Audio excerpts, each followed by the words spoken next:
Allen is suing his ex-friend, Karen Stevenson, for a loan to keep her from going to jail. Karen claims the loan never took place. All rise. Yes, case number 472 on the calendar in the matter of Allen versus Stevenson. Parties have been sworn in, Judge. You may be seated. Have a seat, please. Mr. Allen, it is your claim that the defendant borrowed some money from you. She's a former girlfriend of yours. Ms. Stevenson says that you're a con guy. She never borrowed any money from you. She doesn't know what you're talking about. Right? Yes, ma'am. Go. Okay. Yes, we were boyfriend and girlfriend, and we decided to part ways, and we remained friends. On about the middle of September, about a week before I actually loaned her the money, she called me in desperation and said Lisa had taken a checkbook that no longer existed, a checking account, wrote a check out for $1,800. She needed money, that the bank was pressing charges, and she wrote out a bad check? Yes, Lisa. Is Lisa here? No. Where is she? She lives in Florida. Who does she live with in Florida? Herself. What does she do for a living? She's a cashier. Ever been arrested? No. Ever been charged with a crime? Lisa? No. Lisa? No. Okay. Go ahead. So at the time, when she called me, she said, I need this money. If I don't pay this $1,800 back. For Lisa? For Lisa, they're going to arrest me because it was drawn on my bank account. So... Oh, just a minute. Where do you live? Salisbury, Maryland. You live in Maryland, and somehow Lisa got hold of one of her old checkbooks. Yes, ma'am. And Lisa forged a check for $1,800. Yes. But there was no longer an account. Yes, ma'am. And Lisa cashed a check in Florida.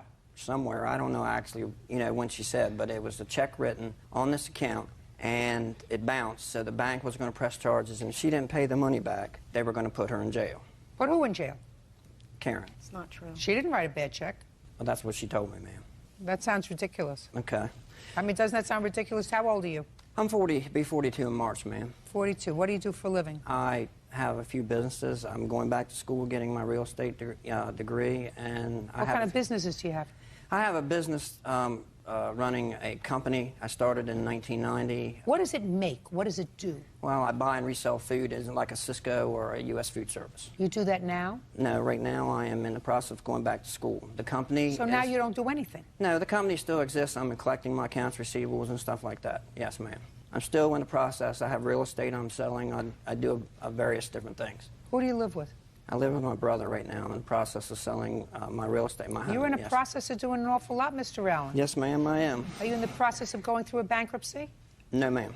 Did you go through a bankruptcy? No, ma'am, I haven't. Did you ever apply for a bankruptcy? No, Did you ma'am. ever consult with a lawyer about a bankruptcy? Yes, I have. When? I consult with my lawyer in August, September, October, just discussing... September of 2006? Yes, ma'am. About the same time that she was asking for some money? Yes, ma'am. Now, why would you consult with an attorney about a bankruptcy, sir? I'd just gone through a divorce. That the settlement of property had to be dispersed. I had loans with my company, just seeking my different options, out there.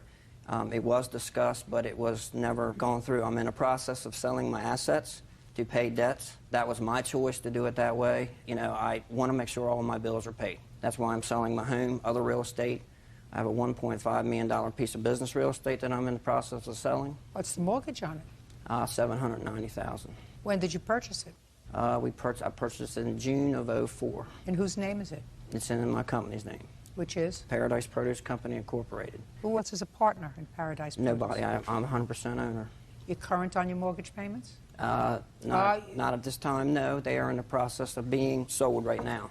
Is there a contract for the sale of the property? Yes, there is a contract for the sale of the property.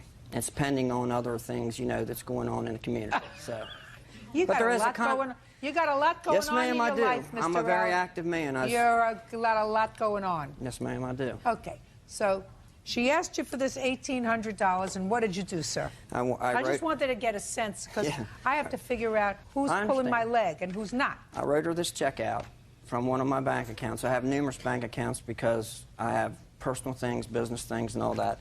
And I actually wrote it out to her name and put loan on the memo. I handed this check to her on September 26th, and she took it, and I said, you can go right down the road and cash this check at my bank. Where did you give it to her? I gave it to her in the shopping center parking lot. I met her in Del Mar, Delaware, on the Delaware side. So that night, she called me back. She says, well, I don't think I can cash this check. I've lost my license, and I don't have a current checking account. I said, well, you can go right to the bank and cash this. I said, I made it out to you, and there's money in the checking account. She said, no, I'd rather you go to the bank and cash a check. And I said, well, let me think about it. And I said, but I would need this other check back. So the next day, I went to Lori. This is my witness, Lori Collins. Can I bring her forward, Judge? Or? Who are you? I'm a friend of John's. What kind of a friend? Close family friend for over 30 years. Okay, go ahead. So I went by Lori's house. I discussed it with Lori. I said, Lori, I'm going to probably loan some money. I have loaned some money. She wants me to take the check back and go to the bank and cash the check and give her the $1,800. And Lori said, well, just make sure that you keep this check here, the first check, if she gives it back to you. First check is of no value. Right. Unless I can test for fingerprints on it. Right. And then the second check is I wrote her name in the memo that I cashed this check. Here's Yeah, a well, legal. that's what you wrote. And I went to the bank. You cashed the check and wrote her name in the memo. Right. So I told Lori, I said, Lori, I have loaned this lady some money. I said, as a friend, I just wanted somebody to know that I had loaned her the money. Was she there when you gave her the money? No, ma'am. Good, sit down. And at the time I wrote the check out, I have bank accounts with different amount of figures in it. You know, right now, $25,000 on this. If I needed it, she claims that I needed the money for myself. I don't need it. Just show me the account where you took out the $1,800. Yes, right there. Judge Judy continues in a moment. Pool tables, big screen TV, living room furniture, kitchen furniture, all that stuff has been auctioned off. They've been auctioned off by whom? An auctioneer. And later today, The only money that's owed is owed for the television. Not entirely. Most of it is for the television. I guess you could say that. Yeah, right.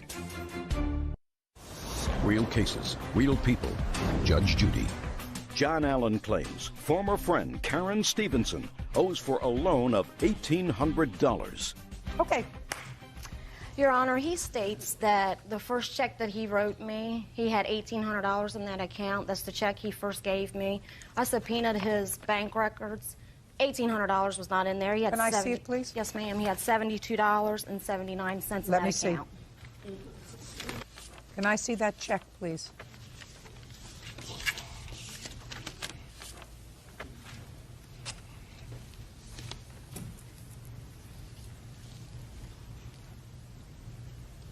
Sir, you wrote her a check on 9/26 for $1,800. You didn't have $1,800 in that account. Right. On which you wrote this $1,800 check. Right. Well, why would you write her an $1,800 check and tell her to go? Because I was going to make a deposit in the account. I moved money from different checking accounts. I have interest-bearing accounts with my business and everything like that. I move money when I need money to pay bills like in the but you business. didn't move any money here, sir.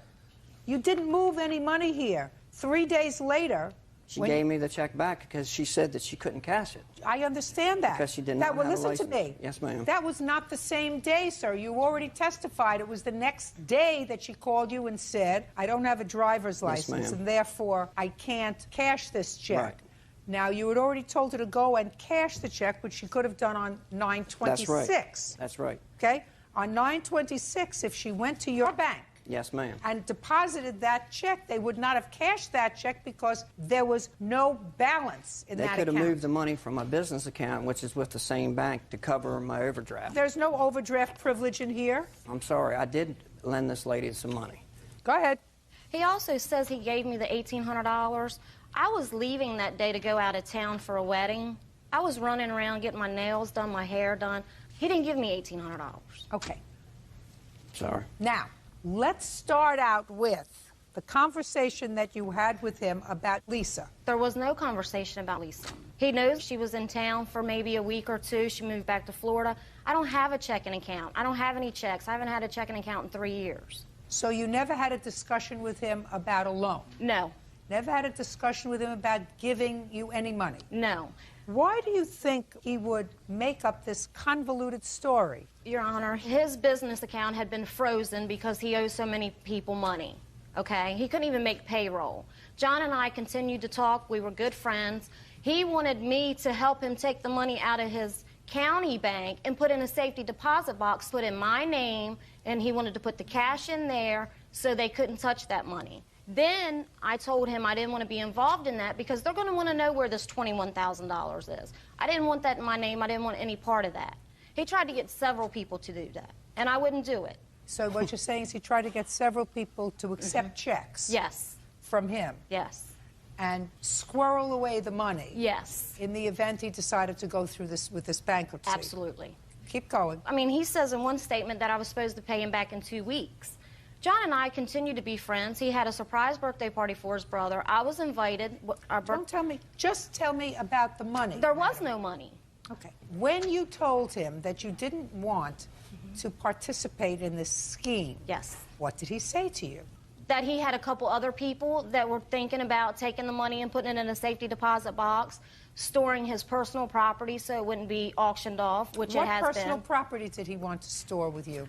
Pool tables, big screen TV, four-wheeler, living room furniture, kitchen furniture, I mean, bedroom suits.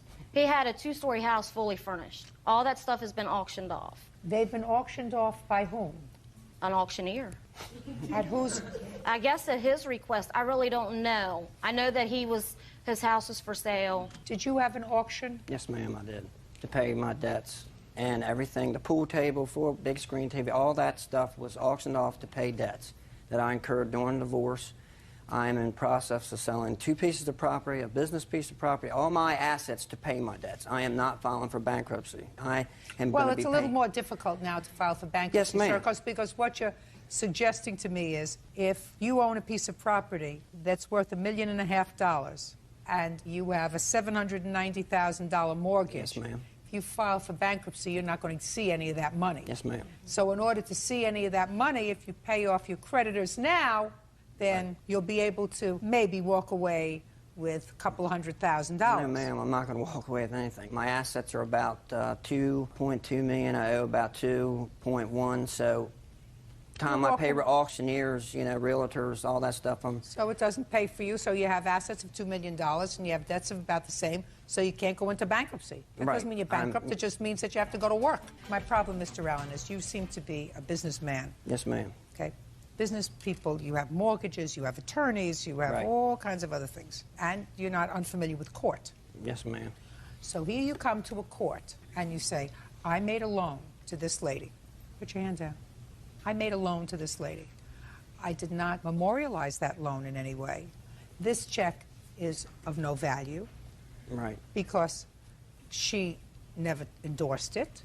I can take out my checkbook and write out a check to Petrie Hawkins Bird in the amount of $10,000 and say, I gave him this check. Right. He gave it back to me, and I gave him the 10 grand in cash. And this is some evidence that I gave him that money, right? Right. I didn't give you any money, did I? Right, lady. So this is evidence of nothing. Right. The only evidence that it is, sir, is that she subpoenaed this bank account, which says at the time you allegedly wrote this check out to her, you didn't have sufficient money to cover the check in the bank. Right. Now, you did have another bank Yes, ma'am. where you could have written a check that would have cleared. Right. As a matter of fact, according to you, you did just that 3 days later. You didn't go to this bank where you could have moved money around. You went to this bank where you took out $1,800. All of this leaves me with a very uneasy feeling, Mr. Allen. Yes, ma'am. And if I have a very uneasy feeling, sir, the fact that you brought a witness that says that you told her all about this loan is of no value. So, Mr. Allen, it is possible, just possible, that you loaned her $1,800. Yes, ma'am, I did. You understand my problem with your proof, sir? I understand. I understand. Are you sympathetic with me, sir? Yes. Good. Case is dismissed. That's all. Thank you. Parties are excused. You may step out. Well, I'm not very happy about it, but it's $1,800 lesson, I guess, and not loan money to friends who are supposed to be your friend. He doesn't like my boyfriend. People that are scammers will scam, and she'll continue to scam the rest of her life. They were good friends, and I'm not dating John anymore. I'm dating a friend of his. I really don't want to be associated with people like that. It just didn't work out, but I'm better off without him in my life. People should watch out for a lady like her, because she is a scammer. And now the next case. All parties in the matter of Lawson versus Lemos, step forward, please. Christine Lawson is suing her ex-boyfriend, Joseph Lemos, for the cost of a big screen TV they purchased as a couple. Joseph says when they broke up, Christine kept the TV. Miss Lawson, this gentleman used to be your boyfriend. You lived together for a period of time. Something happened while you were living together with your TV. You claimed that he wanted to buy a big screen TV. You put it on a credit card. You allowed him to use the credit card. You used it not only for the TV, but for some other things. He paid for the other things that he used, ultimately. He paid off the credit card up to the amount of the TV after you broke up, and then he stopped paying for the TV. You want him to pay for the television. Sounds very reasonable, right? Yes. Except that you have the TV. Correct. So, I'm confused. Mr. Lema says that he did, in fact, use the credit card to purchase some other things. Even after you broke up, he continued to make payments on the credit card until he had paid off all of the items he had purchased, but for the television. Correct. And the reason he didn't pay for the television is because you have the television. When did you break up? It's about April or May of 2006. And when was the television purchased? August of 2004. So you've been watching the television? Correct. In your house? Yes. Why don't you pay for it? I never wanted it. I don't like it. I would love to give it back to him, but I don't have, I'm using it as collateral, I guess, to get the rest of the money that he owes me. The only money that's owed is owed for the television. Not entirely. Most of it is for the television. I guess you could say that. What you want me to believe, Miss Lawson, is that he said to you, you can keep this $3,000 television and watch it, and I'm going to make the payments on it. No, that's not how the conversation actually Well, tell me happened. how the conversation actually went. Okay. When we broke up, there was still about $4,000 on the credit card, which, as you said, there was multiple things on there.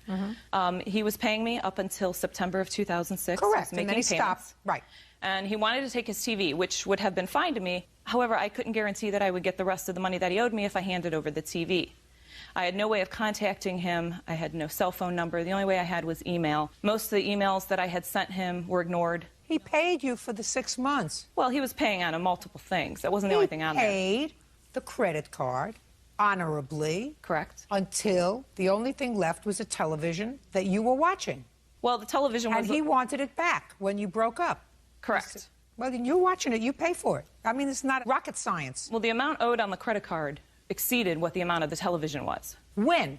When we broke up, when he stopped paying. Come on, Miss Lawson.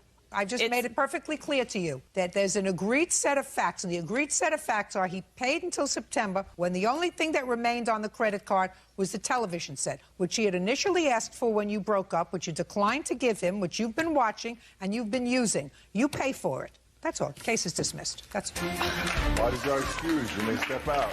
I'm a little shocked. The balance of the credit card was $4,000. Michael Tuck is suing former employer, restaurant owner Karina Bassett, for illegally firing him from his job playing Santa Claus. Karina says Michael was a bad Santa. All rise. Yeah, this is case number 413 on the calendar in the matter of Tuck versus Bassett. Parties have been sworn in, Judge. You may be seated. Ladies, have a seat, please. Mrs. Bassett, what kind of establishment do you own? We run a food establishment. It's a restaurant. A restaurant. How many people does it seat? About 200 to 250.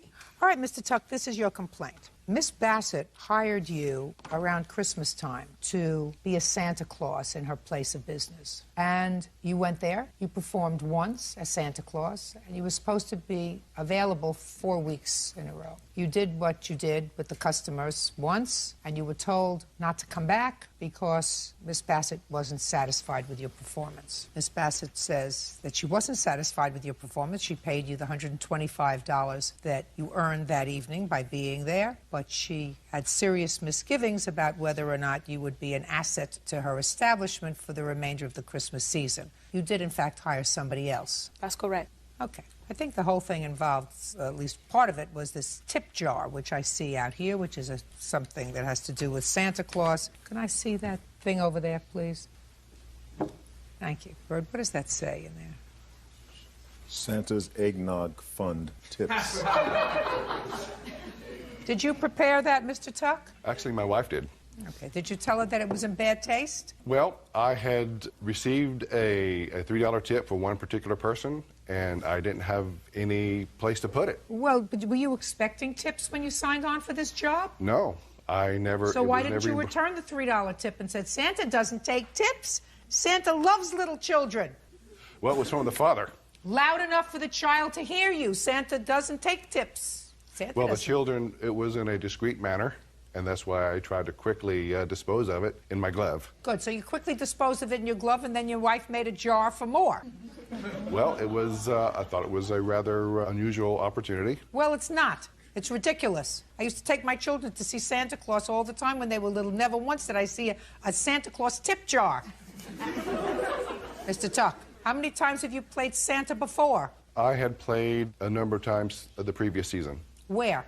In the same community. Name of this place? In December 2005, there were different Boy Scout troops, churches. Give me the name of a place that I can call where you played Santa Claus, sir. Okay, off the top of my head from 2005, I don't immediately recall. 2004. I did not previously do that. So this was your first paid engagement as Santa Claus? No, I had a number of paid engagements in 2005. But you don't remember any of them? Put your hand down, madam. It's not you who was hired. Miss Bassett, in her answer, says that she was unhappy with the performance. Why? Well, first of all, he came in, he sat down, didn't approach kids, he was drinking Coke, okay? Then customers would come and approach us and said, you know, we want to take a picture of our kid with Santa, but there's a tip jar over there. Which, I mean, who does that? No. Santa don't ask for tips. So after the night was over, we sat down and we discussed it, me, my managers, and my crew, and we decided, you know, people weren't happy. He wasn't cheerful. He wasn't approaching, again, the kids. He was drinking Coke by the popcorn machine, and that's all he did. Okay. Did you have a written contract with him? No. You agreed to pay him $125 each time he performed? He was charging $25 an hour. We never agreed to a certain amount of hours a night. Okay, $25 an hour, and he Yeah. was there 5 hours, so you gave him $125? That's correct. Did you get $125? Yes, I did. Fine.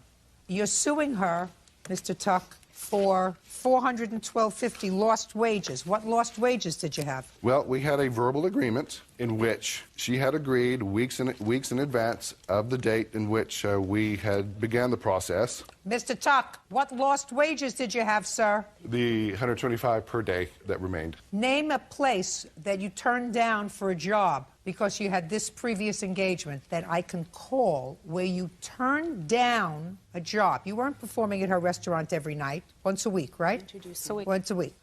Okay, name. Put your hand down. I did all his business. Listen to me. I'll get to you in a minute.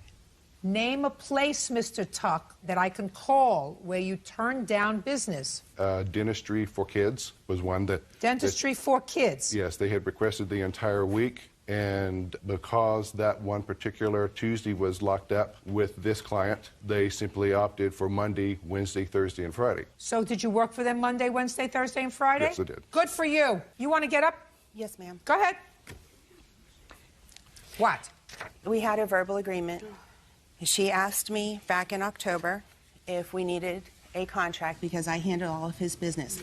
On October 27th, I have an email that I sent to her. Down here was the picture that was attached that she used to create advertisements that specifically list the dates and the times that he would be there. With the tip jar, what happened was I had dropped him off. I brought our family back up approximately 5 p.m. I dropped him off at 4. Our family came in to eat dinner. And he came over to me and he said, what do I do with this? He handed me the $3. I went back home. I got the Santa mug that the kids usually leave for... I got what happened, madam. Well, What it I'm was telling you not is- prepared. It was prepared? It was not prepared prior to the engagement. It was only after our family went for dinner that I went home and I decorated I it. understand exactly what you're saying. He put it out. It was out in the restaurant while he was working. Put it down. It was out in the restaurant while he was working. Completely away from where the customers were. I don't care whether it was completely away or not. You're not faced with a situation where Miss Bassett didn't want a Santa Claus in her establishment. She hired somebody else. She's misrepresenting that because I asked her how she felt it went. She thought it was fine. Listen to me. Why do you think she let him go and hired somebody else to work the weeks that he was supposed to work? When we left, She said, I'll see you next Tuesday. And then she spoke to her employees, and it didn't go well. But listen to me. My question to you is, why do you think she let your husband go and hired somebody else to work those weeks? She did not have a Santa that following Tuesday. People from the community showed up, and we had already filed the small claims, and that is when she hired the other Santa. We talked to the other Santa. Why do you think she would? You're not answering my question, Miss. Listen, Miss Tuck. You're not answering my question. She hired the other one because children came to see Santa that following Tuesday, and there was no Santa. So she could have hired... You're not getting it. Judge Judy continues in a moment. If all you're doing is playing Santa Claus, you would remember those things. There's a reason that he doesn't remember. Don't go any further, Miss Tuck. I'm promising you that you should not go further. And later today... Why don't you think that you have a responsibility, Mr. Scott, to pay back this money instead of buying those great shoes? You get my drift? Yes, ma'am. Real cases, real people. Judge Judy. Michael Tuck claims former employer Karina Bassett owes for illegally firing him from his job playing Santa Claus. Karina says Michael was soliciting tips from customers. She was dissatisfied with his service. She was not. Yes, she was dissatisfied with his service. Otherwise, there was absolutely no reason. And he gave her cause. She's entitled to not continue your services, sir. If she didn't continue your services, she didn't continue them for cause, because this tip jar is the most ridiculous thing I ever saw. And he's not entitled to a job. He's not entitled to a job unless you have a written employment contract, which you do not have. And I do not believe, quite frankly, that he turned down other jobs for Tuesday night, because there's a reason that he doesn't remember. When he listen, he's retired. You're a homemaker. Yes. If all you're doing is playing Santa Claus, you would remember those things, unless there's a problem. Don't go any further, Miss Tuck. I'm promising you that you should not go further. There's a reason why she did not continue with his employment. Leave it at that. He worked one day. He was paid for that one day. Leave it at that. Your case is dismissed. That's all. Parties are excused. You may step out. I had a lot of complaints about the tip jar. Something in poor taste can easily be resolved by simply saying, don't bring the tip cup. And if, you're not doing the right thing, we need to let you go. And now the next case. All parties in the matter of Anderson versus Scott, step forward, please. Christine Anderson is suing her older sister, Jennifer Scott, for $5,000 in unpaid loans. Jennifer claims the money was part investment and part gift. Miss Anderson, this is your sister. Yes, ma'am. Older or younger? Oldest. According to your complaint, you made 2 loans to her. One to help her cover her mortgage when she was starting a new business. She fell behind in her bills. And the other when she needed some money so that she could continue her business. You want your money back. Yes, ma'am. Your sister says, while she does acknowledge that you paid her mortgage twice, she said you did so as a gift to her. There was never any expectation of being repaid. And with regard to the second amount of money that you gave to her, it was a business investment. And because of her own negligence, all of her product got stolen, so you lost your investment. That be a fair statement? Yes, ma'am. Thank you. You married lady? Yes, ma'am. You have children? 2. What does your husband do for a living? He works for the city. What about you? I'm a daycare owner. You own your own home? Mm-hmm. Have a mortgage? Mm-hmm. How big? It's not compared to what they have here. it's about $120,000. It's a lot of money. Mm-hmm. How much do you earn a year? About $60,000. And your husband? About 45. Got a lot of savings? Not really. Have a car? Mm-hmm. Payment. What kind of car? 2005 Tahoe. And what about your husband? He has a 2002 F-150. Payments on it. How old are your children? 7 and 4. And you? Married? Yes, ma'am. Husband? Yes. How long are you married? 4 years. Have children? Yes. How old? 17, 9, and 2 2-year-olds and 1 on the way. What does your husband do for a living? He's a barber. What do you do for a living? We own a business together. What kind of business? Hair business. What kind of hair business? He cuts hair. It's a shop. Is this your husband? Yes. So you work in the shop with him? No, ma'am. I stay home. My name's just on the business. So you have a 17-year-old, a 9-year-old, twin to a 2, and you're expecting another child? Correct. Well, a lot of children for somebody that can't afford to keep up their bills. Yes, ma'am. Lot. Okay. Tell me about the first amount of money that you gave to your sister. The first one I did was about the 20th of the month of June last year, and she hadn't paid her mortgage yet. She couldn't afford to pay it, so I offered to help her. I said, I'm Tell going to me how need that came about. Well, we talked on the phone a lot. We were close at one point, and she just said basically that things had gone downhill. The shop wasn't making as much money at the time, and she fell behind on her mortgage. And it was already the 20th month. She didn't know what she was going to do. So I said, well, I can help you, but how fast do you think you could pay it back? She said, within a couple months, no problem. At the time, she was going to New York and buying handbags, and she'd bring them back to her shop and sell them for much higher markup. And according to my dad, who is a retired chief of police, she was doing really well because he lives up in Michigan with her too. So I had no reason to doubt it. So I went ahead and I phone paid her mortgage for her, and I have that. Can I see it, please? Yep. And when I had paid it, I called her back and I said, it's highlighted. I said I went ahead and... You want to stand up with your wife, please? I went ahead and I paid, the mortgage. She said, well, Chris, it is the 20 whatever of the month. That was for this month. And I said, so you need another month? And she said, yeah. And I said, let me see what I can do, And so I went through my bills and stuff, and I said, well, I'll go ahead and I'll write you a check and I'll send it. I have that. Can I see it, please? She doesn't deny it, that you gave her that money. She said it was a gift. Okay. Let me... You have my bank statements, ma'am? I got it. You can see that I don't have that kind of gift. I got it. No, I got it. Okay, so okay, sorry. So let me hear. Well, what months was this that you fell short? June of 2005? Yes, ma'am. Mr. Scott, you were living in the house? Yes, ma'am. You lived in a house where your sister-in-law paid the mortgage? Yes, ma'am. What kind of responsibility do you feel as the man of the house, as the head of the household, to pay her back? As far as I knew, it was she just gave us the money. She was helping us out. That's not what I asked, madam. I asked him, he's living in a house with his children and his wife and his sister-in-law, who's a working woman with a working husband, just like you are. I mean, the fact that you made all these children, she doesn't have to suffer for that. She's got 2 children. You got a whole gaggle of children. So why don't you think that you have a responsibility, Mr. Scott, to pay back this money? Because she never expressed it in that way. I'm not asking you whether you believe that there was a loan. I'm asking you, Mr. Scott, why it is that you don't believe you have, irrespective of what I decide today, the moral obligation to say, I'm not going to be supported by my sister-in-law. That's ridiculous. She doesn't have any obligation to support me. She's a struggling lady, just like we are. She's got house payments, she's got car payments, she's got everything else. I fell off a little bit. It may take me a little time. I'll send you $50 here and $100 there in order to get it paid up. That's what I'm asking you, sir, instead of buying those great shoes. You get my drift? Yes, ma'am. If you got enough time to make another baby, sir, you got enough time to get another job. Sit down. You owe your sister the mortgage money. Outrageous. Now, after you gave her the mortgage money, let's get to the other stupidity. After you gave her the mortgage money that she didn't pay back, let me hear the rest. After that, it was a few weeks later, she called and she said, just business isn't picking up. I don't have the money to go to New York again. It cost me at least $700 to make the trip.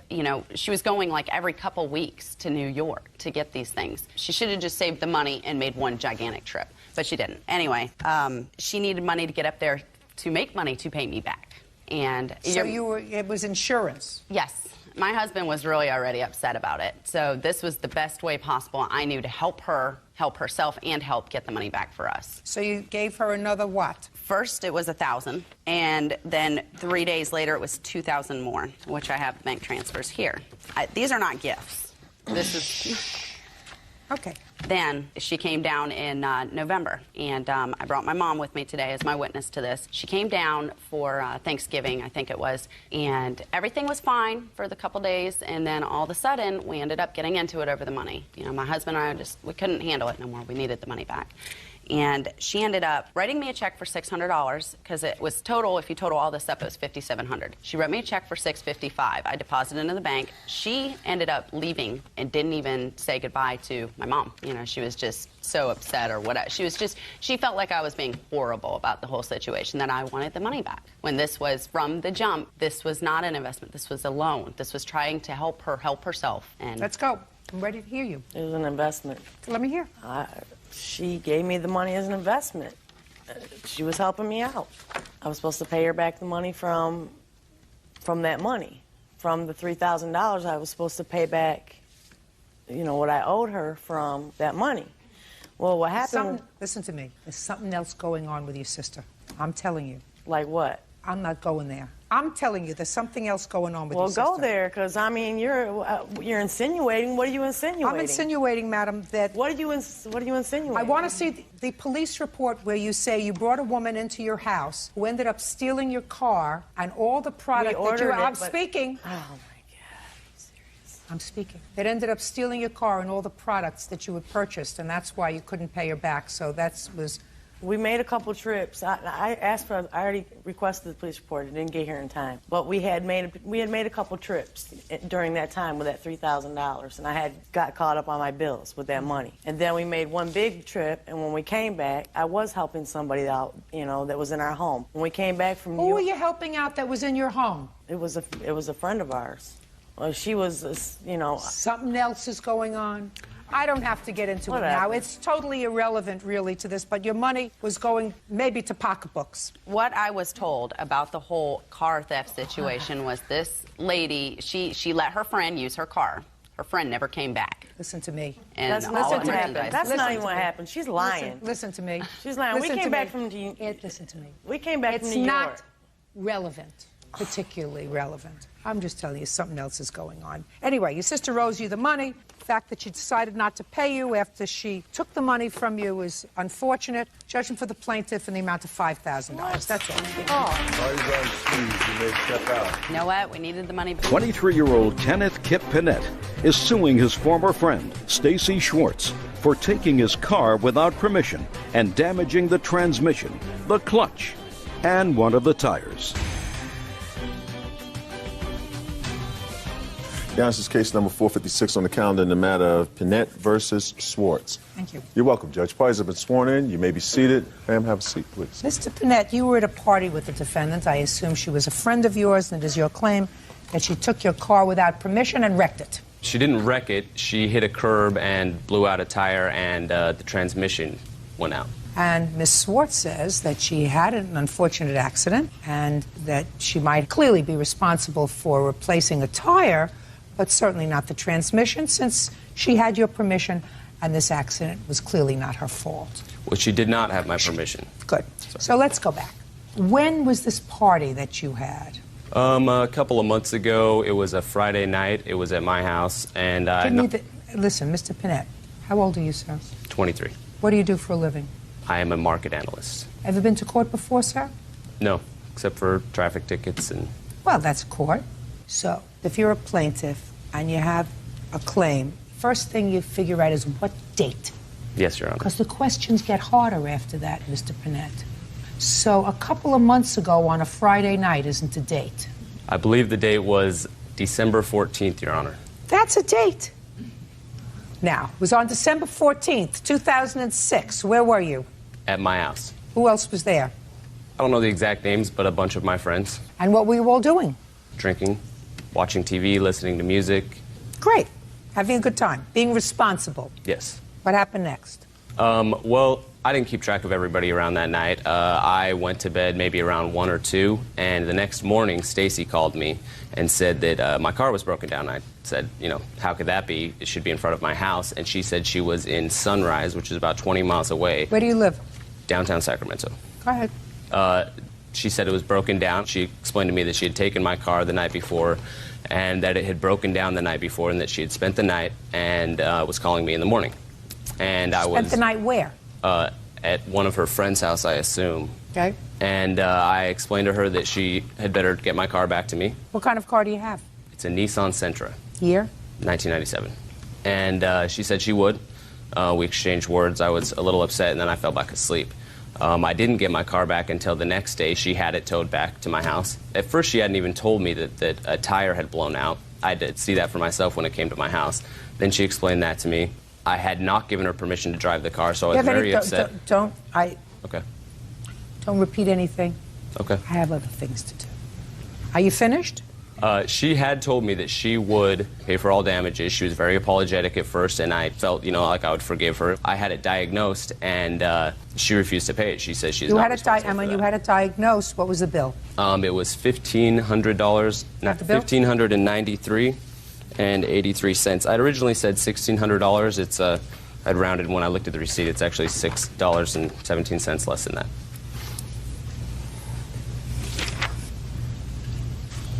Mr. Panett, how did you pay for this? My father loaned me the money to pay for it, actually. Did you pay for it in check or cash, sir? I believe my father used his credit card to pay for it, and I had to pay my father back. What's your father's name? John Panett. His phone number? It's in my cell phone. I'm sorry. Bird, would you please get his cell phone so that we can get the father's number, please? Thank you. And he's going to verify that he paid this bill, sir? Yes, when I he call would. him on the phone? Good. We're going to do that. Okay. In a minute. Okay. Now, I'll hear you, Miss Swartz. On December 14th, I was hanging out at Kip's house, and I asked him if I could borrow his car to go over to Jessica's house. Where does Jessica live? A few blocks from his house. And he said? He said yes. He let me borrow it. Good. So you understand, Miss Swartz, That's a different place than she was. Excuse me, Your Honor. You do understand, madam, that you did have limited authority to take his car to go to Jessica's house, which is a few blocks away. You understand that? Yes. Yep. Now tell me what happened. I drove over to Jessica's house and told her that I was using Kip's car, and she called me at 5 o'clock in the morning and woke me up. At Jessica's house? Yes. And told me she was drunk and stranded in Sunrise, so I didn't even think to call Kip and ask permission because he let me borrow his car. He knew I wasn't... No, my dear. He knew I wasn't going to bring it back until the morning, so I... Darling! Yes. You get it now? You look as if you're smart enough to get where I'm going. Yes, ma'am. You went to pick up your friend in Sunrise. And how far is Sunrise from Jessica's house? Approximately 20 miles. 20? Miles. Miles, not blocks. Miles. And it was coming back with her, this drunken friend of yours, that you had the accident. Yes. Now tell me about the accident. I was just driving and I was coasting, so I was in neutral. And then I tried to put it into gear and it would not go into gear. And I went to park immediately and I hit the curb and popped the tire. That was probably about 5:30, 6 o'clock. You must have hit the curb very hard. Well, yes, it was hard enough to pop the tire. And I immediately changed the tire. And since it was about 5:30 in the morning, my friend that I picked up just walked to her house because we were about a block away. And I slept in the car and called Kip about 9 o'clock in the morning to tell him that I was going to get his car towed back to him. Let us assume that I believe you, that Mr. Panett said that you could borrow his car to go to Jessica's house, which is a few blocks away, to stay over. When you exceeded his permission by going 20 miles away the next day, you no longer had his permission. Do you understand that? But he knew I was going to have it till the morning. Don't tell me what he knew. He gave you permission, according to you, to drive it a few blocks. A few blocks is not 20 miles. I have my witness here that saw him give me permission. I just said, don't you have your listening ears on? I said, if I believe you, he gave you permission to take it a few blocks away. Once you took it 20 miles away, you no longer had permission. Your Honor, he lets me borrow the car all the time. That's not true. Just a second. Where do you think you are? Right here. Where is here? In this witness chair. And until you stand up there, what are you supposed to do? Listen to you. Right. Once you exceeded the scope of the permission, you no longer had permission. That's the law. Do you understand it? Yes. So all I have to do is deal with the issue of damages. And for that, you're going to give me John's cell phone. Yes, ma'am. Just let me power it up. Power it up. Judge Judy continues in a moment. What a nice father you have, sir. Thank you, Your Honor. Do you know what he doesn't remember? What? He doesn't remember you paying him back. And later today, What were you doing for the last 3 years? I was selling cars. Why did you decide to go back to school? I made a life-changing mistake of driving under the influence and lost my license. That was life-changing. Very much. Kenneth Kip Panett claims former friend Stacy Schwartz took his car without permission and damaged it. Kenneth says Stacy not only ruined the transmission and clutch, but she also popped one of his tires. John Panett, this is Judge Judy Sheindlin. How are you? I'm very well, thank you. Do you have a moment for just a couple of quick questions for me? I'm here, as you know, trying a case involving your son and this young woman who took his car without permission. Are you familiar with that? Okay. Did he ever ask you for any money to help him repair this car? When was that? 3 months ago. Do you remember how much it cost you, sir? Approximately. And did you use your credit card? Did he pay you back that money? I know, I have children. Did he tell you how it happened? That he needed a new transmission? Was he driving the car? Okay. Very good. And you used a credit card? Okay, great. Thank you very much, sir. I appreciate you taking the time. Bye-bye now.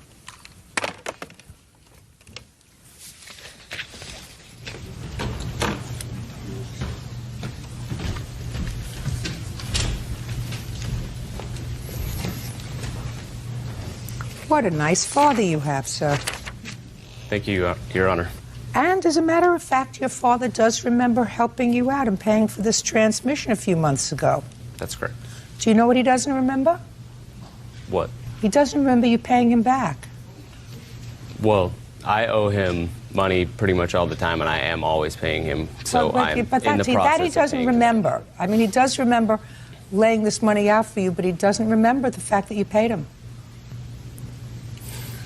I have not fully paid him back, Your Honor. I apologize. Well, how much have you paid him, sir? Well, I owe him a total of quite a bit more than that. So I guess if you got down to that bill, I haven't paid him any because I'm paying him for things that I owe him.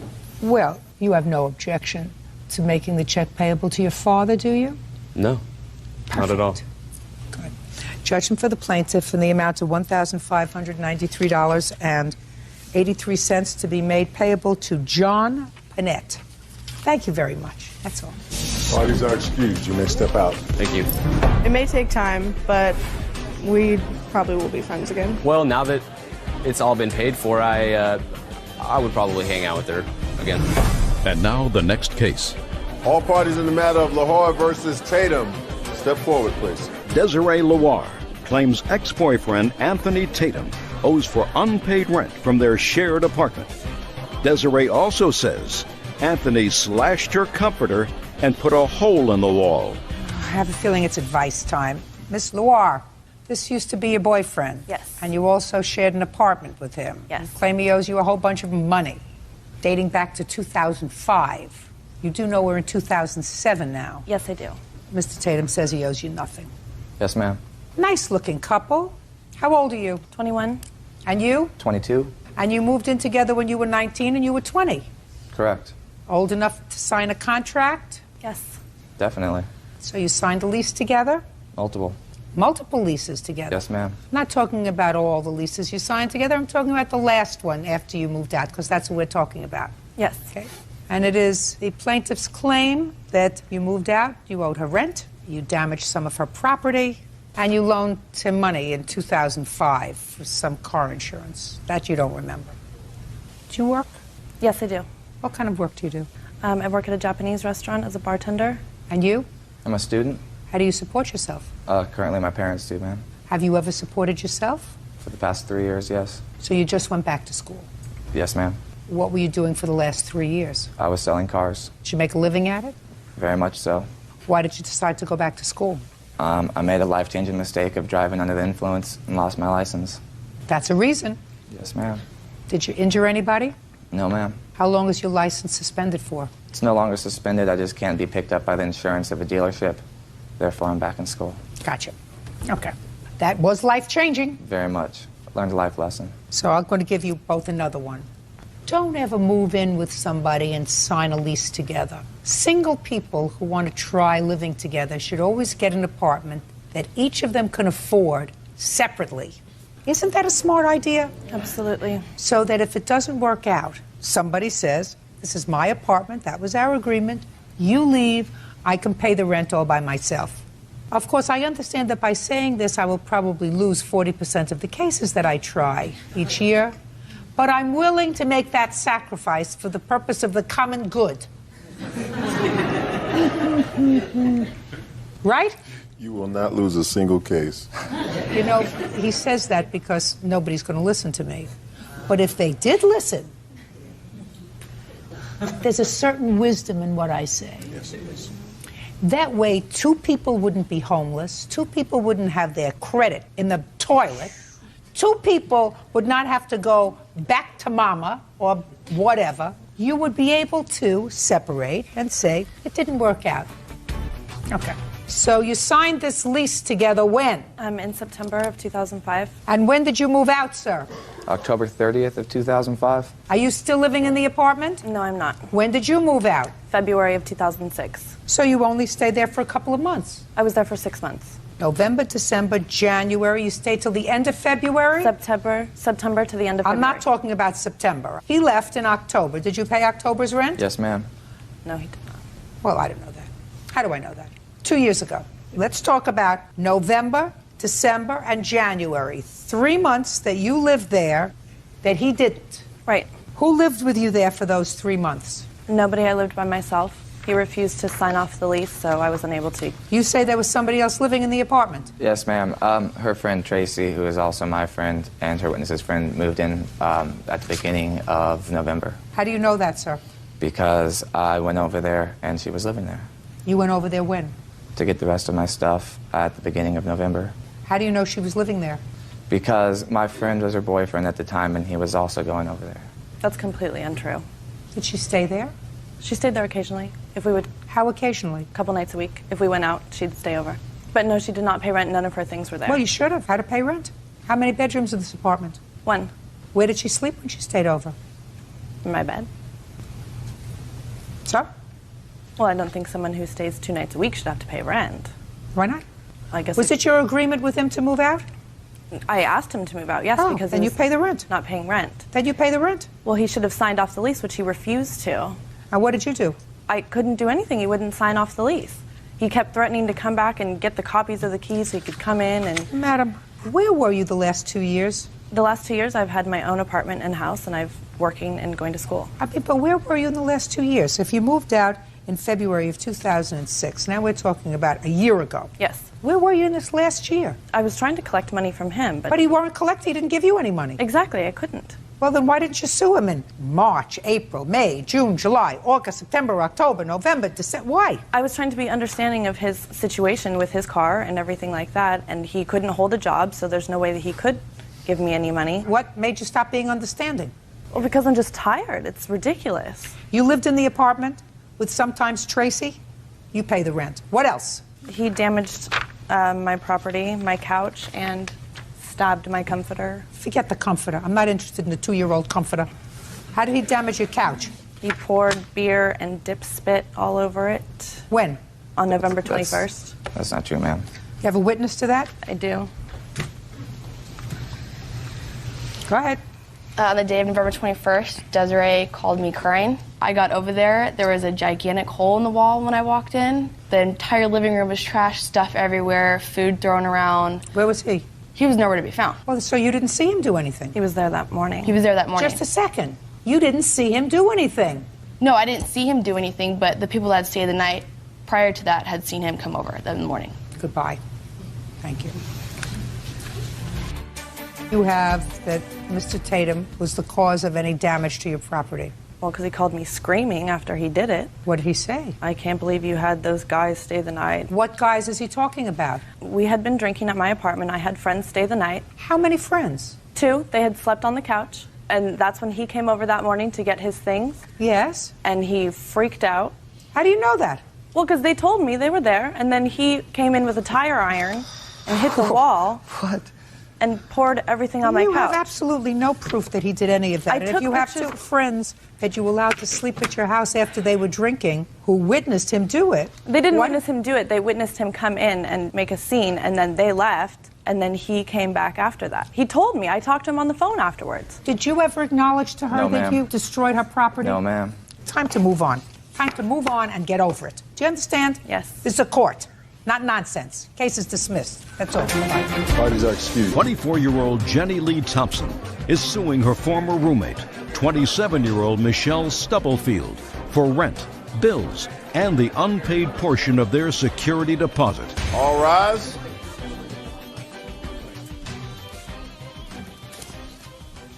Now, that's case number 403 on the calendar in the matter of Thompson versus Stubblefield. Parties have been sworn in, Judge. You may be seated. Folks, have a seat, please. Ms. Thompson, you and the defendant were roommates for a short period of time. Yes. And it didn't work out. Correct. The defendant left. You claim that she owes you some money for a deposit on the apartment, for some rent and utility bills. Ms. Stubblefield says she owes you nothing. She's counterclaiming. She said you had no right to kick her out of the apartment, and she has no intention of paying you for an apartment that she didn't live in. You knew each other before you moved in together, I assume? Yes. For how long? We knew each other previously. We lost contact for about 2 years. We met again in March of 2006. And you moved into an apartment together on a month-to-month tenancy, am I correct? Yes. You didn't sign a lease? No. So there was nothing that precluded either one of you from moving out? Correct. Is that right? Right. When did you move in? I think at the beginning of September. And what was the rent on the apartment, Miss Stubblefield? I believe it was $695. What do you mean you believe it was $695? I never received a rental agreement. Well, there was no rental agreement, madam. There was a month-to-month tenancy. There was nothing in writing, I assume. We do have a copy of the rental agreement. Oh, fine.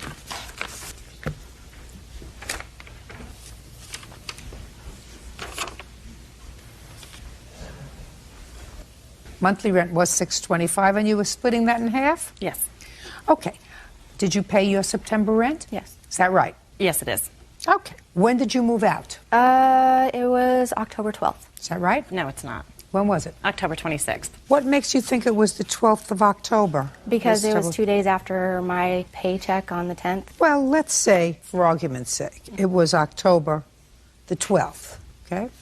Your rent was due 2 weeks before that. Did you pay October's rent? I paid part of it. When? On the 25th of September. What did you pay? $250. Show me. She never gave me receipts. Did you ask for one? No, I did not. Did she give you any rent towards October? She gave me partial rent. When? On September 25th. What'd she give you? Let me just take a look here.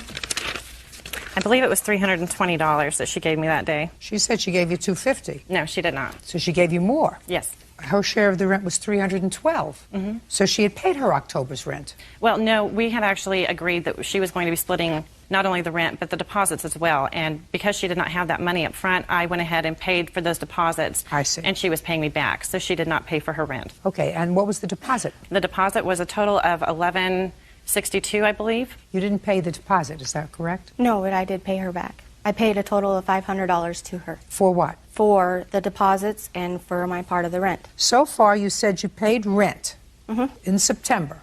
Yes. What did you give her for September's rent? I gave her the 300 and something, I guess. $312. And how much did you pay her towards the deposit in September? I did not receive another paycheck until the 10th. That's not what I asked you. I'm not asking you about your hardship. I'm asking you how much money you paid her towards the deposit. None. None. So that the $320 that you gave her on September 25th was for what? For the rent and part of the deposit. That's what I thought it was for. I don't care what you thought it was for. She has actually paid me more money than she believes she paid me, Your Honor. Perfect. How much did she pay you? She paid me a total of $760 during the time that we lived together. She sounds like an honest lady.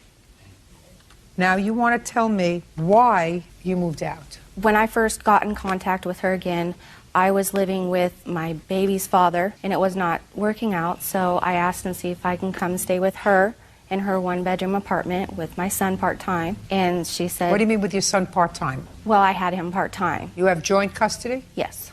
Legally? No. Go ahead. And then after living there for about a month or two, we decided that we were going to go and get a place together. Got it. And then once we moved into there, that's when she started changing and being very controlling, and everything had to be her way. And I couldn't do anything the way that I wanted to. If I did something wrong, she would get mad at me. She wouldn't let me turn the heat on when it was cold. She would take light bulbs out of the lamps and hide them so I couldn't turn any lights on.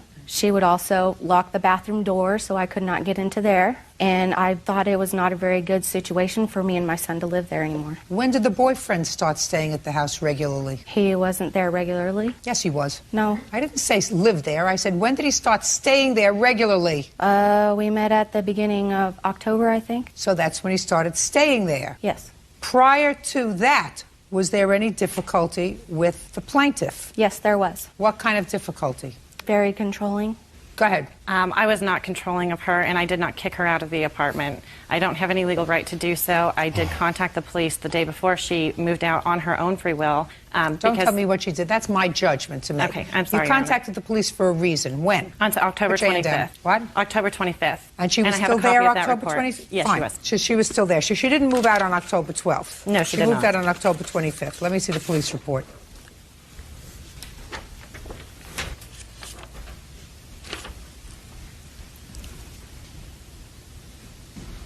Okay, October 25th. There's a printout. You were still there on October 25th, according to this, locked yourself in your bedroom. No, I locked myself in my bedroom. You locked yourself in the bedroom? Yes. And the police responded? Yes, they did. Did you speak to them that night? No, I was not there when there was police there.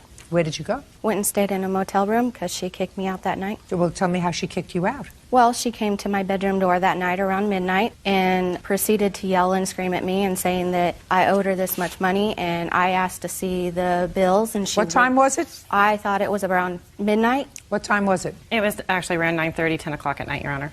Go ahead. And I asked her to see if I could see the bills that she was talking about. She would not show them to me. And my boyfriend was behind the door. This boyfriend? Yes. The one who stays over regularly? Yes. Go ahead. Was standing behind the door so he could not see her. I was sitting on the bed covered up in sheets. And then I was done arguing because I didn't want to argue anymore with her because she was getting hysterical. And so I asked him to shut the door, and so he did. Well, you hadn't paid any rent for the month of October. Yes, I have. No, you didn't. You can't pay both the deposit and the rent. You didn't pay that much money. Go ahead. And so then we went out into the living room, and that's when she was going back and forth from the bathroom to her bedroom. And that's when she told me that we needed to leave right then and there because we broke the rental agreement. How did she say you broke the rental agreement? That is all she said to me, that I broke the rental agreement. And I told her no, because I had already put in my 30 days notice with the landlord. Oh, when did you put in your 30 days notice? It was earlier that month. I'm not exact on the day. Well, you put it in October? Yes. But you didn't pay rent for October. I wasn't going to until I was ready to. Ah, that's right. So you didn't pay October's rent. No. So she was hysterical that you didn't pay October's rent. Thank you. Judge Judy continues in a moment. I don't believe that's what I'm trying to testify to. I don't care what you're trying to testify to. I asked you simple questions. So which one was it, a week or two? I don't know. I'm not even going to bother. All right, you're not going there. And later today, he was responsible and loving and gave you an opportunity to have a car, the car of your choice, and you blew it. Why are you mad at him? real cases, real people. Judge Judy. Jenny Lee Thompson claims former roommate Michelle Stubblefield owes for rent and bills. Last name?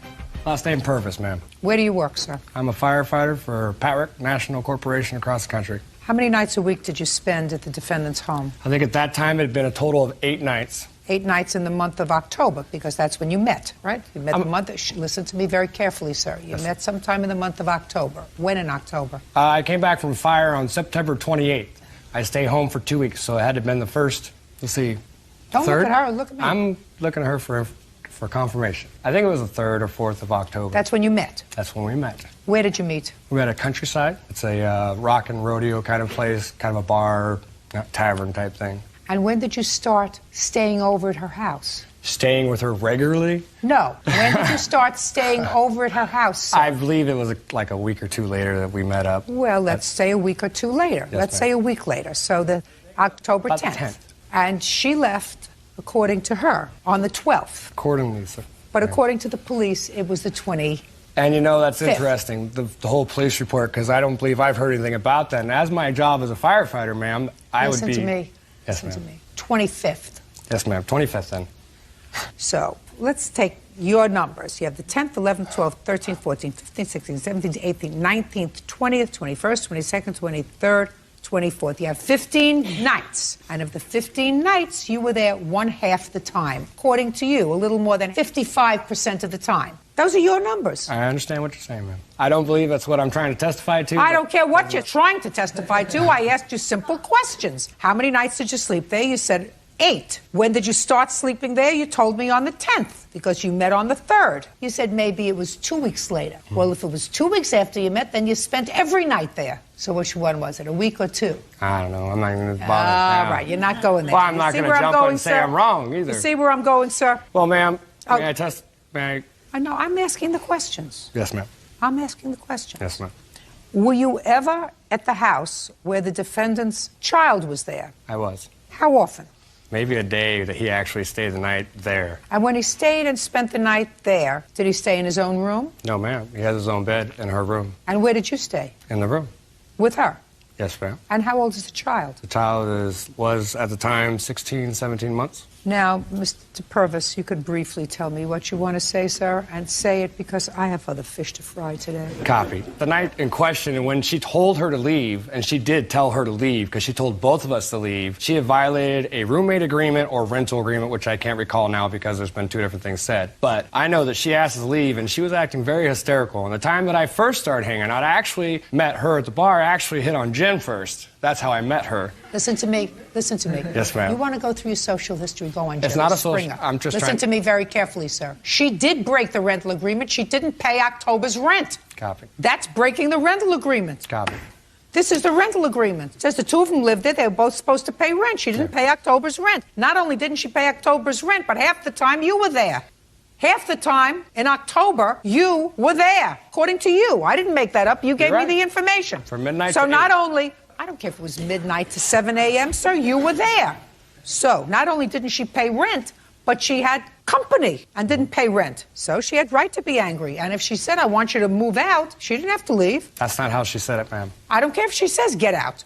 You don't have to leave. She threatened her, ma'am. I don't care what she said, sir. Okay. The fact that she was afraid of being put out, and maybe you didn't want to be involved, maybe you should have gone to the place where you spend the other half At of my house. October. Fine. Listen, who else lives in your house? I have 2 other roommates. I live on campus. Good. Can't she come to stay with you? Absolutely. Great. Is that what you did? Absolutely, when she doesn't have her kid. No. Listen to me. She didn't have her kid that night of the 25th. Oh, the 25th. No, ma'am. Right? Yeah. Didn't have a child there the 25th. Well... So did she come and spend the night with you? About the date, the 25th, but... Did she come and spend the night with you? No, ma'am. Why not? Because at that time, we have a roommate agreement, and we all have our own nights of the house. Because there's 3 people in a 2-bedroom apartment. So that night was not my night to be there. Oh, so you had to find a girlfriend to No, I don't. Oh, I got it. I have another home. Oh, I got it now. Now, Mr. Purvis, when you left that night, where did you go? To a motel. You did? Yes, ma'am. You would have had to have gone someplace else to sleep anyway, Mr. Purvis, because you have a roommate agreement, right? Yes, ma'am. So I assume you paid for the motel. I did. Good. Now, the next night, you are allowed back in your room? Yeah, my place is fine. Because somebody else had to go find a girlfriend. No. Right? No. Right? Did you take her back with you the second night? She actually did stay with me a couple nights after that. Great, terrific. So the first night you would have had to have paid for a motel room. This time you had a comfy roommate to spend it with, because that's part of a counterclaim, which is nonsense. A, you didn't have to leave, Miss Stubblefield, when she told you to leave. If you'd paid your rent, you may have had difficulty, but you certainly would have had more of a case if you paid your rent. You can't keep yourself there, not only yourself, but yourself in company without paying. Anyway, are you still in the apartment? Yes, I am. Do you like it? I love it. Do you live by yourself? Yes, I do. Very smart. Yes. You're $395 and your counterclaim's dismissed. That's all. Thank you. Thank you, Your You Honor. are excused. You may step out. Well, she kind of ruined it when she tried to control what I did and what I couldn't do. In reality, she's very naive and ignorant. Everything had to be her way. And doesn't believe that she owes anybody anything. And now the next case. All parties in the matter of Rios versus Mendez. Step forward, please. 24-year-old Lorena Rios is suing her uncle, Jesus Mendez, for the return of car payments on a 2006 Toyota Corolla. Lorena claims her uncle illegally repossessed the vehicle. Mr. Mendez is your uncle. Is he your father's brother or your mother's brother? My mom's brother. There came a time when you wanted to buy a car, and you didn't have good enough credit to buy a car on your own. I assume that your mother didn't have good enough credit to help you out, so you went to your uncle, and you said, would you do me a favor and co-sign a loan for me? And because he probably loves his sister and cares for you, he said, I will do that for you, but these are the conditions. Right? Mm-hmm. And what were the conditions, Miss Rios? His conditions were pretty much for me not to let him down with the payments. So he gave you specifics, not just to not let him down. He gave you specifics. And what were the specifics? That I made my payments on time. And what was on time? On time? Well, pretty much... No, look at me. You had an agreement with him to make payment on a specific date every month. Mm-hmm. What was that date? They told me... That day? The 21st. That's not what you say in here. Here you say the 18th of the month in your complaint. The 18th is the due date. No. Granted, there were a few months when I paid him past our agreed date of the 18th of the month. Not the 21st, the 18th. Now, you didn't pay all the time on the 18th of the month. And when I say pay, pay your uncle. Because then your uncle had to pay the bank. And on what date was the payment due at the bank? The 19th, Your Honor. The 19th? The 19th of every month. Was probably later, sir, because I can't imagine you making the same date with her to pay as was due at the bank. Why don't you stand up and help him, please? Are you his wife? I am his wife. Okay. Who takes care of the paperwork? I do. I figured. She's the boss. What was the due date on the loan? The due date on the loan was at the 19th, and we have 10 days of a grace period. Stand there in case I need you again, would you please? Not a problem. So, Ms. Rios, you didn't make your payments all the time on time, and your uncle was getting on your case. Right. So you called the bank yourself, and they told you at the bank, well, your payments weren't late. You know, your payments were on time because they had a 10-day grace period, right? Right. So you said to them, why are you bothering me? Payments aren't due till the 29th of the month. Why are you bothering me? Because I made the payments on the 22nd, the 23rd, the 24th, the 25th. You have 10 days, right? Right. And finally, he got fed up and he took your car. Right. So you want him to pay you for all the money you put into the car for the 10 or 11 months that you had it. Yeah. Wrong. Wrong. Or at least give me the car back. No, it's not going to give you the car back. You had a contract with him. Irrespective of his agreement with the bank, your contract with him was that on the 19th of the month, he would have your money. Not having to come look for you on the 20th or the 21st or the 22nd or the 23rd or sweating the fact that he wasn't going to get a payment that month. You breached your contract with him. Do you understand that? Right. However, the car's still under both of our names, though. So? So what, he just gets to keep the car? Well, he's going to have to pay for it. And I just left with nothing, no car, no nothing. That's right. You used the car for 11 months or however long you used it. And if you had made the payments on time to your uncle as you were contractually obligated to, because that was your agreement, you would have had your car. You were irresponsible. He was responsible and loving and gave you an opportunity to have a car, the car of your choice, and you blew it. Why are you mad at him? You should be mad at yourself. You blew it. You should say to him, thank you, I'm sorry I disappointed you.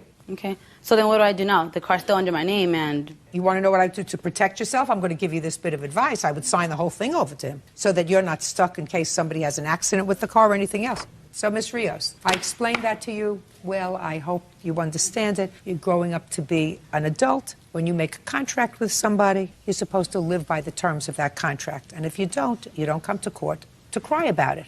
Consider that you had a very expensive rental car for 11 months because you did drive it for 11 months if you put on 36,000 miles on the car, right? Right. Right? Good. That was your rental. Now buy a car that you can afford by yourself. Your case is dismissed. That's all. Letitia Anthony and her 14-year-old son, Anthony Johnson, are suing store owner Sue Shin and 18-year-old clerk Paulette Orozco for piercing Anthony's nose without her permission. Quiet in the car. Hey, oh. Okay. Let him do his thing. Yeah. Your Honor, this is case number 459 on the calendar in the matter of Anthony versus Orozco Shin. Thank you. Parties have been sworn in, Your Honor. You may be seated. Young man, take your hands out your pocket, will you? This belongs to a friend. He's visiting. I thought you would like to see her. Is she sweet? Miss Anthony, this is your son? Yes. It is your claim, Miss Anthony, that the defendants owe you a whole lot of money because one of their employees pierced your son's nose without your permission. And you are how old, sir? 14.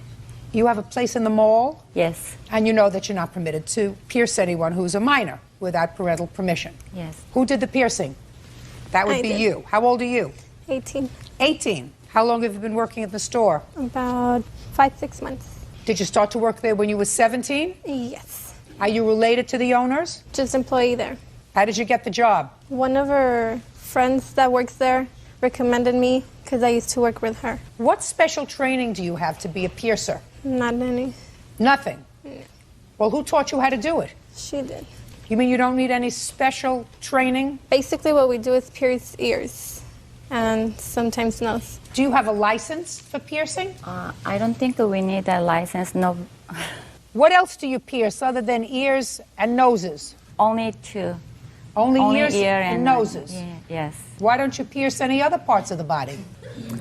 Oh, that's against the law, that's what I know. Because that belongs to body piercing, we're not doing ear piercing. Well, your ears are part of your body and your nose is part of your body. Last I looked. Who are you? I'm her son. Yeah. So the piercings that we do, it only requires a gun. So we don't do the ones where you need a long needle. So only the nose and the ears are capable with a gun. I could think of some other places where you could use a I mean, gun. you can, yeah, technically you can, but it's That not, I've it's heard not about. very safe. Okay, sit down.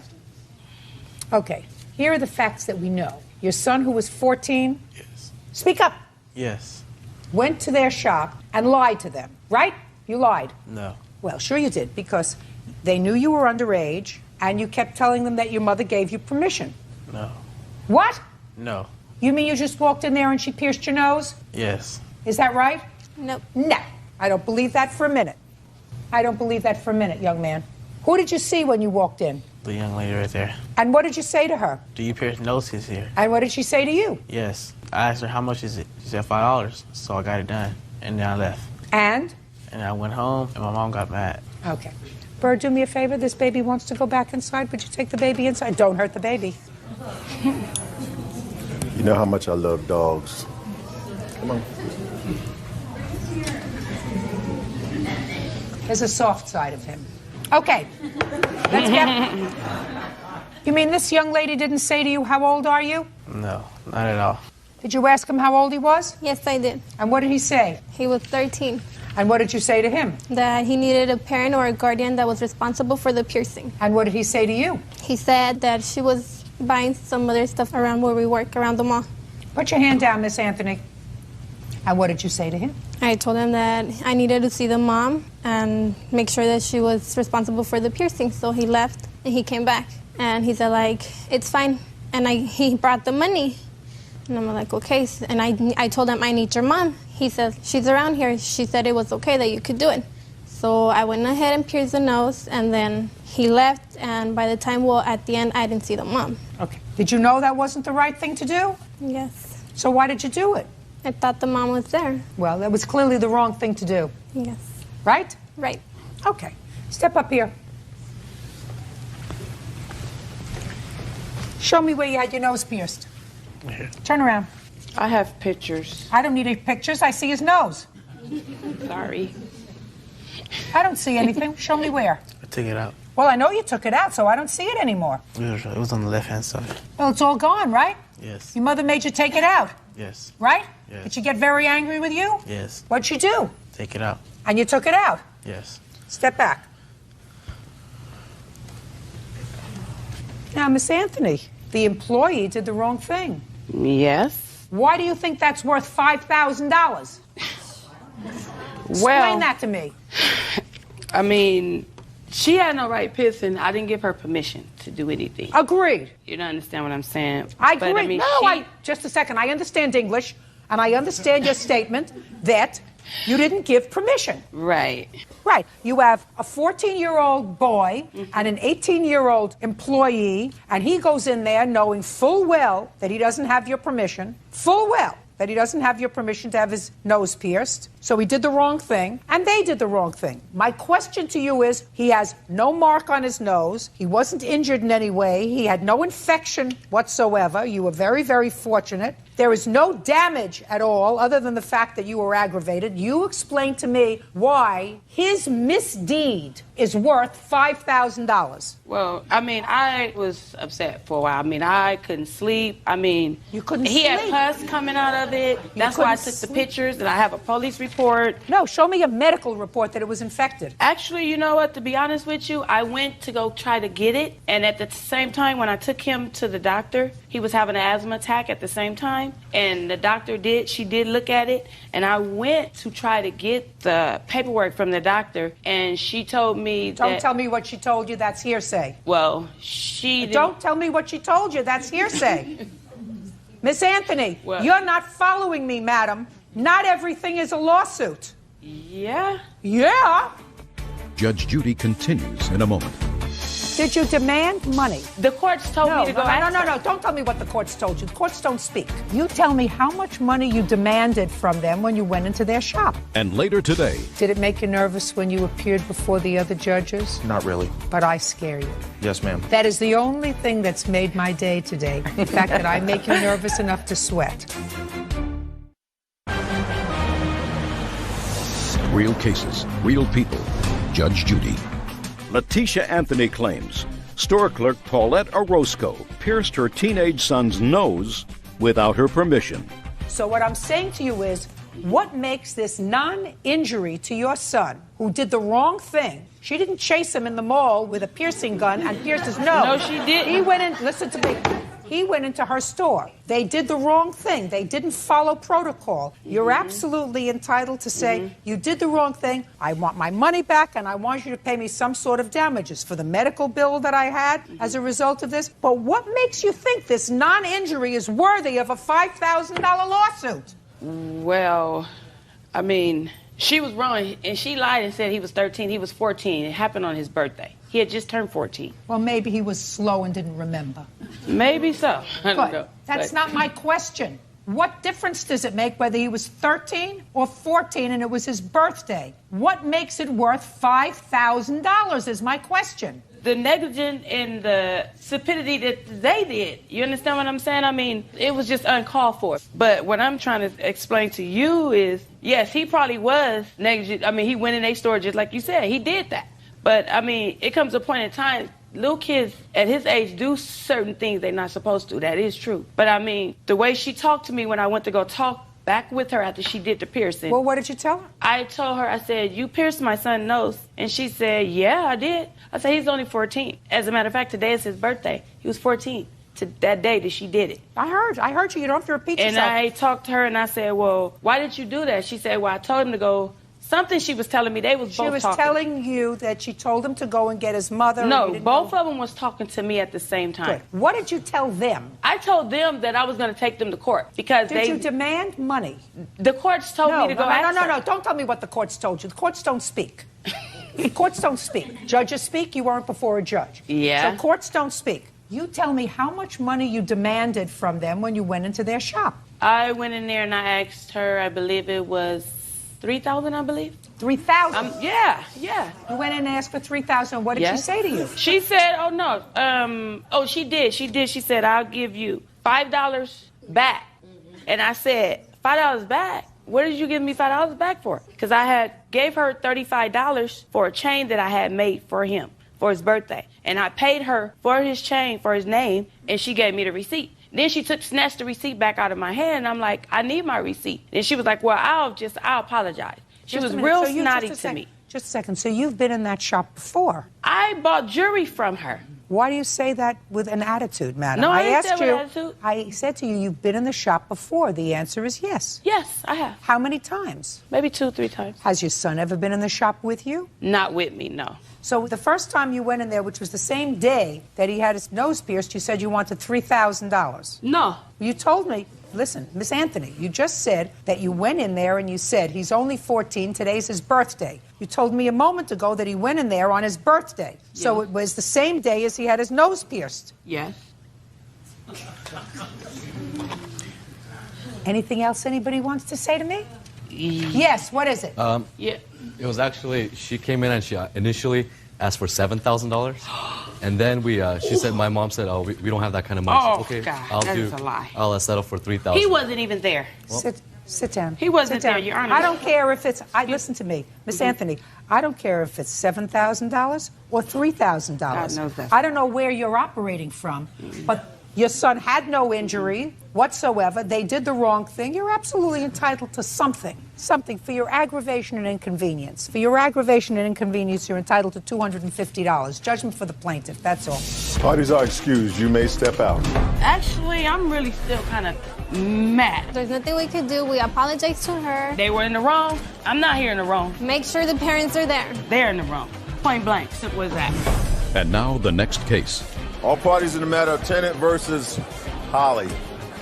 Step forward. Carolyn Tennant is suing her son's friend, 22-year-old Jeffrey Holly, for stealing her golf cart and damaging it while driving drunk.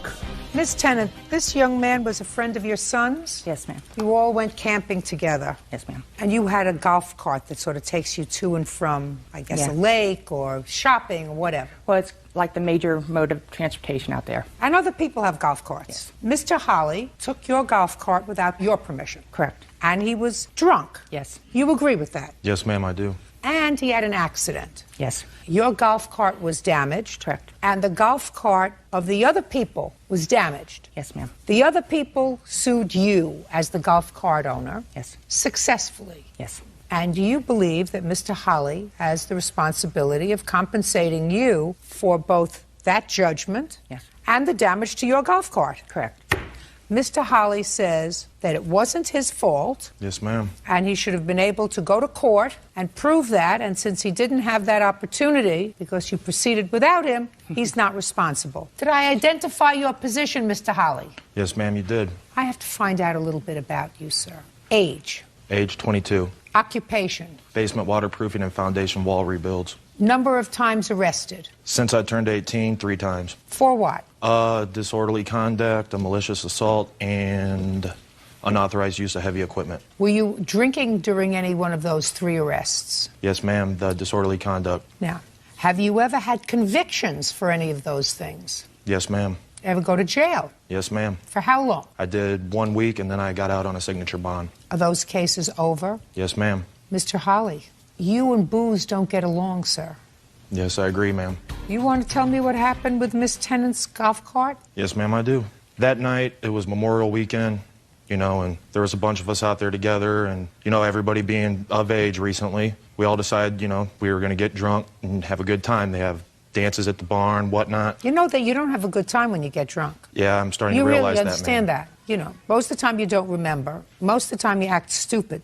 Most of the time you get sick afterwards. You really have a much better time if you're sober. That doesn't mean you can't drink. That just means that you have a better time if you're not drunk. Right. Yes, ma'am. But you got drunk. Yes, ma'am.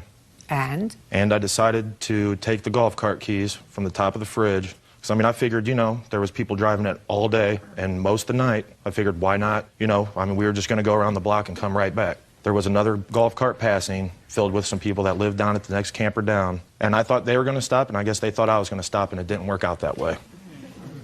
So? So I ran into the side of them. They proceeded to get off the golf cart and just completely make an enormous deal of it. I mean, they're golf carts. They don't go over 10 miles an hour. No, they go faster in there. And during all this, I mean, everything started getting out of control. People were yelling at each other. One of the ladies on the golf cart, her fiancé, decided to sucker punch me. Then I was held from defending myself once I found out in that township I could legally defend myself once somebody put their hands on me. I was held from defending myself. And I mean, why couldn't I get any, you know, closure on that? Because I did make a police report on it, and I figured You not wanted closure. Tell me how you wanted to get closure. We were going to make a deal. My brother was going to give the guy $1,500 for his golf cart. No. I'm talking about you wanted to get closure from being sucker punched, you said. Yeah, either a chance to defend myself at that moment in time to or... punch him? You wanted to punch him back. Yes, ma'am. And you were prohibited from doing that. How, sir? Because Alan Reining grabbed me and basically pushed me backwards and bear hugged me and wouldn't let me. Wouldn't let you punch him back. Yes, ma'am. And that would have given you closure. Yes, ma'am. You've been watching too many psychological programs that seem to be proliferating in daytime television, sir. Not everything gives you closure. You usually defer to the fact that you want closure when somebody in your family dies. You go and visit them and you say, now I have closure. You know, I've seen them, I've said goodbye. Closure is not usually a thing that one refers to, punching somebody back. That doesn't give you closure. Mr. Holly, you're a very polite young man. Do I make you nervous? Yes, ma'am. Is that why you're sweating? Yeah. Yes, ma'am. Did it make you nervous when you appeared before the other judges? Not really. But I scare you. Yes, ma'am. That is a really, really good thing. I've not had a particularly good day today. That is the only thing that's made my day today. The fact that I make you nervous enough to sweat. You owe Mrs. Tennant money. You owe her the money that she spent or will spend to fix her golf cart. And you owe her the judgment that was entered against her for the accident you had when you took her golf cart without permission. Because if you go back, Mr. Holly, these are the objective facts. I'm not going to really scream and yell at you because you've been so polite. I'm going to say it easily so you can get my drift. A, you were drunk. You should never have gotten behind the wheel of any instrument that was moving because you weren't exercising good judgment. B, you got behind the wheel of it without permission. So in effect, you stole it. You had an accident. You're responsible to reimburse her for any out-of-pocket expenses that she had. And her out-of-pocket expenses were? $1,782.50. $1,782. And 50 cents. And 50 cents. That's your liability, Mr. Holly. That's your legal responsibility. And if you don't want to incur that kind of obligation, you're not supposed to get drunk and act stupid so that you really don't know what's going on.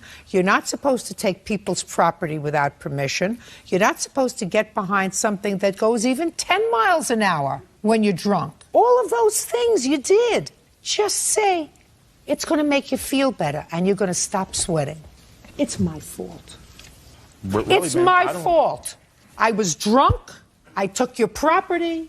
I caused you aggravation. I'm sorry. I will make you whole. And if you can't do that, Mr. Holly, I will. Judgment for the plaintiff in the amount of $1,782.50. That's all. Thank you, ma'am. Pardon is excused. You may step out. I think that she just did a wonderful job. I mean, I'm a little, upset about it. Is suing his ex-girlfriend, 23-year-old Mindy Golden, for damages resulting from a false arrest for burglary. Mindy claims Ray unlawfully entered her home after they broke up. Order. All rise. Yes, case number 473 on the calendar in the matter of Wood versus Golden. You're welcome, Judge. Parties have been sworn in. You may be seated. Ma'am, have a seat, please. Mr. Wood, this lady used to be your girlfriend, and I would assume that the person standing on your side is your brother. Is that right? Yes. It is your claim, Mr. Wood, that the defendants falsely reported that you were burglarizing their home, causing you to be arrested. You spent money on attorneys, and you want to be compensated for their false reporting of this burglary. Miss Golden and her brother say that you actually were in their home without permission, which is a burglary. They say that you retaliated by calling Child Protective Services and claiming that the two of them were using drugs in front of their children, in front of your children. Right. And in addition, Ms. Golden is counterclaiming because she says because of your action, she was fired from her job. She wants to be compensated for her lost wages. When did this unholy alliance begin? June 2004. Did you live together? No. Ever? No. Did you ever stay over? Occasionally. How many times a week, Mr. Wood? Once, maybe twice. Did you have a key? At one time, yes. Would you occasionally go over to the house and answer my question? I don't want you to think of where I'm going, Mr. Wood. All I want you to do is try to tell me the truth. Okay. The truth will set you free. Okay. Did you ever go over to the house and wait for her to come home? Yes. Went into the house by yourself? Yes. That happened frequently? No. In the course of the year and a half that you were together, did it happen 10 times? No. Happened 5 times? Maybe, yes. When you went over there and neither she nor her brother were there, prior to February of 2006, did anybody report that you were in the house without permission? No. Did you ever take anything that you weren't supposed to? No, I did not. Tell me what happened on February 17th, 2006. It was about 7 o'clock in the evening, 7:15. I was in Binghamton, and I got a call from Mindy stating that her brother had caught me in the trailer. And she said that I didn't have any business being in there because we had broken up the previous week again. It was longer. Shh, shh. And what did you say to her? What's going on? Why are you doing this? I'm in Binghamton. I haven't been in Windsor for over an hour. Why are you doing this? And she said, you were there. I'm going to see you in jail. I'm calling the troopers, and slammed the phone down.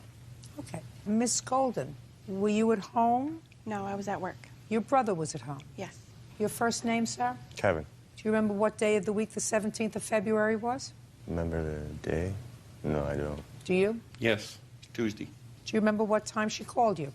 7:45. In the evening? Yes. All right, Mr. Golden. I want you to tell me what happened on the 17th of February. Yeah, I went out to eat. No, look at me. Oh, I went out to eat with my girlfriend, came home from dinner, proceeded to enter in the door, and when I bumped into Ray, coming out as I was coming in. He was coming out? Yes, ma'am. And what did you say to him, and what did he say to you? Just nothing. We were just both like, yeah. And I heard a hissing noise, and that was the propane. So I went to investigate that, and I turned around. By the time I fixed that, he was gone. What was wrong with the propane? It was unhooked from the tank. Hooks up to the trailer for heat and cooking. And it's outside? Outside, correct. Now, when you went inside, what did you see? Nothing really. It was dark.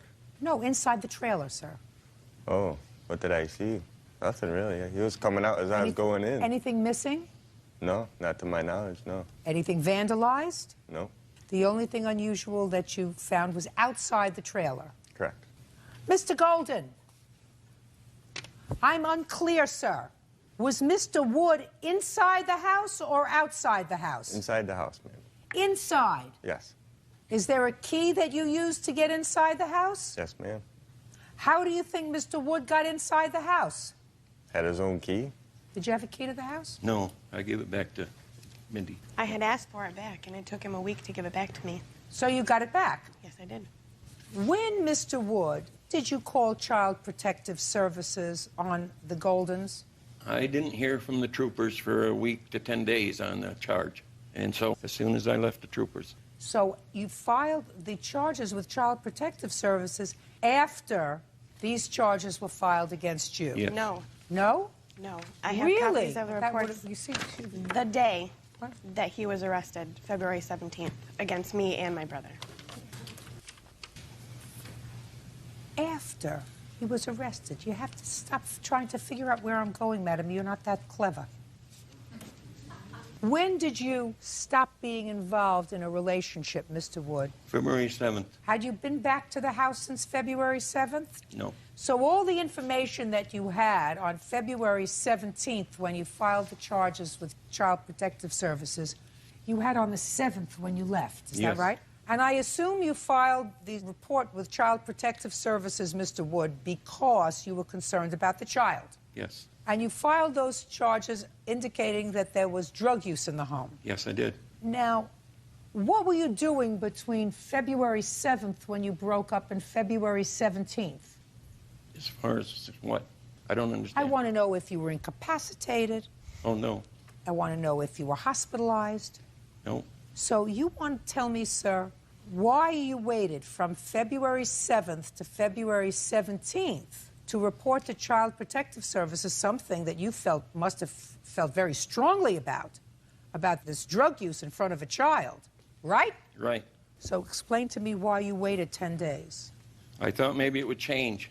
So what told you that it wasn't going to change when they filed these burglary charges against you? Is that what you're telling me? No. You mean it was just a coincidence? I thought maybe. You mean it was just a coincidence? Yes. That the charges were filed on the same day with Child Protective Services as the charges for burglary were filed against you? Yes. That's a coincidence, sir, that I find very hard to swallow. Because if someone is legitimately concerned about the welfare of a child, how old is your child? He's 3 now. He was 2. About a 3-year-old child that has no voice, then I assume that this drug use has been going on for a long time, right? Yes. That you would have reported it immediately, right? Right. You chose to wait serendipitously on the same day as you were arrested for burglary to report it to Child Protective Services. Yes. That would be unfortunate. Judge Judy continues in a moment. Did you ever smoke marijuana in front of your child? No, ma'am. Did your brother? Not to my knowledge. Well, you would know that, right? I would hope so. And later today, If you gave her, let's say, $5 a week, it means going one less time to McDonald's, getting one less Frosty Freeze.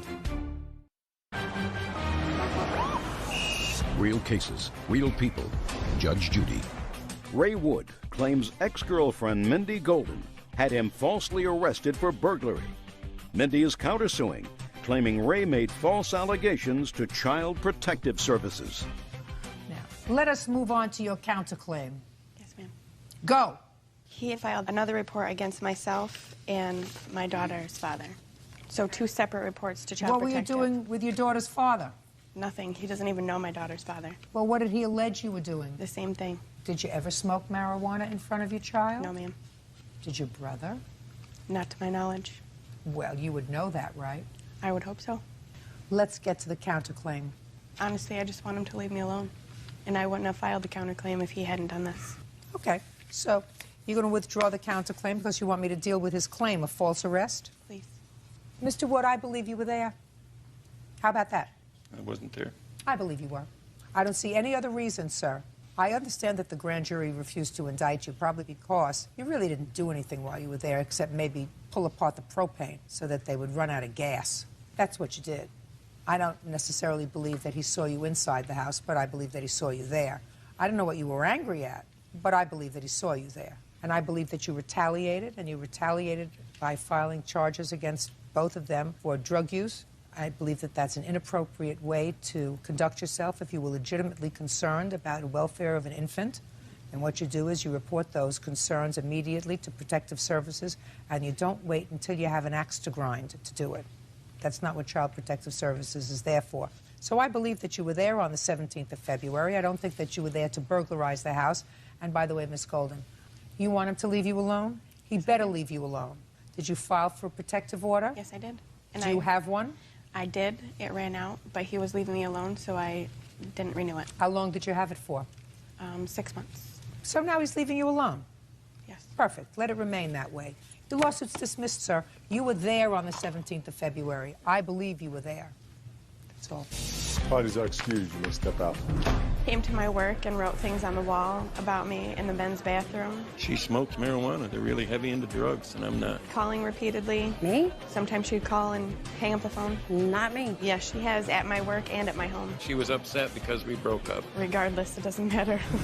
And now the next case. All parties in the matter of Pittman Page versus Pittman, step forward. Deborah Pittman Page is suing her nephew, 21-year-old Chad Pittman, for a loan to get his car insured and for the cost to get the vehicle out of impound. Miss Page, did you ever hear the saying, no good deed goes unpunished? Yes, ma'am, I have. This is your nephew. Yes, it is. According to your complaint, he fell on some hard times. Correct. And you offered to advance him the money to pay his car insurance. Correct. And he was supposed to pay you back. Yes, ma'am. When did you pay his insurance? April 11th of 2006. And how was he supposed to make the payments to you? He was just starting a new job, and so he thought he could go ahead and pay me then. So he was living at home with his father and his stepmom. Is that your brother? Yes. So they had said that he had to have a registered and insured vehicle in order to move back in home. And so that's why we did this. And I paid the insurance company. I wrote a check for $1,432, and then he gave me $432 that he had. That way he was able to get registered and insured, and he moved back in. And how many payments did he make? Well, he paid the $432 initially, and then he paid another $100, and then about 6 months later he paid me $60. Okay, young man, now tell me what happened. What happened was... Don't listen. Don't look down. What happened was on the 12th of April, she did write a check. I did give her the $480. We're past that. She wrote the check. You gave her $432, leaving a $1,000 balance. You paid her another $160 over a period of time. No. You didn't pay her anything. I gave her more than $160. Okay, how much did you give her, sir? I brought the payment down to $840, which means I paid her... $160. $160, okay. So I was wrong. I got arrested. No. Look here. I got arrested. When? I got arrested on November 7th. So between April 12th and November 7th, you gave her a total of $160. Correct. Why But is in between times, I didn't have a job. I told her that I'll give you the money, but I also have to support myself at the same time. So I wasn't always able to give her as much as she had expected. Well, how about anything? Oh, I would give her something. No, you didn't. You gave her $160. April, May, June, July, August, September, October, in 7 months. In 7 months, if you gave her, let's say, $5 a week, which, look at me, look at me. It means going one less time to McDonald's, sir.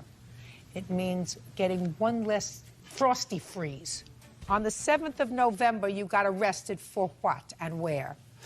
I got arrested in Amesbury, Massachusetts for possession of a firearm, a Class D substance. What was the substance? Weed. Marijuana? Yes. With the FID numbers filed off, and... The FID numbers filed off the marijuana or the firearm? No, the firearm. And then I was brought into Middleton. You were stopped in your car? Yeah. The car that your aunt had insured? Yes. And then it was impounded. It was? Oh, yeah, it was. It got impounded. She went to the impound. Just a second. How did she find out that your car was impounded? Because my dad had found out that I was arrested. She found out. She wanted the car to take out, get the license plates off, turn them in, collect the past due, not the past due, but the amount the for balance of the cancellation. insurance. Exactly. So that she would at least have some money back. Right. But she also wanted me to pay the $210. She also has my... $210 for what? For getting the car out of the impound. Didn't you want the car anymore? It didn't matter to me either way. I was going to be in Middleton for more than a year, so... Listen to me. So at that point, it didn't matter to you that the car was an impound. What kind of car is this? 96 Ford Contour. So you didn't care whether the car was an impound. As far as you were concerned, they could have turned it into a toaster. Exactly. Right? Exactly. But didn't you understand, sir, that by letting the car remain there, your aunt was stuck with this $840 payment that you owed her? I had full intention on paying her, but I couldn't justify why am I paying her. She has my car, she has my title, threatened to forge my signature on my title, said that she could get $1,300 at a junkyard for it, tried signing it. She didn't seem to want either, so I just was like, well, make up your mind. Can you get any money for his car? It turns out that in Massachusetts you have to have an inspection sticker, and the car had already been rejected, so it had a rejection sticker on there because it needed some taillights, it needed some other underneath work, but I wasn't sure exactly what. But it also had a cracked windshield, so that was another $200 and some odd. So it turns out that the car wasn't worth what the Kelley Blue Book value on it was. So when he wanted to change the deal and just sign that over to me and say, well, you get to sell the car for whatever, he couldn't understand that I didn't want to deal with selling the car, plus the car wasn't worth the money, and so I wanted him still to pay me the money he owed me. And he Fabulous. just didn't Where understand. is the car now? It's in the parking lot of my parents' house. Where's the title to the car? I have the title here. May I have it, please? Yes, ma'am. Now, he gave you the title, I assume, because you indicate that in your complaint, to hold as collateral. Correct. Mr. Pittman, Chad. Yes. That would be you, right? That's me. Guess what I have for you, Chad? A title? You know how quick and clever he is? Sharp as a bowling ball. Sharp as a bowling ball. Now you have the car. She wants her $840 and what she spent to get it out of impound. I didn't ask her to get it out of impound. She went out to get it by herself. Well, I let was me in ask you Middleton this at question, the time. Mr. Pittman. Let's follow your logic, sir. We're now talking about a substantial amount of time later, 10 months. Ultimately, you were going to either get your car back or be stuck with paying her $840. What I'm giving you the opportunity to do is to take the car now that you have the title, and you can sell it. Maybe you can sell it for junk. Maybe you can get $200 for it. Maybe you can get $300 for it. Or you can sign the car over to her. Do you understand? Yeah, that was Sign the car original- over to her, and you're still going to pay her $840. I'm going to see how smart a boy you are. You can either sign the car over to her now and pay her $840, or you can keep the car and pay her $840. What would you like to do? Well, I'll keep the car. I'll give her the $840. Perfect. Love it. Thank you good. very much, in addition to the towing. You got it? Gotcha. Perfect. Judgment for the plaintiff in the amount of $1,050. Thank you, Your All Honor. you Judge Judy, you may step out. We had a gentleman's agreement, so to speak, and he didn't want to comply with it. She decided that The people are real. The cases are real. The rulings are final. This is Judge Judy. Cody Lawrence is suing his former live-in girlfriend, Melissa Steyer, for rent and for stealing his belongings when she moved out. Order. All rise. Your Honor, this is case number 198 on the calendar, the matter of Lawrence versus Steyer. Thank you. You're welcome, Judge. Parties have been sworn in, Your Honor. You may be seated. Mr. Lawrence, you and the defendant were in a relationship for several years. Ms. Steyer has 2 children, one child from a previous either marriage or relationship and one child that you have together. According to your complaint, she moved into your home. And after several years, according to you, it wasn't working out because you had met somebody else. Or it wasn't working out and then you met somebody else. I'm not going to get into that because, quite frankly, I don't care. In any event, you left Ms. Steyer in the house, even though it was your house, because you agreed to allow her daughter to finish the school year in the house, but you had an agreement. And your agreement was for those months she would pay rent. So far, do I have it down? Right on. Right on. That's why they pay me the big bucks. You claim she did not pay you rent as she promised she would for the 4 months that she lived there. And in addition, when you returned to the house, either alone or with your new lady friend, you found she had taken property that belonged to you. You want the rent and the property. Yes, ma'am. Ms. Steyer says there was not an agreement for rent. She took only what she came into the relationship with, and she is counterclaiming. She has a rather unique counterclaim. She says she is entitled to half the equity in your home. She will explain that to me. So how long did the 2 of you live together in this house, Mr. Lawrence? Let's see, I bought the house in October of '99. I signed on there. And did Ms. Steyer and her daughter move in right away? Yes. When you purchased the house? Yes. How old is the child that you have together? 6. Boy or a girl? Girl. All right. Ms. Steyer, were you working when you moved in? Yes. Where were you working? I was working at a nursing home. Mr. Lawrence, you and Ms. Steyer were together for a substantial period of time. When did you move out of the house in with your girlfriend? Early February of this year. Did you give Ms. Steyer any notice? When I broke up with her, I told her that we'll try to work as like a roommate type situation, you know, until the school year ends. But that only lasted about a few days. We kept getting into arguments. That's hard. Yeah. That's very hard, especially when there's somebody else involved. Right, so I told her I'd just grab some of my clothes, I'll stay elsewhere. If you pay me $400 a month in rent, I'll pay the other part of the mortgage. And then at the end of the school year, that gives you plenty of time to figure out where you're going to go. And she moved out in June? No, well, she was supposed to move out in June, but she moved out like 3 weeks before school let out and didn't tell me about it. Okay, so she's supposed to be out in June. Right. So we're talking about 4 months. Correct. From March until June, how much child support did you pay? None. Why not? Because we hadn't established that. I did tell her if she paid the $400 a month in rent, I was going to give her $250 a month in child support. Since I didn't receive any money for rent, I didn't pay the $250. Then it's a wash, Mr. Lawrence. You got me? Yeah. You're paying child support now, Mr. Lawrence? No, that's my next step. I've already gotten in with child support, told them they need to... Just 1 second. Oh, I'm sorry. So is what you're telling me after she moved out, the beginning of June, you paid nothing in child support? Absolutely nothing, ma'am. You know that my sympathy level for you is going like this, Mr. Lawrence? I understand. The whole situation is, if I can show you... Mr. Lawrence. Like that. Now, what items do you claim, Mr. Lawrence, that Miss Steyer took from your house when she left? Well, basically the house was just about empty. I mean, all she did leave me was a recliner, a coffee table, lamps, and a few items down in the that were in the closet downstairs. What had you purchased, sir? We had purchased together a 62-inch big screen TV. Just a second, so this is something you purchased together? Yes, ma'am. With joint money? Yeah. So, what do you want me to do about that? She did not give me a chance to, we wanted to get together and figure out who's going to take what. I mean, she just took You don't everything. expect me to do that, do you, sir?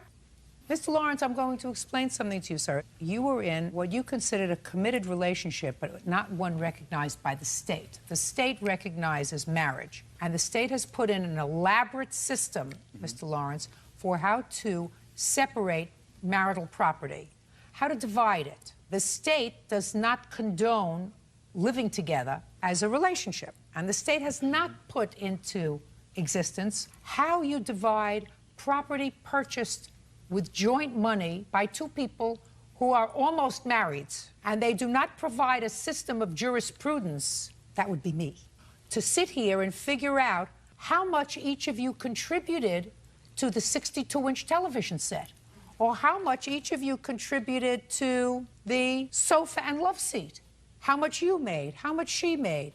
The state only does that with marrieds. You chose not to get married, she took the property first. I would say the same thing to her. If you took the property first, the state hasn't put into effect a system where I have to waste my time or Bird's money in a public system to figure out who bought the 62-inch television set. You didn't buy it alone? Comes into the category of too bad. Does that also include items that she took that didn't even belong to either one of us because it was my grandmother's that left for me? Well, sir, then what you would have to do is to show me a copy of your grandmother's will. I have a letter here. Don't show me a letter. Well, it's an affidavit from the estate. I want to take a look at an affidavit from the estate that says certain property belongs to you. If she took property that was left to you by your grandmother, she must return it. That's your personal property. You take any property that he got from his grandmother? The freezer. The freezer? Yeah. You have to return it. It was given to both of us, though. No, she only gave it to you because you were with him. Judge Judy continues in a moment. He had like 11 jobs while we were together. After number 7, I would have said toodaloo, adios, arrivederci. And later today. How many children do you have? 4. Where does he fit in? The second son. 3 out of 4 ain't bad.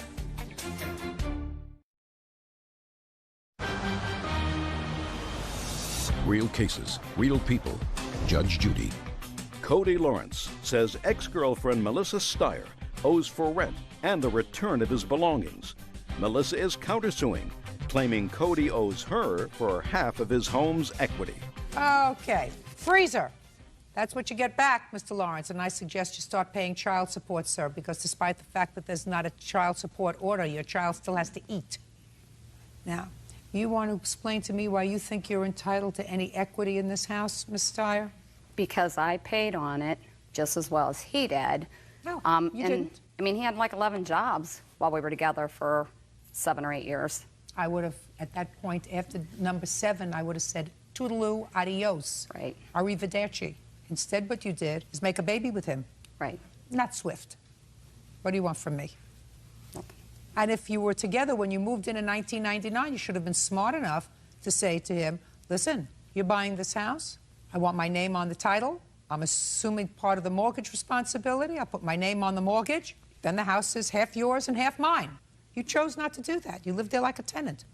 State doesn't put in a system for almost marrieds, Miss Steyer. Right. You got it? Mm-hmm. He gets his freezer. Okay.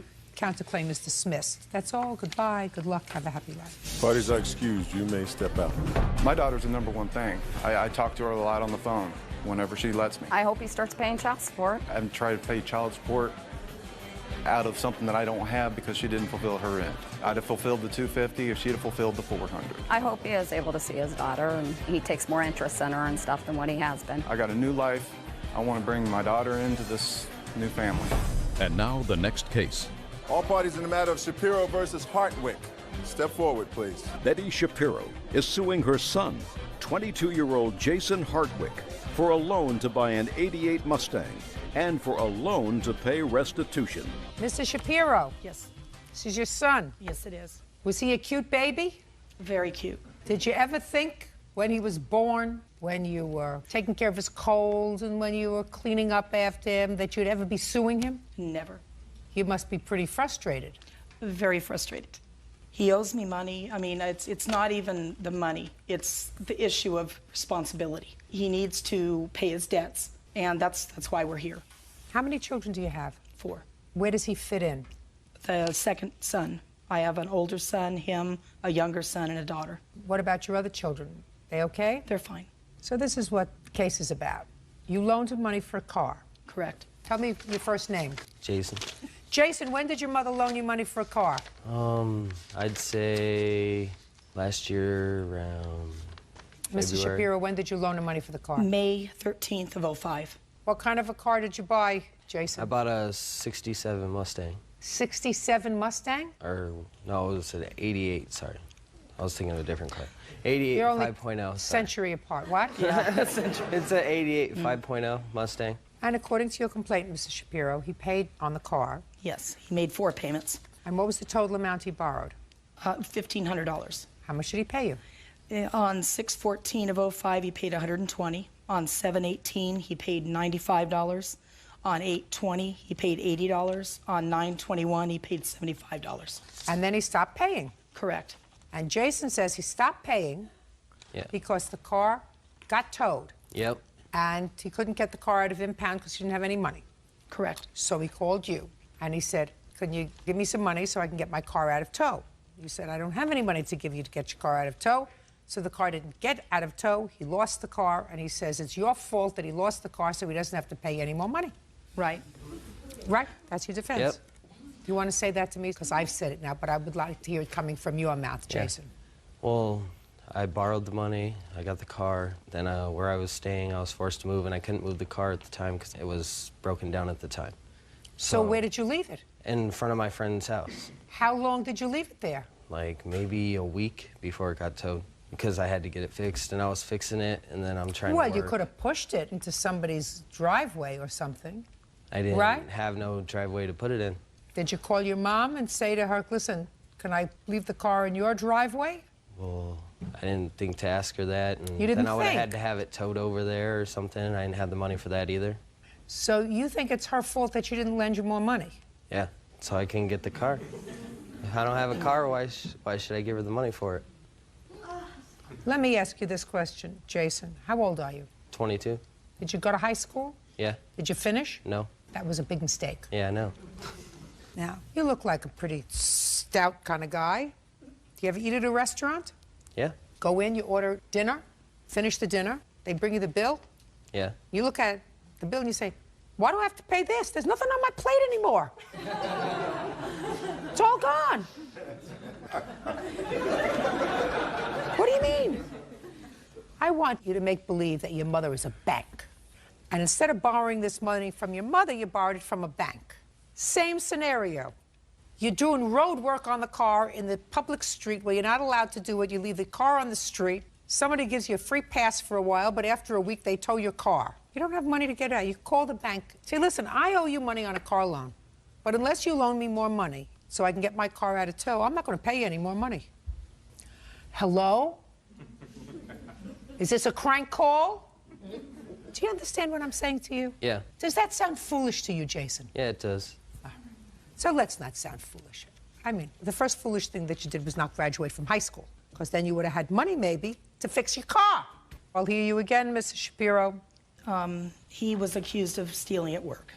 Stealing cash? Stealing cash. What kind of place were you working at the time, Jason? It was like a diner, maybe. It was a sandwich shop. And what were you doing? I was cooking. And you were accused of stealing? Yeah. Out of the cash register? I don't know. They never told me where it was from. They just told me money was missing, and they feel that I was doing it. Okay. So he called you? Correct. What did he say when he called you? That he was accused of stealing and that they were going to press charges and put him in jail unless he came up with the money. And you said what?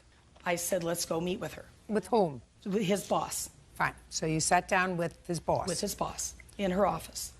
Go ahead. And at that time, she basically told me exactly what had happened, Well, the tell me, amount of money that was taken. When she sat at the meeting with you and your son and accused him of taking this money, what did he say? He had admitted to doing it. And she was willing How much to money are we not- talking about? $2,715. I didn't say nothing like that. What did you say? I told them that I wasn't admitting nothing. No, look, don't look down. Look over here.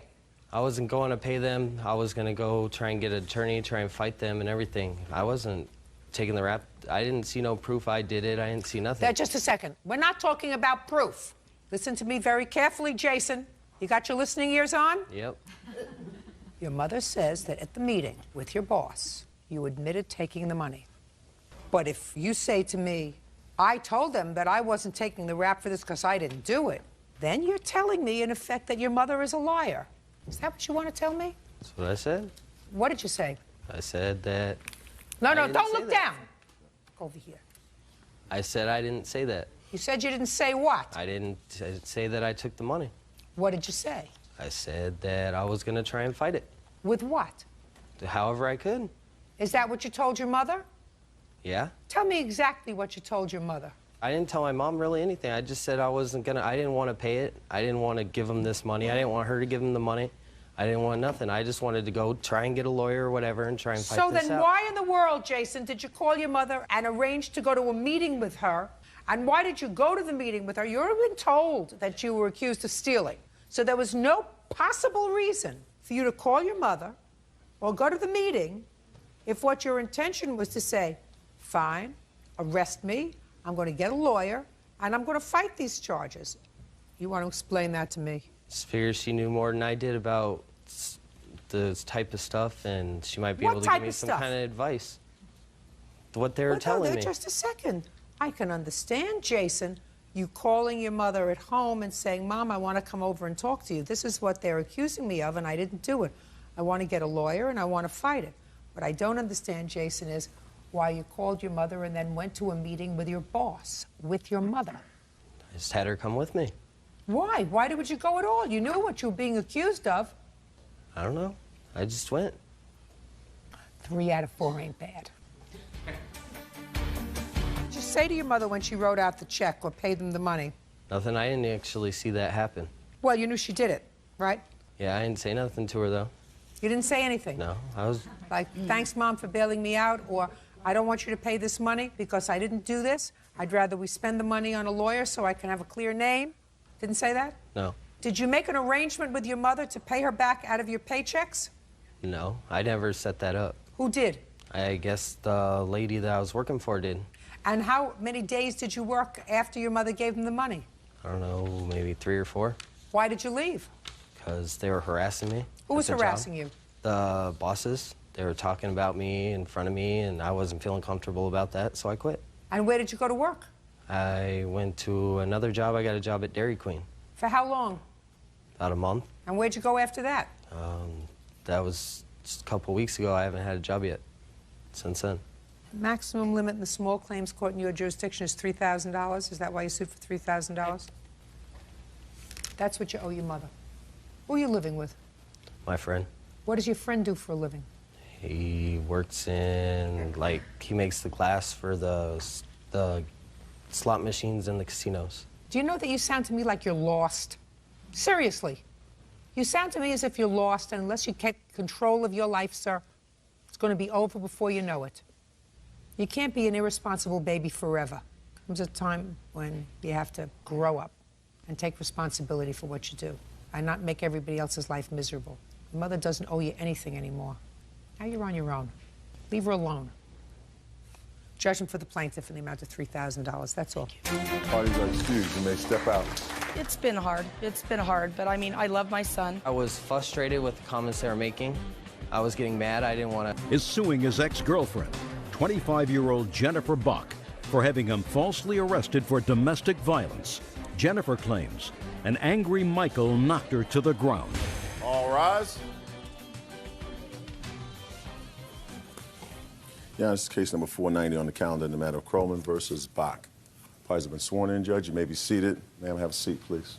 Mr. Krollman, the defendant is your former girlfriend. You and Miss Bach have a child together. And it is your claim that sometime in 2005, she filed false assault charges against you, which caused you to retain an attorney, lose wages, suffer. You want her to compensate you. Correct. Ms. Bach says she told the truth when she filed for this protective order. As a matter of fact, the protective order was granted to her for a year. She is counterclaiming because she says you're the one who continues to harass her, and she's going to tell me why.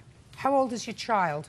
She just turned 2 in January. And when did this incident happen that formed the basis of the order of protection? November 10th, 2005. How long had you been separated at that point? Almost 2.5 months. Where did the incident occur? In my house. What time? It was around 7 in the morning. What were you doing at his house at 7 in the morning? It wasn't 7, it was about 5:30. We had been out that evening, and he invited me back to his house, so we were at his house. You had been out together in the evening? Yes. Is that right? We met up later in the evening, yes. Where? At a bar. Okay, so what happened at 5:30? She had come back.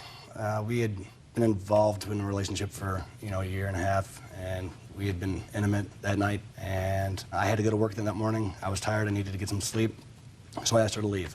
She did not want to leave. She basically wasn't satisfied and wanted me to continue. I told her I had to get some sleep. I asked her to leave. So that is when she left. When she left, she walked into the garage, knocked over a set of poker chips. I heard a loud noise, so I followed her. And at that time, she was walking out of the garage. I was tired. I wanted to get to sleep. I wanted to make sure she left. So I approached her. I went to put my hand on her, and as I did that, she turned into me. When that happened, she fell over. Immediately, I apologized, and I asked to help her up. After about a minute, she let me help her up. I gave her a hug and apologized, and then I went inside, and she got in her car. All right, that's the basis for your application for a protective order, that incident? Yes, but that's not how it happened. Now you tell me your version of the incident. Okay, we did get into the argument. I was leaving. I did knock off the poker chips off the table. I continued to keep walking. I never stopped at all. All of a sudden, he comes behind me, pushes me, and I fall from the garage onto the driveway. I fell on my complete left side. I was crying. He did not offer to help me up, did not apologize. I got up. I was crying. I asked him to apologize, and I left. I went home. I didn't tell anybody what happened. A couple days later, family members found out and told me to go file.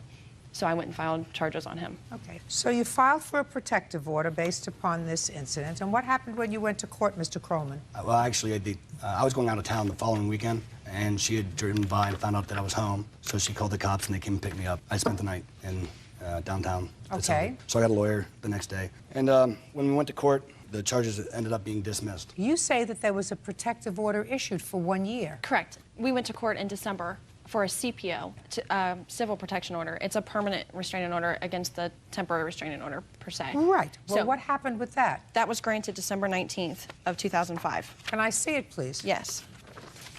I'm sorry, it's December 21st. So in Ohio, you can have a civil protective order as opposed to a criminal proceeding pending. Correct. Okay.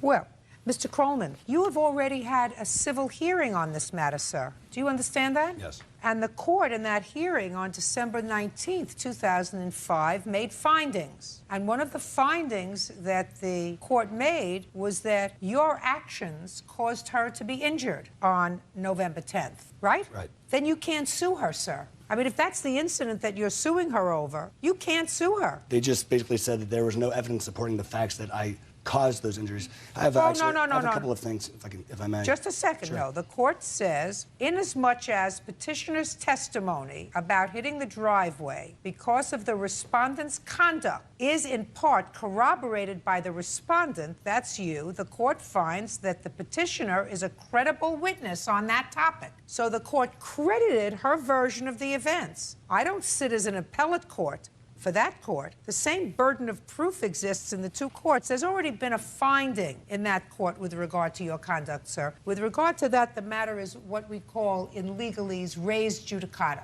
I don't go back and look at the facts again. They dismissed the case and sealed it criminally. Civilly, they found you liable, and they issued a civil protective order for a year.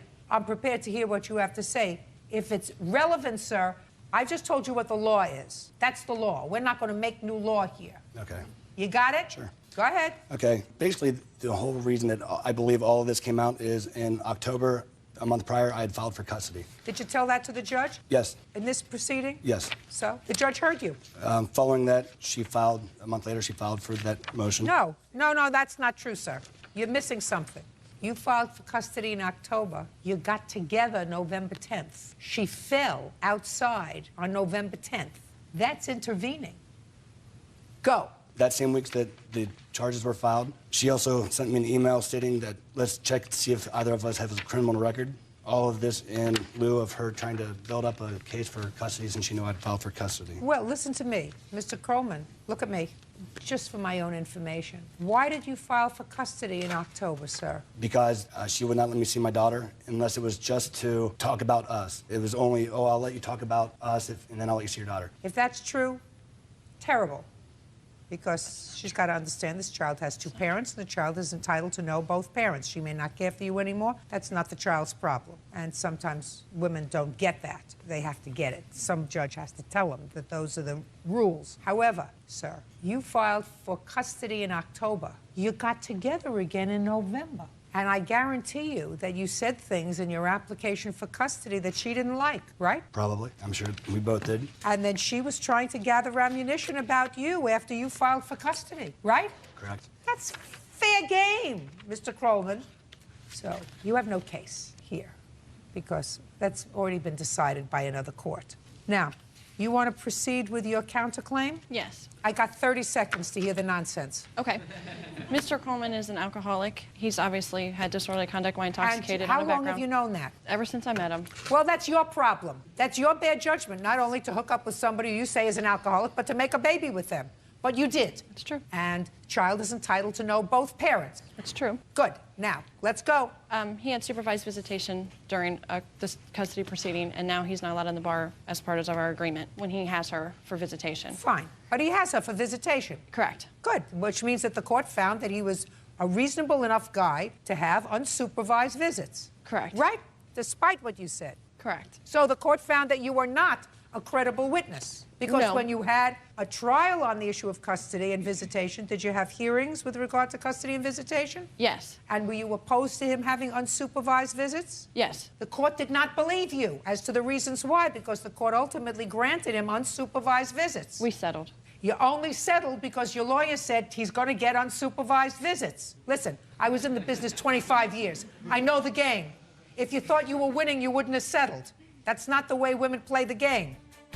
Judge Judy continues in a moment. He's thrown things at me, broke a mirror, shoved me in the closet. And yet you went to bed with him in November of 2005. You don't get points for genius. True. And later today, You broke the banister in her house, then you got drunk, you fell down the stairs, you had to be taken to the hospital. Is any of that true, sir? Not really.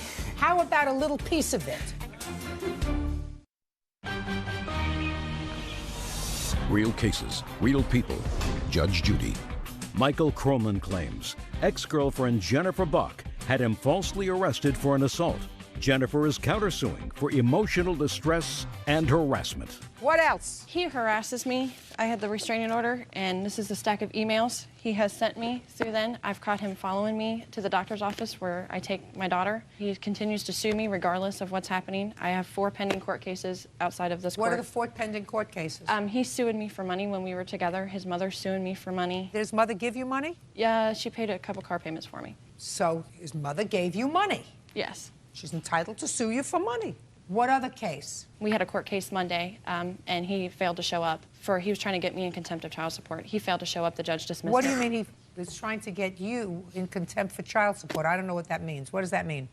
We share medical bills, basically, so she hasn't paid me half the medical bills, so I took it to court. Have you paid the medical bills you're supposed to? Yes. You have? Yes. Oh, well, then I assumed that the case would be dismissed, and probably with prejudice. He wanted medical payments up until the time she was born. So since we were together up until she was 9 months old, the judge didn't see that was appropriate. Keep going. What are the other lawsuits? You said 4. Right. So we had the court case on Monday, the 2 lawsuits that his mother and him have against me, and then we have another one objecting an administrative hearing where I get to claim her on tax exemptions every year. Okay. How much do you pay for child support? I was paying $204 every 2 weeks. And who do you live with? I live by myself with my daughter. And you work? Yes. Who pays for daycare? I do. Solely? Yes. What does it cost you for daycare? $380 a month. Well, Mr. Krollman, if I were judge hearing the case and you were paying $100 a week support and she's paying for daycare, I wouldn't let you claim the child as a tax deduction either. I'm just telling you, that's gratuitous advice. If she's paying $380 for child care a month and she lives by herself with her child and half of all of the expenses are attributed to the child, then your $100 a week doesn't cut it for 50% of support. So I would just gratuitously give up on that one. Listen, The fact that you don't like each other anymore is unfortunate. If you liked each other, you'd still be together. You did a very dumb thing in making a child together. You picked the guy who you say is an alcoholic.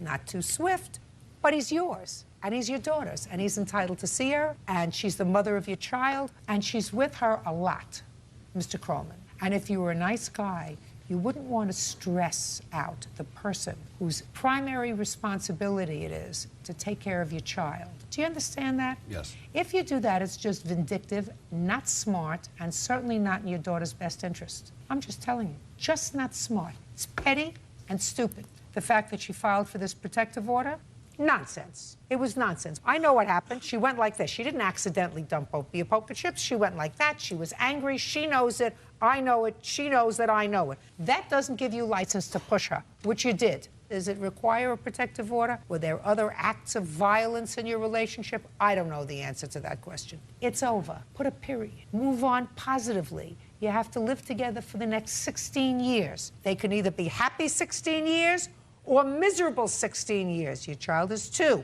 right? Right. It's up to you. You're both young people. You have a chance to move on and be happy. Can I add something, Your Honor? Yes. Because of things that have happened in the past, that was the first time that I've filed anything. I've called the cops several times. He's taken my daughter. I've had to call the cops to get her back from his mother. He's thrown things at me, broke a mirror, shoved me in the closet. I had to call the cops when we went on vacation. Was this all before November of 2005? Yes, it was. And yet you went to bed with him in November of 2005. You met him up at a bar. Nobody grabbed you and brought you back to the house, right? True. Okay. You don't get points for genius. True. Goodbye. True. Parties Case are is excused. dismissed. You may step out. I hope that she can get over the petty drama. I hope he can get out of the bar, stop drinking. And she can actually set a good example and be a good role model for her daughter. Be a responsible father and keep her number 1. And now the next case. All parties in the matter of Odom versus Jackson, step forward, please. 21-year-old Marvin Odom is suing his former friend, 22-year-old Mary Jackson, for the return of baby clothes. Mary is countersuing, claiming Marvin damaged a banister in her home while he was drunk. I gather from your complaint that you and your girlfriend, who's pregnant, had nowhere to live. And you called up Miss Jackson and said, could we come in and stay with you for a little while? Miss Jackson, because she's a very nice lady, said, okay, right? No, that's not really what happened. Well, why She don't you tell me insisted. what happened? Miss Jackson insisted that we come stay with her because she was returning a favor because my girlfriend's mother helped her when she was pregnant with her first child. But your mother didn't help her, No. right? And you didn't help her. No. But you just came along with the package. Yeah. You and your pregnant girlfriend moved in with the defendant because she was being a nice person. Well, yeah, you can say that, Judge. I did say that. And things didn't work out. Right. Miss Jackson said things didn't work out because you got into argument with your girlfriend, you broke the banister in her house, then you got drunk, you fell down the stairs, you had to be taken to the hospital. Is any of that true, sir? Not really, Your Honor. How about a little piece of it? Did you go to the hospital? Yes, I was hospitalized. Did you go to the hospital because you fell down the stairs? Yes. Was it the same stairs that had a broken banister from a couple of days before? Yes. And how did the banister get broken a couple of days before? Look at me. Don't look down here. That I couldn't even tell you. All I have to say is that by the time I was in the hospital to the time I got out, I'm not hearing about the banister thing until we just filed a small claims court. In any event, at that point, when he went to the hospital, according to you, that was the time when you said, time to go. Yeah. That's when she told you she wanted you out, when you went to the hospital? No, Your Honor. When did she tell you she wanted you to go? The first thing, she did not tell us we needed to go. We left because her and her boyfriend were arguing like the day I got out the hospital. I came back to the house. I stayed with my mother for like a total of 5 days. Well, the day we came back, they got into an argument, which then she called the police on him. By that time, they were throwing things around, you know. We were like, you know, this is crazy. Like, you know, we're friends and all, but we don't really want to, you know, budge in on them. While this is going on, like, every day, constantly, her and him fighting. So you say you moved out because they were fighting? Yeah, she as actually opposed to wanted you us. fighting. Now, when you were in the hospital, where was your girlfriend staying? She was with my mother. She left? No, she never left. She stayed with me. She came and she took showers at my house. She used my hot water. She ate my food. And I was there for her because I'm a friend. Just a second. Where was she living? At my house. You said she came back and she used your shower. What? Yeah, because she was staying there while he was in the hospital, and then she would go back and visit him at the hospital. Your Honor, I was only in the hospital for a matter of 2 days. That night that I went to the hospital, she stayed up there with me, because she was there when I woke up. And Yeah. the day The second day, she went over her father's house because her father lives like 5 minutes away from the hospital. Okay. In any event, you left. Your lawsuit claims that Miss Jackson kept $2,000 worth of baby's clothes that you were putting away for your baby. Miss Jackson says you can have them back when you pay for the banister. No, it didn't go down like that, Your Honor. Why would she keep your baby's clothes, sir, if you didn't break her banister? I don't know. When she let you move into the house. I don't understand that. She let you move into the house. Yes. And then you're telling me all of a sudden she became the Wicked Witch of the West and kept your unborn baby's clothes for no reason? Yes, Your Honor. That's the well, way. Well, that's strange. She doesn't look like a nut to me. Your Honor, you wouldn't believe it, but no. Listen to me. She's giving you the clothes back. Okay. Right? You have his clothes. Yeah. You can get the clothes back. So all I have to determine is how the banister got broken. How did it get broken? I can't say because at the time we were intoxicated and she was drinking. How did the banister get broken? It got broken because he left my home earlier that day. He came back in a drunken rage, fell down the stairs, and there he started having an asthma attack. My witness was there the whole time that this happened, and we weren't drunk because I don't drink around my kids. Just get to the banister. Okay, I'm sorry. What happened with the banister was that my daughter, my youngest daughter, she has reflux really bad, and I had to rush her to the emergency room. And when we come back from the hospital, my house is destroyed. It's trash. Everything is everywhere. And I go downstairs and I ask him, what happened, you know? And Marvin said, I'm sorry. I broke your banister while me and Kayla were fighting. And he said that he threw her into the banister and it broke. And he sat there right then and there and said that he would pay for it. Good. How much is it, $100? Yes. Great. On the counterclaim, judgment for the defendant of $100. 5 days from today, you will box up clothing, and the clothing will all be returned. You have it? It's all in the same condition that they left it? Yes. You have any babies? Yes, I have 2 of my own. How old? I have a 3-month and a year-old. Okay. All of the baby clothes that they put together? It's all separate because they left it in my basement. Was it new clothes? No, it was from the Goodwill. No, Your Honor. These were clothes just bought in my girlfriend's mother. The day she gave us the clothes, we unwrapped Your girlfriend's everything. mother gave you the clothes? She bought them. She was buying them for over several months. Good. So you must have the receipts for them. We don't have receipts. Oh, that's too bad. But 5 days from today, you give them back all the baby clothes you have. But okay? here's the notarized Perfect. statement. Thank you very much. On the counterclaim, you get $100. Thank you. That's to fix your banister. Goodbye. Have a happy life. Good luck with the baby. Parties are excused. You may step out. Marianne Miller is suing former daughter-in-law, Kelly Hood, for the cost of care for her child. Marianne claims she's had custody of her grandson for the last 2 years. Order. All rise. That's case number 467 on the calendar in the matter of Miller versus Hood. Parties have been sworn in, Judge. You may be seated. Gentlemen, have a seat, please.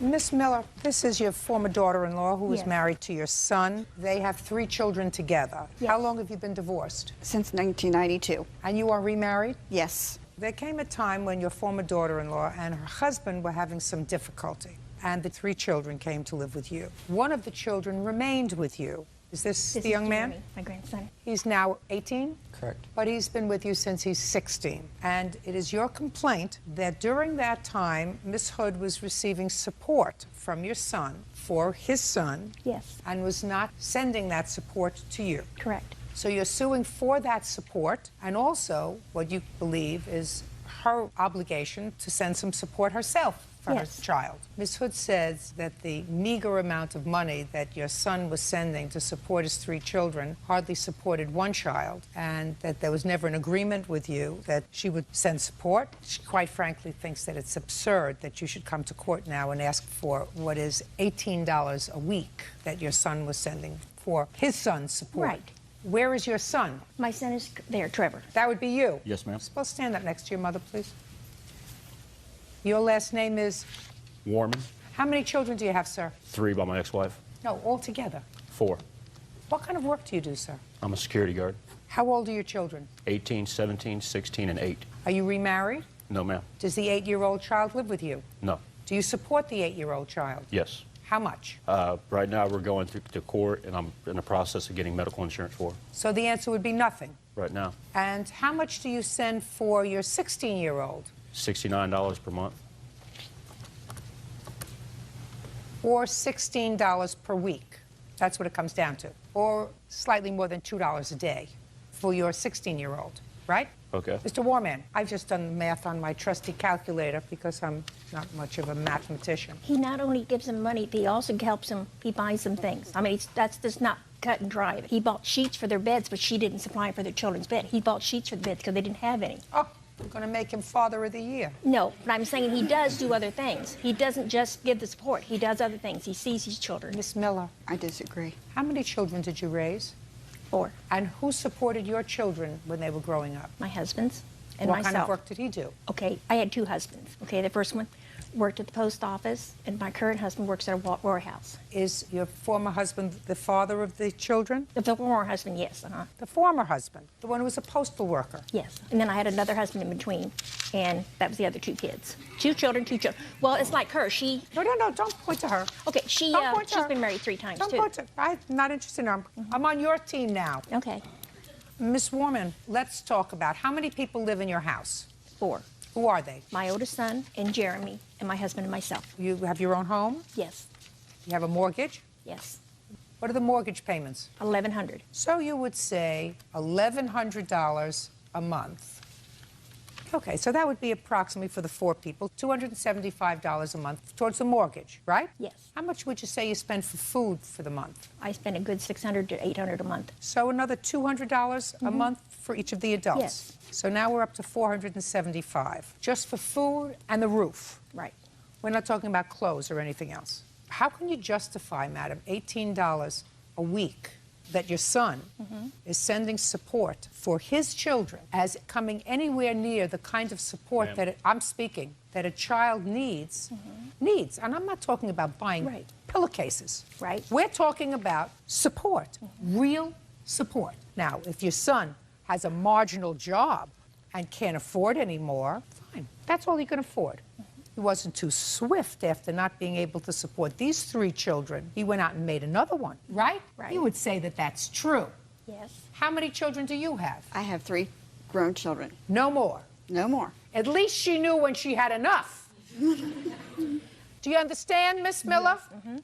Okay. Now, here we have $475 to just put a roof over their heads and to feed them. I don't make that money. My husband makes money, and he's not his blood grandfather. I understand that. I'm talking about your son. Right. And that's what the court ordered him to pay was the $18. And I want you to understand that that is ridiculous. That could be. Ridiculous. Yes, it is. It's not enough. $43 a month. But the thing It's ridiculous. Right. But she doesn't have any children in her house now.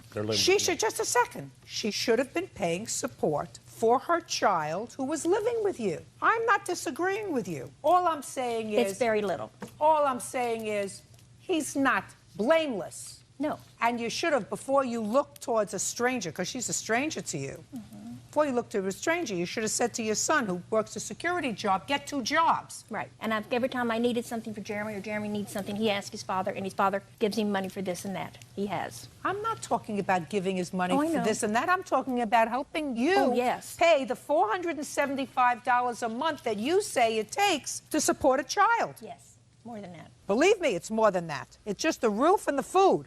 But your first vision should not be to her. Your first vision should be to him. That's why I go to him when we need extra things. Good. I don't go to her. Now, what you want from her is the $18 a week she was receiving while he was in your care. Why didn't you send that to her, Mrs. Hood? I was supporting my son. I picked him up. I took him places. I gave him money for things. You're supposed to do that. You're his mother. But that's not true, Your Honor. I don't want to hear from you, sir. When I hear any kind of substantial contribution to your children's support, I will listen to you. But right now, I didn't hear any of that from your mother. I heard you took them and got them things that they needed. Not saying to your mother, here is the $475 a month that it takes to put a roof over his head and feed him. I'm going to give that to you, and then we'll worry about everything else. So you have to be quiet. Would you like me to sit down? No, you can stand next to your mother. Judge Judy continues in a moment. What kind of work do you do now? I will be a flight attendant. So the answer is you do not work now? Because I lost my job because of her. Is anything your fault? I want to know if anything's your fault. And later today. Now she has the title free and clear. Do you want the car or nothing? Do you want the car or nothing?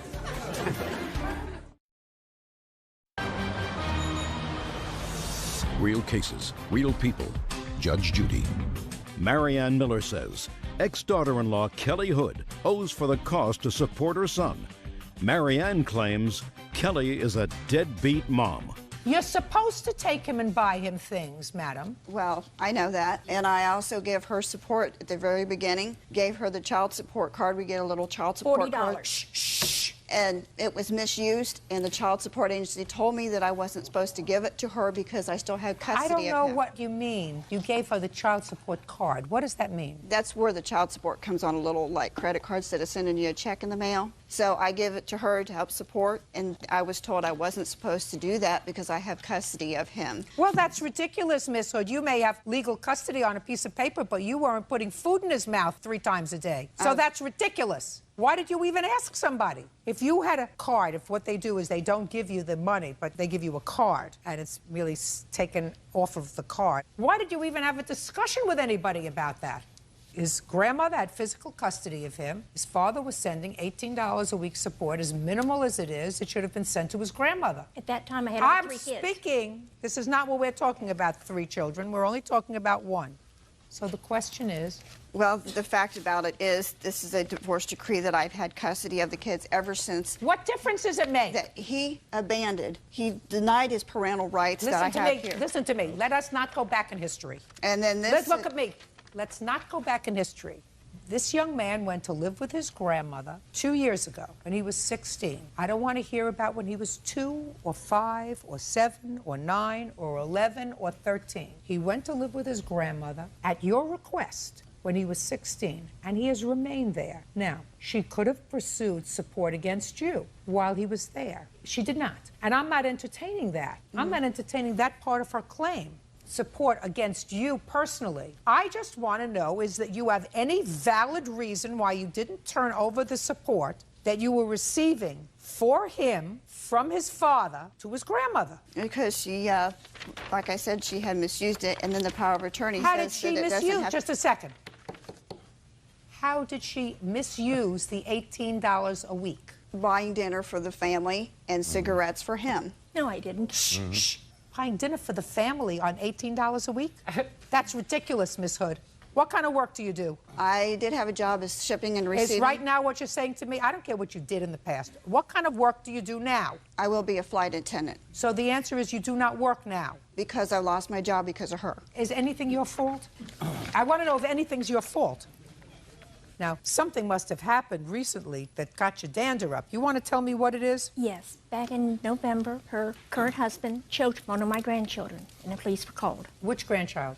Joshua, his brother. His brother. And they went to court. Not true, Your Honor. Shh.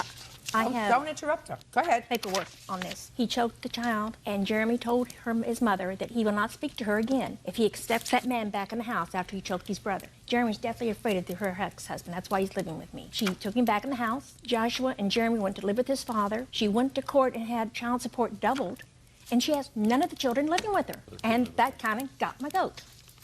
Got it. Well, we'd get my goat, too. Is the money still coming out of your check? Yes, ma'am, every month, every week. And the children are living with you? Yes. When did you go back to court? I'm going to court February the 23rd for custody. I've got the motions filed in court to get him in school. I got him in school this month. How old are the children? 16 and 15. Well, if the children want to live with you, that's where they're going to live. Because yes, at this age. Because they don't want to listen to me. Excuse me? That's because they do not want to listen to me, and they filled their heads with stuff. Listen to me. For whatever reason, a 15-year-old and a 16-year-old are going to make judgments, and the court's going to assign them a lawyer. And if the lawyer says, my clients want to live with their father, and unless somebody can establish that it would place them in a neglectful situation, that's where they're going to live. You owe her the $18 a week that you've been receiving from her son. Even though he's back in arrears of child support of $2,000 that he's owed me for years. Just a second. And I've raised the kids all by myself without him even being in there. Just a second. Listen to me very carefully. If he took custody of your son and he was in arrears in child support, we would not be having this discussion. We are having this discussion because his mother took custody of your son, and his mother supported him while you were receiving current support. Not a lot, little bit. You were receiving current support for him, and you cannot do that You really cannot do that. You should have sent that money each and every week to her and said, I know it's not much. It's all that your son gives me for his support. As little as it is, I'm giving it to you to defray his expenses. You got it? As she was so inspired about support, why'd she catch in my children's bonds that were supposed to be for their education? But to help No, get no, him- Speak. Let her to finish. get Don't interrupt. to get my ex-husband furniture, a stereo system with surround sound, a $300 chair, if she's so concerned about support. That has nothing to do with you. May If she, listen to me, if she wanted to take the $18 a week and blow it when you gave her the $18 a week and she went and took the $18 and put it in a Goodwill box, that's her prerogative. We're not saying that the money that you received for this child's support was enough to support him. It was not. It wasn't enough to keep him in orange juice, but it belonged to her, not to you, because you were not fulfilling your custodial responsibility by maintaining a home for him, which is the moral reason why you receive support. You were not maintaining a home for him. His grandmother was. So his grandmother was spending substantially more than $18 a week to support him. You had the obligation of forwarding that money to her. There's no discussion about it. You got the money, you keep it for a month, and you say, here's $18 times 4.3. I'm sending it to you by the month rather than by the week because it's just too much trouble, because I know you've been taking good care of him. And I assume if she wasn't taking good care of him, you would not have permitted him to stay there as his mother. Okay. Now, Miss Miller. Yes. What she owes you for the child support is $1,028, because that's the support that you should have forwarded to her for the 2 years that this child was in her custody. That's all. Thank you. Judgment for the plaintiff. Thank you. Parties are excused. You may step out. You know, the Trevor, the dad, you know, he's a high school dropout. He just wished he was like me. Choked my son. I mean, this guy is just so jealous of me. He's threatened this boy right here. I never laid any fingers on his kids. No, I did not. How can a grown man threaten a child and choke a 15-year-old? It's absolutely bogus. He's nothing. He's just desperate. And now the next case. All parties in the matter of Taylor versus White. Step forward. Nina Taylor is suing 25-year-old Amanda White for taking back a 1998 Ford Contour she donated to her. Amanda claims Nina misappropriated the donation. Miss White, according to what I read, you gave Crystal a car. Yes. So you gave it to her. Yes, ma'am. As a gift. Yes, ma'am. When you gave Crystal the car, her mother invested money to have the car fixed. Then, according to Miss Taylor, you took the car back. Yes, ma'am. And she wants the money that she invested in the car because you took the car back. So now I have to figure this out. Which one of you two ladies is Crystal? Me. Crystal, stand up next to your mom. When did you give Crystal the car? Late July. What kind of car was it? A Ford Contour. What year? 98. How many miles did it have on it? Approximately 200,000. Okay, so it didn't have much value to it. No. And why did you give her the car? The whole purpose, I paid the car off, and I said that when I get a new one, my whole point of not trading the car in was to give it away to somebody who was in need when I Fine, found so you that gave it person. to Crystal? Yes. And how did you know her? We worked together. Why did you take it back? We were waiting for a title to the car because I had a lien. I had trouble getting the title because of the lien. Miss Taylor contacted me right before I got the title, and she told me that she was suing me. She did not want the title at that point. She wanted the money that she says that she put into it. So I told her that I wanted receipts and I wanted to verify with my mechanic. You have the car? Yes. You just give it back to Crystal. That's not true. Just a second. Listen to me. Perhaps Miss White didn't understand, so I have to explain the law to you. When you give a gift, you cannot give a gift with tentacles. You don't have the right to say, well, I'm giving it to you because I want to give it to somebody who's needy. But then if you do something with it that I don't like, I'm going to take it back. Well, it's the whole idea that I was being sued. If I'm being sued for $2,000, prove it. She didn't want it. Very She good. didn't want the car. She didn't want the title. I told her I have the title. Oh, fine. Well, just give her the. Just listen to me. Just give her the title. I would at the door. At her door. Wait a second. I Listen went to to me. her door and told her I Perfect. had it. No, that's not true. Yes, it is. Just a second. Listen to me very carefully. You're not entitled to any money. You're entitled to the car. Period. End of discussion. Do you understand? Miss Taylor, this is your lawsuit. Do you want the car? No. Then your case is dismissed. Why is that, Judge? Because you are not entitled to the money. You fixed up the car. You're entitled to the car that she gave you. It was a gift. It was an unconditional gift. She gave it out of her part because you wanted to give it to somebody who needed a car. You took it upon yourself to fix the car. You fixed it, you invested money in it. But the car wasn't free, the title wasn't free, she just got it. It is now free. Is She that just right? got it free and clear. She didn't have it in August. Now she has the title free and clear. Do you want the car or nothing? Do you want the car or nothing? The car, I mean, I put money into the car. I mean... Do you want the car or nothing? Car. Good. Take out the title. You'll take care of signing it over to Miss Taylor. Fine? That's fine. Good. Bird, have him sign over the title, please. Okie dokie. Perfect.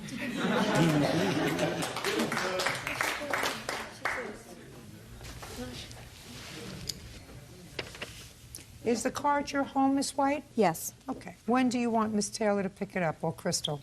Anytime. Fine. You're a doll, Miss White. You're a nice person. Thank It was a you. nice gesture. Thank you. This case stands for the proposition that no good deed goes unpunished. That's all. Thank you. We've heard that That's all week. We'll take care of all that. Boys, you'll excuse me, step out. Lee Holtz is suing her ex-fiancé, Thomas Parrish, for unpaid rent, his share of their rental application fee, and for harassing her over the phone.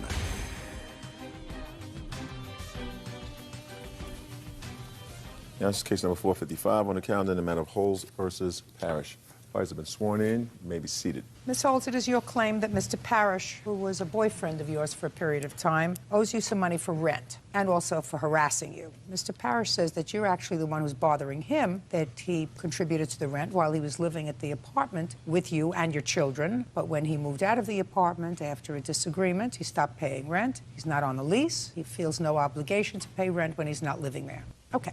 When did you move into the apartment with Mr. Parrish? After we got engaged December of '05. Did he give you a ring? Yes, he did. I have it with me. Okay. And I even went with my mom and bought a wedding dress, and I bought my daughter's dresses. We were going to have a ceremony on the beach. And when did you move in together? Mid-February of '06. And he went with me to the leasing office. When we went to fill out the forms for the application fee, which was $150, and to transfer within the same complex to a two-bedroom, that was $500. So you had a one-bedroom apartment with your two children? Correct. Where were you living, sir? I was renting a house in Chesapeake. With which is his about, mother. About 35 minutes from where she was living. Okay, so you weren't living together in the one-bedroom apartment? No.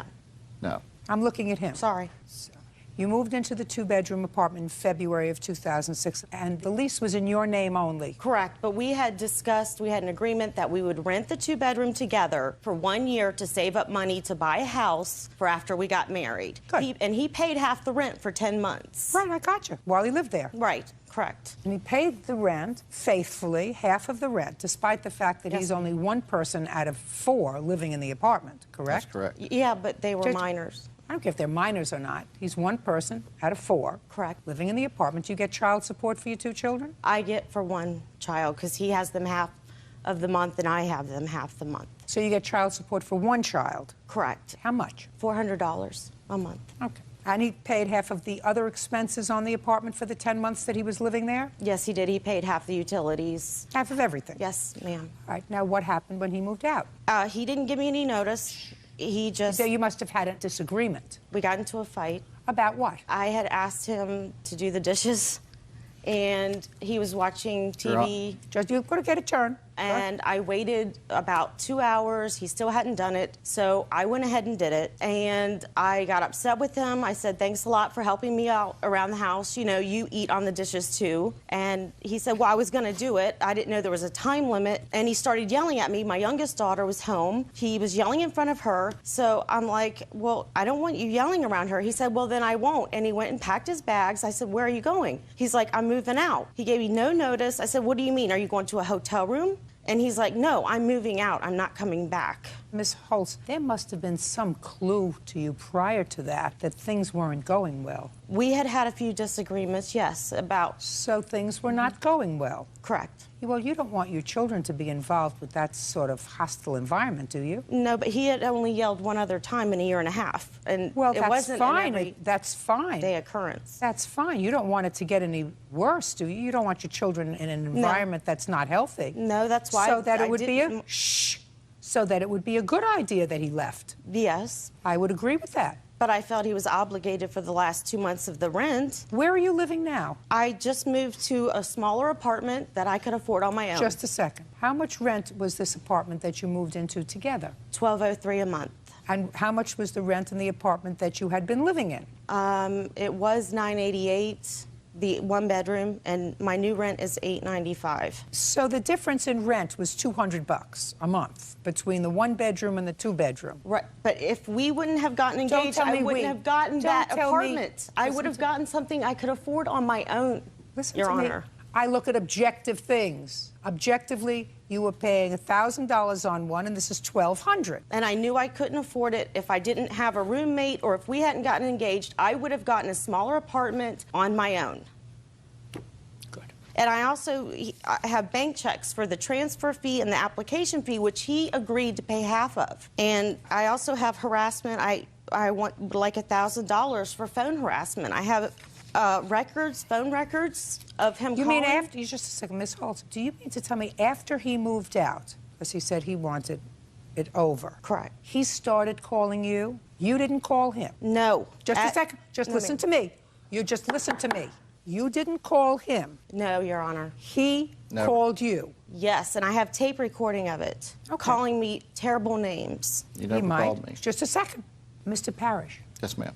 When you left, sir, it is your claim that Miss Holtz called you. Yes, ma'am. What did she say when she called you? She called me a lot of adjectives that I won't use here, and I left. The reason I left was more than just the dishes. Go ahead, sir. To back up and give you some background of just that day, I won't be long-winded. It was a Sunday morning. I had some work to do. I was going to do it early in the morning. Instead, I put that work off until the afternoon. While she laid in bed, I did the dishes, fed the kids, cleaned the kitchen, did 2 loads of laundry, put all that away, spruced the house up while she's still in bed, asked her if there's anything else I can do before I went and did my work.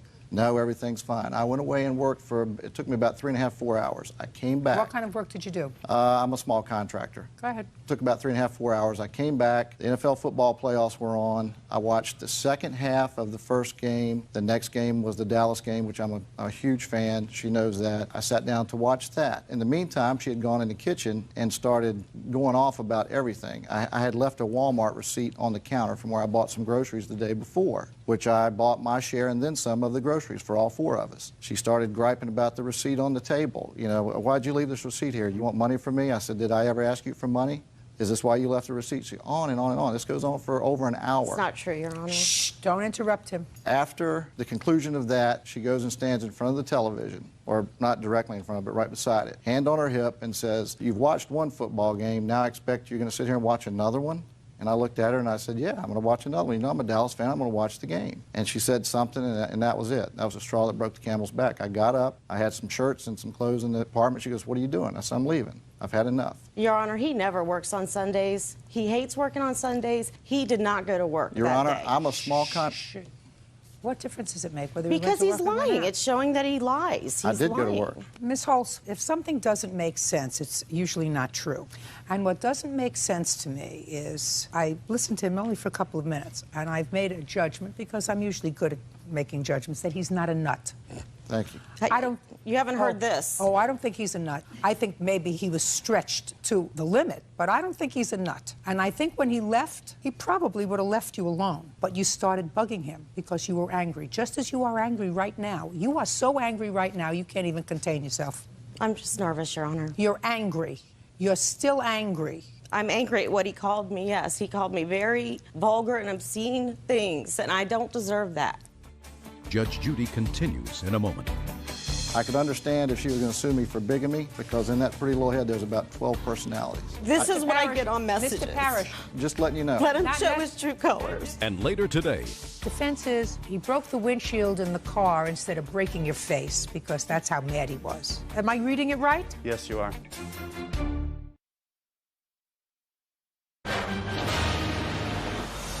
real cases, real people.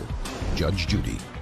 Natalie Holtz claims ex-fiancé Thomas Parrish owes for breaking their lease and for harassing her over the phone. Thomas claims he moved out because of Natalie's constant nagging.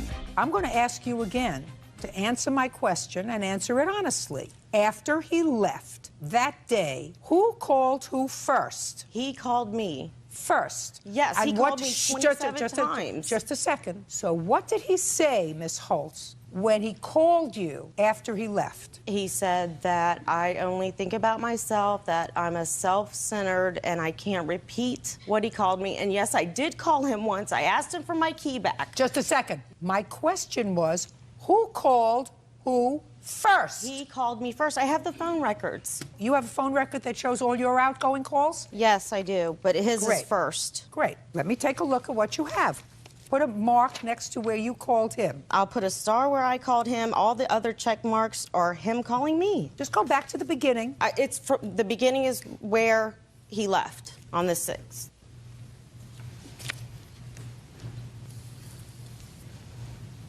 What's your phone number, sir? 286.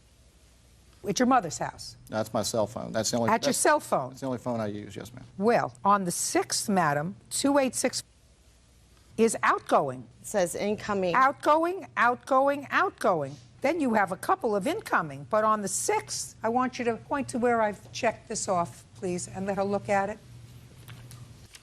All the highlighted ones. Okay. I'm not talking highlighted. Look at where I made the check marks. That was in the afternoon. He was still home. Or he was still, he hadn't moved out yet. That was in the afternoon. Why would she call me? The next day. It's the next day when he started harassing me. Listen to me. What? Hey, give it back to me. Incoming, incoming, incoming. These are all incoming. Miss Holmes, you don't want me to think you're a nut, do you? No, ma'am. On the 6th, which is the day he left, according to you. That night. I'm speaking. You called him at a time when you said he wasn't out working because you said he doesn't work on Sundays. So clearly, you called him at that cell phone number, 216, 252, and 252. Yes, he went to the grocery store. So what'd you call him 3 times for? He called me, and I called him back on several occasions. So he went to the grocery store for whom? For all of us. We all had to eat. So he was out on family business? Yes, before we got in a fight. Yes, ma'am, he was. After I finished working. Just a second. Okay. Then the next phone call on the 7th of January was a phone call from you to him at 8:09 p.m. and he called you back at 8:29. You called him first. Then you called him at 9:10 p.m., 6:59 a.m., 7:30 a.m. He wouldn't return my call to get my key back, Your Honor. Please. And I have the text messages right here of all the incoming text messages. Okay, Miss Holtz, I'm going to listen to me, madam. You got to get over it. Get over it. It's okay to call somebody the B word and the C word? Get over it. Sticks and stones break your bones. Names will never hurt you. Did your mother ever teach you that? You have to get over it. It's finished. You may be angry. You may be angry that you devoted 10 months of your time to him. He may not have said nice things to you. I mean, you can tell. I've had 24 calls since the 9th on here. Listen to me. Listen to me. I'm looking at your phone records. I don't have them. You called him first. To get my key back and my mailbox key back. Change the lock. What? Go ahead. I just want to clear up a couple of things. You've done a nice job of clearing up the harassment. First of all, I don't understand her suing me for ever how much she's suing me for, $1,200, $1,300, whatever it is. I could understand if she was going to sue me for bigamy. I could understand that because in that pretty little head there's about 12 personalities. Mr. Parrish. This is what I get on messages. Mr. Parrish, listen to me. Not necessary, sir. Okay, I just letting you know. Let him show his true colors. Not necessary. Okay. She may be stressed. She's a single mother. She's a good mother. She's a single mother. Takes care of the kids. Money, I'm sure, is tight. I'm sure it was much more comfortable when you were there. I understand. Much less stressful financially when you were there. You're not there anymore. A life she anticipated is over. But I don't think that you're responsible for any rent when you weren't living there. I think that you took care of more than your fair share of the bills when you lived there in a family that was really not yours. You left. The responsibility is hers. She was angry. And these phone records do not support harassment on your part, sir. I mean, common sense dictates that if you left, you would have been just as happy to be left alone. Period. But very hard when you are stressed to deal with that kind of change. I get it. But you're not entitled to any money, madam. The case is dismissed. That's Your all. Honor. That's all. Is that excused? You may step out. He was the one that had the 6 or 7 different personalities. I don't know what her problem is. I don't know. I saw that, and I didn't want my kids around that. I guess she just can't let go. And now the next case. All parties in the matter of Termini versus Jordan. Step forward, please. 21-year-old Laura Termini is suing her ex-boyfriend, 23-year-old Justin Jordan, for punching out the windshield of her car and impound fees. This was your boyfriend. You had an argument while you were driving in a car. You were the driver? Yes, ma'am. He was the passenger. During the course of the argument, he got very angry and he hit the windshield, or hit a mirror in your car, which broke the windshield. You want him to pay for that? Yes, ma'am. And I assume that after this incident, you were no longer boyfriend and girlfriend, but about a month later, you had to go to the airport. So you were stupid enough to ask him if he would drive you to the airport and he could keep your car and use it while you were away. So he took you to the airport. According to him, he took your car to work. He parked it where he shouldn't have parked it. It got towed, and it cost you a whole bunch of money to get the car out of the towing facility. So far, is that about right, Mr. Jordan? Yeah, that's correct. No, look at me. Look at me, Yes. smarty pants. Yes, Judge, that's correct. Yes, it is. Correct. All right. Mr. Jordan's defense is he broke the windshield in the car instead of breaking your face, because that's how mad he was. So he hit something that couldn't really injure. Am I reading it right? Yes, you are. And the second part about taking the car and having it towed, he says, well, you should have come home from your vacation early and taken care of your problem, right? Right, yes, ma'am. Mr. Jordan, did you eat spinach as a child? Regularly? Yeah. Now, I want you to tell me when this incident was, Mr. Jordan, in the car. Late August.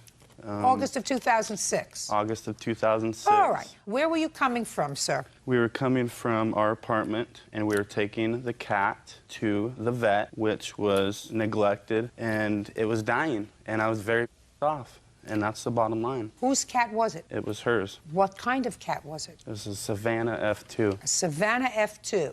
Yeah. What is that? It just has some wild cat in it, so it's like half wild, half regular cat. How long had you had the cat? About 6 months. And when you say she neglected the cat, Mr. Jordan, what do you mean she neglected the cat? It means it didn't have its proper shots. It wasn't taken care of correctly. It was not fed the right food. Okay. So you were angry with her that you were taking the cat to the vet? Yeah, it was dying. And what did you do? Well, she was degrading me, putting me down, and Well, what did she say to you, Mr. Jordan? a bunch of stuff like worthless and just stuff like that, you know? She called you worthless? Yeah, stuff like that, yeah. What else did she call you? A bunch of profound words that I can't say on TV, but, You mean know. profanity, not Profanity, profound. yes. So what did you do? So I punched the windshield. And who's responsible for that? She is. Because she made you angry. Yeah. Okay.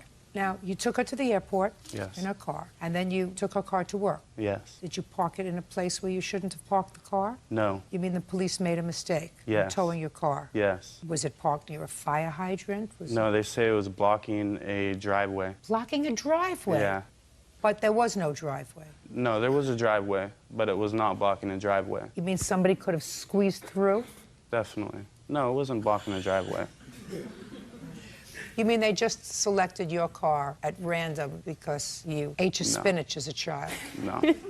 So what happened when you came out and found the car no longer there, Mr. So it was Jordan? gone, and I went to Anaheim Police Department, and I couldn't get it out. Well, when you went to the Anaheim Police Department, what were you told? She had to come get it out. And you said that she was on vacation. Yes, I did. Did you contact her? Yes, I did. Did you ask her to send you a letter of authorization so that you could get the car? Yes, I did. And did she send it? No, she didn't. Why not? Because he said that he didn't have the money to pay it. So if I send it, he wouldn't pay it anyway. Is that what you told her? No. What did you tell her? I told her to come get it out. Who was supposed to pay for it? I told her I was going to pay for it. Oh, good. So? If she came home and got it out, but she remained in New York for another 5 days. That's Well- why that bill's so expensive. Oh, the bill is so high, sir, because you parked in a driveway. No, it was $160, and whatever she paid, that's her fault. No. Tell me how much the impound fees were. Together with the ticket, $435. And the windshield? It is $1,097. Did you have the car fixed? No, I haven't. I don't have the money to have it fixed. Okay. Anything else you want to say to me, Mr. Jordan, before I let you go on your way, sir? No.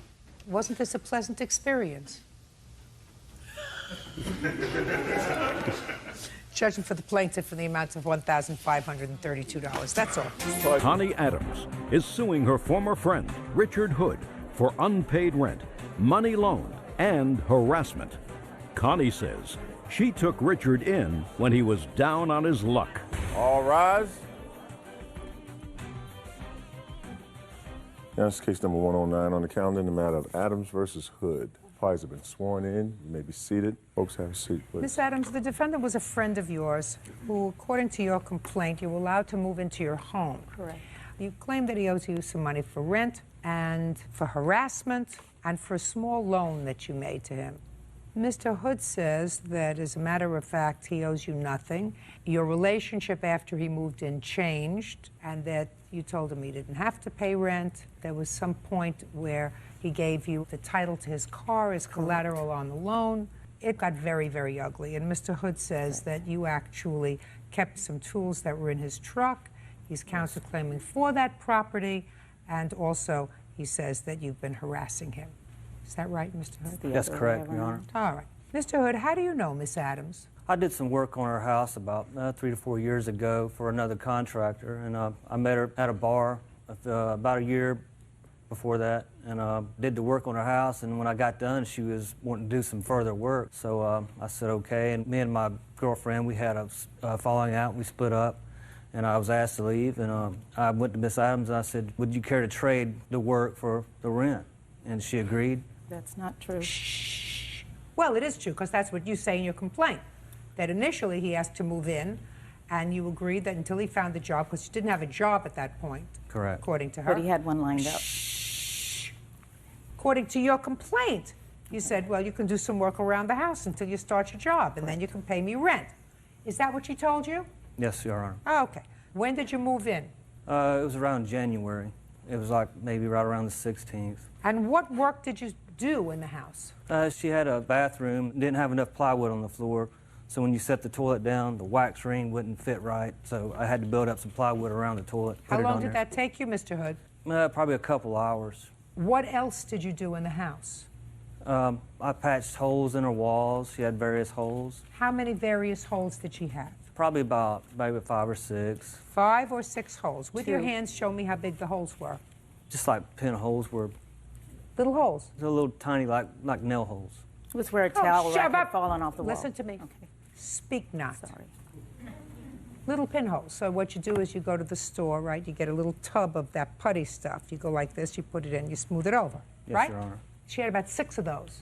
There was like maybe some like that too as well. Oh, where big she nails. pulled a picture. Big ones, so that you had to go like this Yes, Your Honor. instead of like this, right?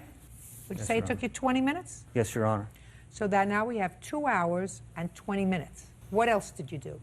She wanted a wall framed in her basement, which I told her then I wasn't a framer either, so the wall would look good. To the eye, it would look good, but it wasn't perfectly level. I didn't have levels. I had very little stuff to work with.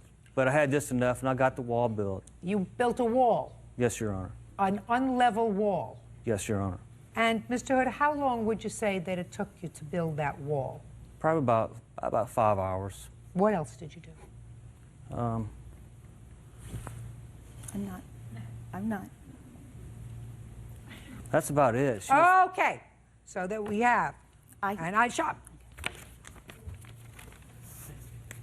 Put it down. So this is what we have, Mr. Hood. We have 2 hours, 20 minutes, and 5 hours. That is 7.5 hours.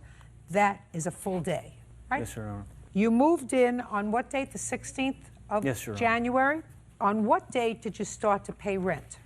I think it was like a month, roughly about a month after And that. how much was your rent per week, per month? What did you decide? She decided she wanted to make it $100 a week. $100 a week. And you worked for a day.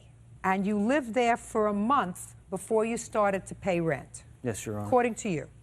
So that would mean that you owe her 4 and something weeks in a month. Let's say you have $450 for rent. So let's say I'm going to deduct $50 for all the work you did for her. Okay. $50. Is that fair? Yes, Your Honor. This is too easy. And when did you move out? It was probably right around March. I don't know the exact date. Miss Adams does. What day in March? Miss March Adams? 30th. Oh, January, February, March. So he lived there about 3 months. How much did he pay you in rent? $200. When? In what month did he give you $200? The last 2 weeks he was there. What'd you let him stay for? Well, I felt sorry for him because he was fighting for his children, and I took in the whole story about how the state had the kids in foster care and they were turning against him, and he hadn't seen the kids in months. He needed a decent place to stay where the children could come. And my heart went out to him. And once I let him move into the house, the state was allowing the children to come see him on Sundays, sometimes Saturdays, at my home, in my presence. Is that true, Mr. Hood? Yes, Your Honor. Okay, go ahead. And I felt sorry for him, and I felt sorry for the children until I found out what he was really like, and I believe the children are better off where they are right now. Why? Because they're on a farm with their aunt, and these two are in the bars nearly every night. He met me in a bar. I was DJing at that bar. I wasn't drinking, I was the DJ there. How do you know that they're at a bar every night? I know several bar owners in town because I do DJ work. How many children do you have, Mr. Hood? I have 6 children, Your Honor. How old are they? One's 21, one's 10, and little girl's 17, one's 18, and then the 2 and 3-year-old. When was the last time you lived with any of your children? Roughly about a year. And then the state removed them? I was removed from the house because of domestic violence. You were? Yes, Your Honor. Judge Judy continues in a moment. The work that he did is so substandard that it's going to to cost me $1,500 to fix. That's your problem. I don't think it is. It is your problem because you're a big girl. And later today. Is this your wife? Yeah. You may be able to interrupt her. Don't interrupt me. No, I was speaking. No, when I start to speak, Mr. Robertson, you have to stop. That's the way we play here. Okay. My playpen. That's fine. Good.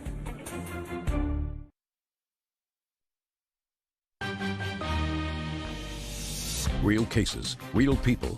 Judge Judy. Connie Adams says former friend Richard Hood owes for rent, loans, and harassment. Richard is countersuing for the return of his truck.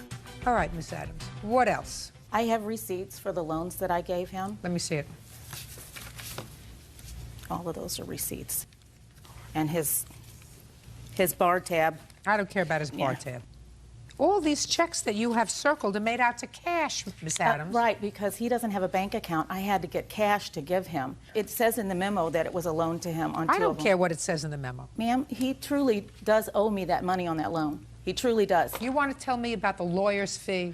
Yes, I do. He was in court at family court, and his attorney was not going to represent him. He called me several times, very upset, because he knew then he was going to lose guardianship of his children. And I said, I don't know what I can do. I don't really have a lot of funds. When was this? And he said, I think February 24th, January or February 24th. Did you give your lawyer money on about the 24th of February? Yes, I did, Your Honor. From her? Yes, you did. I drove it How over much? to the court. It was about $120. Yes. How much? $150. Which I paid her back. He Show did me. not. I don't have any receipts. That's Your Honor. too bad. Okay. When did he leave and why? He left the end of March because I had him removed from the home. Because Why? well, first of all, he was sexually harassing me, trying to come in my room when I was dressing after I'd come out of the shower. Not true. He had his hands all over me at his birthday party. Who is And this? This is my 23-year-old son. And All right, at that, several at events. that point he left. Did the police put him out? They came as standby, and I do have the standbys that shows the police presence for him to remove all of his possessions, with the exception of the truck, because I had the title to the truck as collateral, and I showed it to the police officers. Then he went and said he had lost the title and went and fraudulently got another title for the truck so he could come get it. And the police escorted him there. If there was anything missing out of the truck, he would have complained to the police at that time. Okay, I assume he has a police report where that's indicated. Do you have I a don't police have any police report. She said I could come back. No, I did not. She said I could come back and No, get I the did stuff. not. Yeah. I got most of it. There was some Good. stuff well, I if you forgot. then you should have gotten all of it, sir. Listen to me. My sense is that at some point or another, you felt as if the money that you were laying out for him, he wasn't paying you rent, he certainly wasn't doing work around the house. He was drinking. There's no question about that because he didn't stop drinking for the 2.5 months he was living with you. If you're walking around with shades over your eyes, don't come to me to complain. He had a job the very next day that he was going to start at $27 an hour, and I knew once he started working, I was going to get paid. But That's you why I didn't. got his But tools according out, to 'cause you, he needed you the didn't. tools. Well, then he started the work on the wall, and the work that he did is so substandard that it's Listen going to to cost me $1,500 to fix what he did. Well, That's your problem. I don't think it is. It is your problem because you're a big girl. I really thought he was getting his life together for his kids. I used to be a preacher's wife. I went to Bible college. I was trying to do what we've been taught to do. I've learned now it doesn't pay to help people unless they're related to you. And even then, not always. Let's get to your counterclaim, sir. Your counterclaim is for the tools. I'm dismissing that part of your counterclaim because unless you have a police report that indicates you still had tools in the truck, you got your truck back, you got everything back. If you're missing tools, that's too bad. Okay. So far, you owe $550. He owes more than that. I also have telephone tape recordings where he tells me he owes me at least $900 and that he will pay it. I have a transcript and the tape right here. Oh, well, that I'll hear. You have a tape that says he owes you $900? That's correct. And that he wronged me. And that he didn't expect me to give him the truck. Well, he said he didn't expect me to give him the truck until he paid for it. Shh. Well, he doesn't say he owes you $900. Madam, what he says is, look, Connie, I don't want to argue with you or nothing. If I owe you $900, I'll pay you. That's what it says. That means, sir, that she must have said to you, you owe me $900. Right? She claimed that. I told him he owed more, but that's what I gave him the truck back for. And I told him that in front of the police. Hey.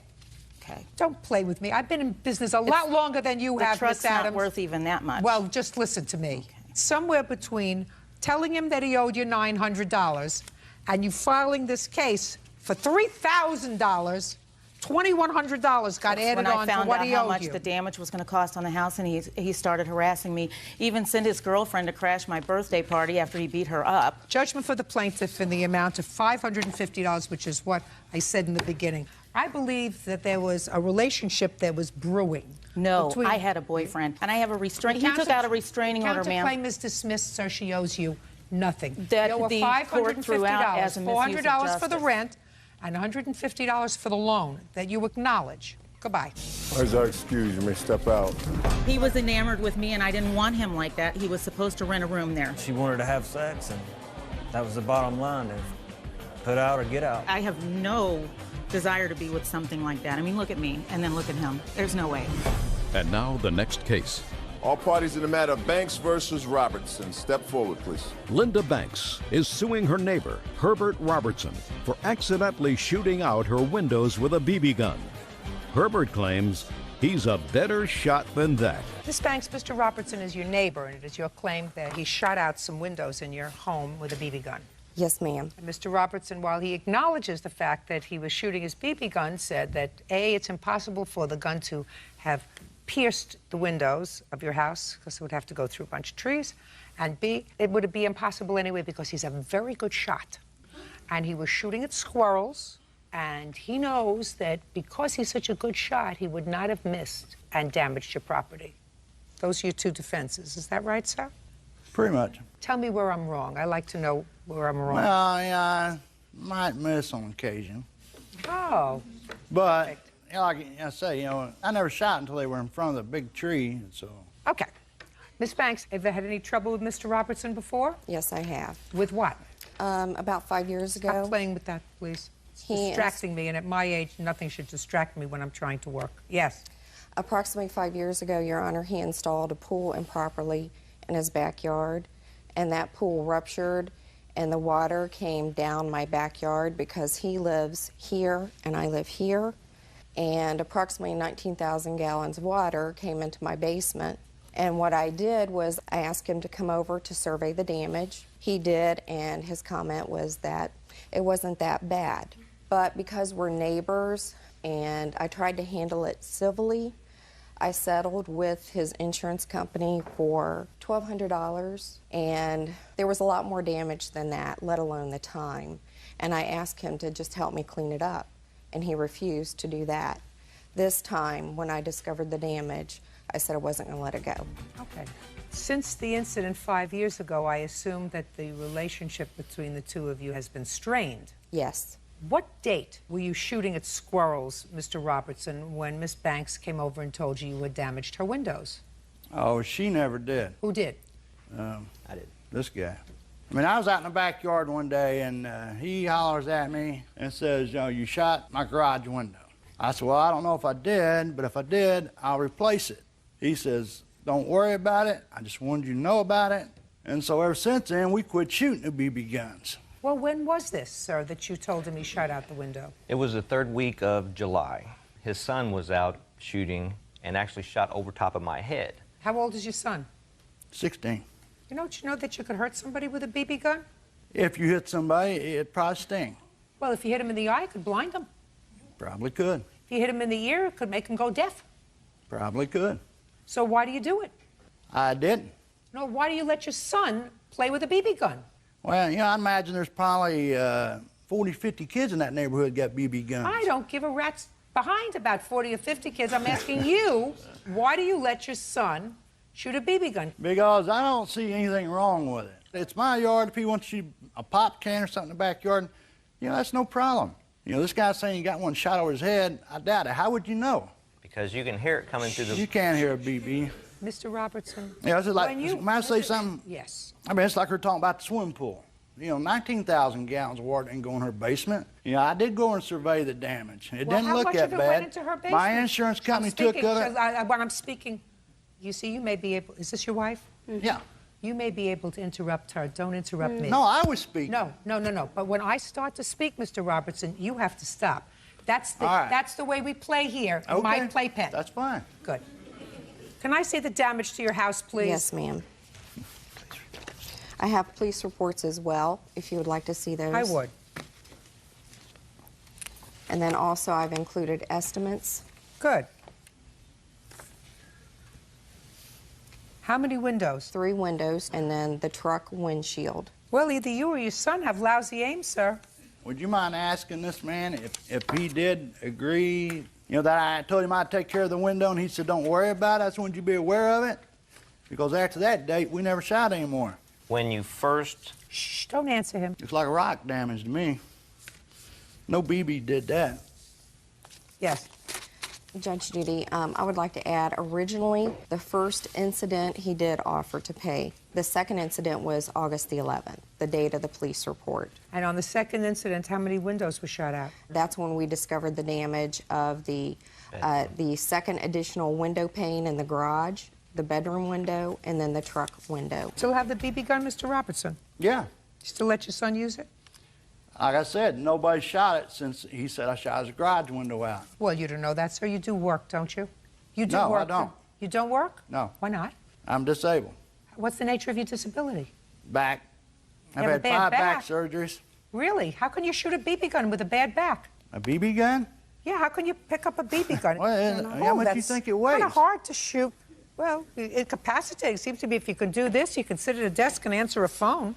Well, I'm just saying, I offered to pay for it. He said, don't worry about it. And that was the end of the shooting. He doesn't want you to, no, listen to me. He doesn't want you to worry about it. He wants you to pay for it. There's a difference. I offered to pay for it. Good. Ask my wife. Oh, I won't. She has to go home with you. So that she has you my done made your sincere mind up. condolences. And like I said, I thought you were innocent until you're proven guilty. That's what we just did.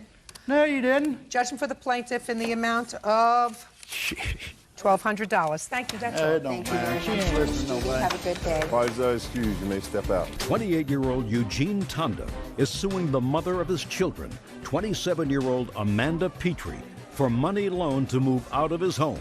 Amanda claims Eugene kicked her out while she was pregnant. Come to order. All rise.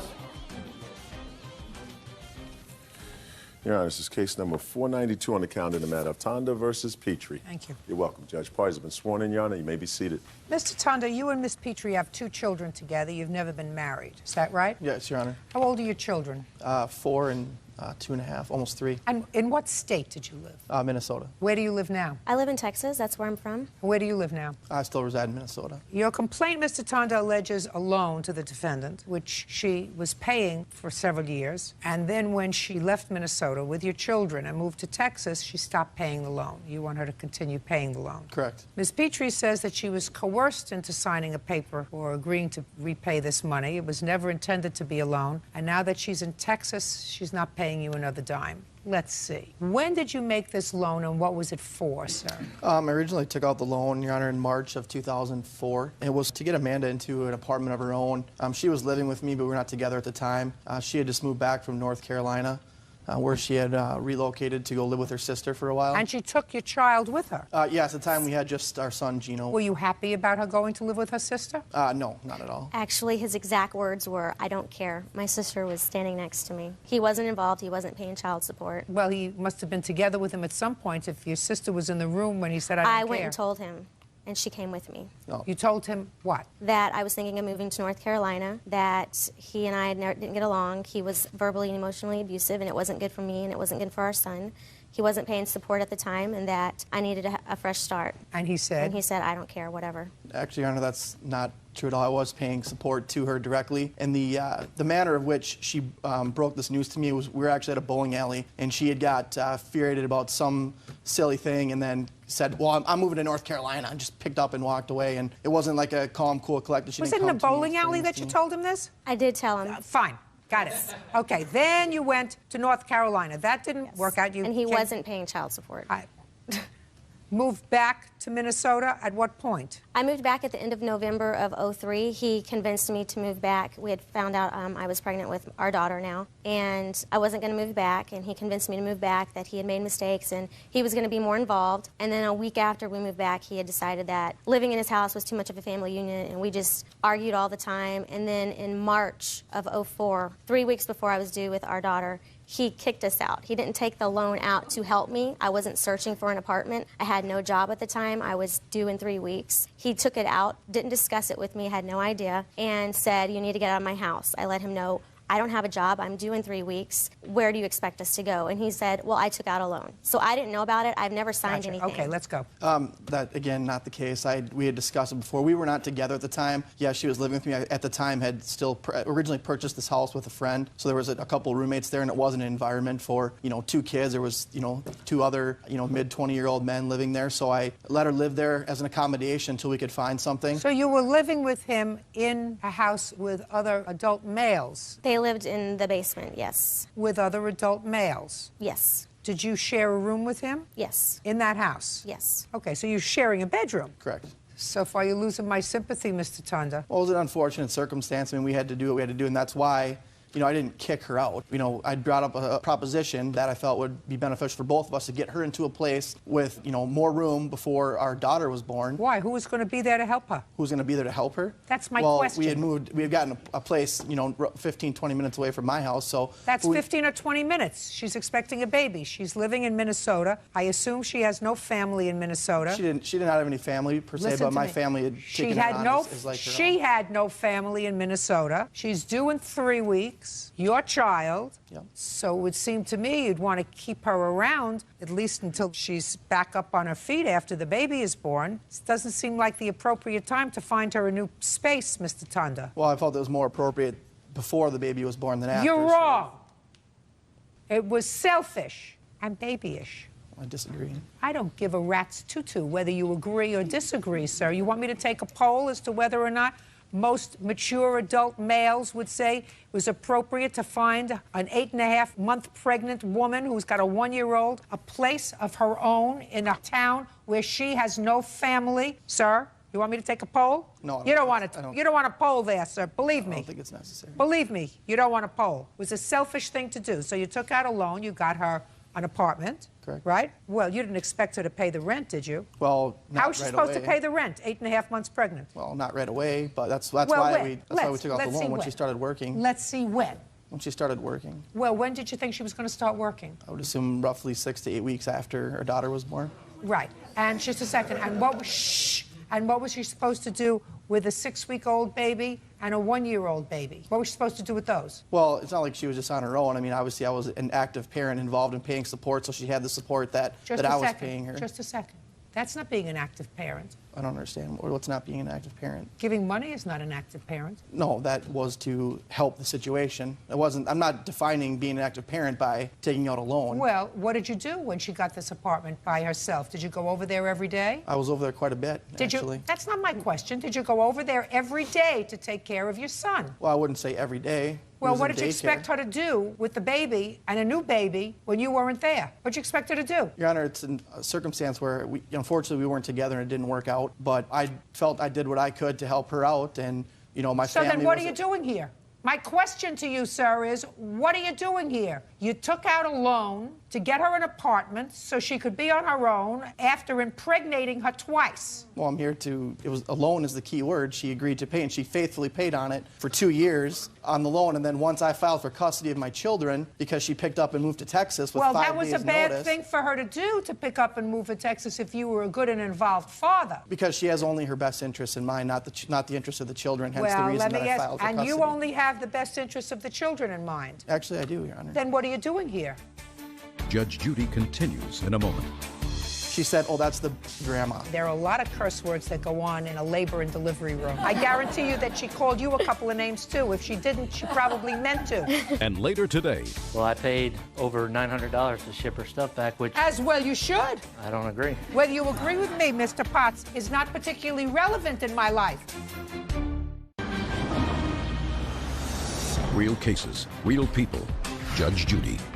Eugene Tonda says the mother of his children, Amanda Petrie, owes for a loan to move out of his house. Amanda claims Eugene put her out of the home when she was 8.5 months pregnant. How much support were you paying 2 years ago? When we had just our son born, I was giving her about $400 a month. $400 a month? A month. That's incorrect. Okay. Giving her $200 every 2 weeks. And what do you give her now? $800. Every 2 weeks? No, $800 a month is what the court has ordered me to pay. Well, that's the same thing as you were paying her before, for one child. Now you're giving her the same amount for 2 children. Right, which is double. Normally it's only a 10% increase from the first one to the second one, so That doesn't sound like, sir, the best interest of the children percentage. It's usually a 10% increase? Yeah, 25% of your income for the first one, and then in Minnesota it's 35%. No, so, that's not, sir, you don't get confused. Well, I know it's not 10%. Those are the minimum federal child support guidelines, which have been adapted in every jurisdiction. That's the minimum. Do you work? Yes, ma'am, and I'm in school. Who takes care of the children? They go to a Child Builders Christian school. It's a private preschool. And who pays for it? I do. How much do you pay for daycare? $650 a month. Okay, so she pays $650 a month. And how much of the daycare do you pay, Mr. Tonda? I believe a portion of the total support goes to that. I do nothing specifically. That's not what I asked you. Well, I don't pay anything directly to the... Right. So if we take away what you pay, which is $800 a month, from the $650 that she pays just to keep the children so that she can work, we have a grand total of $150 a month. I'm speaking. I'm speaking.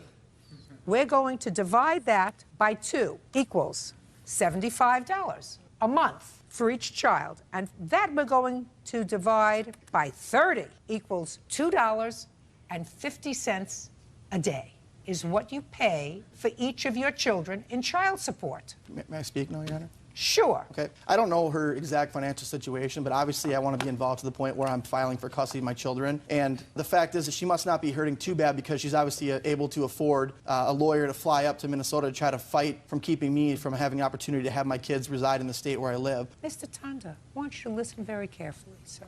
I have tremendous sympathy for non-custodial parents who don't see their children. And I have usually very little sympathy for custodial parents who pick up and move away and make it difficult for the non-custodial parents to see their children. Usually. But let me explain to you, sir, that in this case, Miss Petrie followed you from Wisconsin to Minnesota, where you live, 2 times. Right? Correct. And when she came back the second time, she had a baby, and it didn't work out. You say, I fulfilled my obligation. I set her up in an apartment because I wanted to be close to my children, paid the rent so it would be comfortable and easy for her, and gave her $200. But out of that $200, I expected her to work with 2 children, and to pay for daycare, and to pay me back my loan. Do you see why sympathy is waning for you, Mr. Tonda? Your Honor, the state was picking up the majority of the tab of the daycare when they were in Minnesota, so the situation that we had in Minnesota was perfectly fine. No, it wasn't working fine. You put her out and put her in her own apartment. And what you're supposed to say, Mr. Tonda, is, I'm sorry for bringing you to court. It was a stupid thing for me to do because I have found a very unsympathetic judge who doesn't find that this was a loan. The court finds that it was a very comfortable way for you to stay in your house with your 2 bachelor boyfriends and get rid of your responsibility that you didn't have to deal with on a regular basis, which clearly, according to your own testimony, you didn't. You weren't at her apartment every day after the baby was born, taking care of your son, taking care of your daughter. Well, maybe 6 out of 7 days. I don't, Yeah, baloney. Coming over and spending an hour is not being there to It was do a the job lot of a more parent, significant sir. than an hour. And Often I'm I not spend- saying that she was smart to have a second child with you. No. One mistake I can understand. Two is dumb.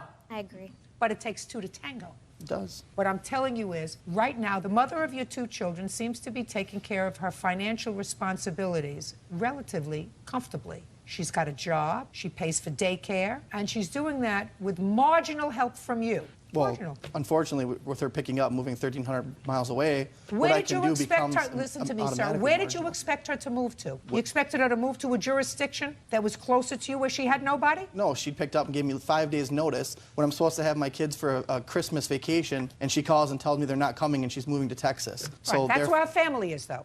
That's where her family is, right? Her mother, who she Just a said second. nothing but bad things about the whole time. Her mother I've known and her. who else? Her brother lives a few hours away. Got a mother and a brother. Yep. What do you do for a living? I work for a cell phone company, Which cell phone company? Verizon Wireless. Good. They have offices in Texas. Why don't you move there? It's Listen to me. That's where your family is, sir. Your two children are in Texas. Her support system is in Texas. She had a tremendous support system from my family too. Now, her family's not your family. Right. You want to be near your children? Your Honor, can I talk Go to for a minute? Texas. When our son was being delivered and her mother had called and she was holding our son, this is how much she adores her mother. She said, "Oh, that's the grandma No, I of did the phone." not. And we have it on Mr. videotape, Mr. Your Honor. Ta- So Mr. for her Tanda, to say that that's an excuse Mr. to move down there and have her support system, Mr. she doesn't even Tanda. barely get along with her mom. Mr. Tanda, you get along with your mother? I do get along with my mom. Ever not get along with your mother, sir? I never Did you bad- ever not get along with I your would, but I mother? never badmouth my mom. Did you ever to not everybody get I a... know. That's not what I asked you. Did you ever not get along with Of your course mother? as much as everybody probably hasn't. Okay. And I'm going to tell you something. There are a lot of curse words that go on in a labor and delivery room. A lot. I guarantee you that she called you a couple of names, too. If she didn't, she probably meant to. So let me explain something to you, sir. You don't have a profession where you're licensed to practice only in the state of Minnesota. And if I were you and if I wanted to see my children, I would call up my boss and I would say, please find me a place in Texas so you could be a lot closer to your children if that's in your mind. But based upon what I hear, you wanted her out of the house. You took out a loan. I see no reasonable expectation for the foreseeable future of you being paid back any money from somebody who now has 2 babies, no job, living in a place where she has no family. I don't see any reasonable expectation of you being paid back, sir. And that's part of a contract, if it's a loan. You did the right thing if you weren't getting along and helping her get set up. Don't be a fool now, Mr. Tanda. Your case is dismissed, that's all. Parties are excused and they step out. Once she got the paperwork that I was filing for actual custody of my children, You don't kick someone out 3 weeks before they're due with a child. she said, well, then I'm going to stop paying you on that loan. You could have waited a few months after I had the baby when I was stable, had a job. And I said, well, then I'll take you to court. She said, go ahead. And then I could have done everything on my own, and this would have never taken place. And now the next case. All parties in the matter of Cameron versus Potts. Step forward. Samantha Cameron is suing ex-boyfriend Christopher Potts for the return of furniture and appliances, as well as rent money and a security deposit. Christopher claims he owes her nothing. Miss Cameron, you and Mr. Potts were in a relationship. According to your complaint, you decided to relocate with him. You got a job opportunity in Florida. You went down to Florida, 2 of you. You found an apartment. You put down a deposit, first month's rent. And Mr. Potts went down to Florida before you did. Correct. When he got there, he had a change of heart. Is that right, sir? Yes, ma'am. Why did you have a change of heart, sir? Well, because at the time she wasn't actively looking for a job in Florida, and I didn't feel like she would be a real reliable person to share all the bills with. So you were sort of looking for a solid business partner. Well, I didn't want to put myself in a hole. It would have been easier for me to take care of myself versus me taking care of myself, another person, and a small child. Because you have a daughter who was relocating with you. Yes, ma'am. Okay. Now, Mr. Potts, how much money did she put down on the apartment? I'm not sure exact dollar figure. You know the exact dollar figure. Yes, ma'am. It was $877.50. So my question to you, Mr. Potts, is what arrangements did you make to get her back her $877? Well, there really wasn't at first any arrangement because the money that she put down towards the apartment is basically money that I put towards the cost of the moving. Well, because you were supposed to move. Well, I was moving. You both were moving. Right. If we're both moving, then we both should be coming out of pocket for money. Well, how much did you pay for all the moving of her stuff, sir? All right, I had purchased their shipping containers where you load them up yourself. Well, originally I only needed one. The pods were originally $850 a piece. I had paid the $850, and to get an additional pod was $850, so $1,700. Show me that you paid for $1,700, sir. Show me. I can't. Why not? Because I don't have receipts for that. Where'd you think you were coming to today? To the beach? Well, that was 7 months ago, so. 7 months ago is a minute, sir. So, I'm going to ask you again, what arrangements did you make to get her back her money? $877. Well, I paid over $900 to ship her stuff back, which... As well you should. I don't agree. Well, I don't give a rat's behind whether you agree or not. Whether you agree with me, Mr. Potts, is not particularly relevant in my life. That's why you come to court. I don't believe you, sir, that you paid $1,700 for a pod for you and for her. For 2 of them. They're $850 a piece. What I'm telling you, sir, is show me. Other than your great looks, Mr. Potts, what you have to do is have proof. Proof is a receipt, a paid bill for exactly what it was, and you don't have it. No, I don't. Right. You chose to breach the agreement that you had by telling her once she had sent down her stuff that you didn't want her to move there for your own reasons. No, for the reasons that it was better for everybody. Fine. I thought I was doing the Listen to me. responsible thing. That's a judgment that you made.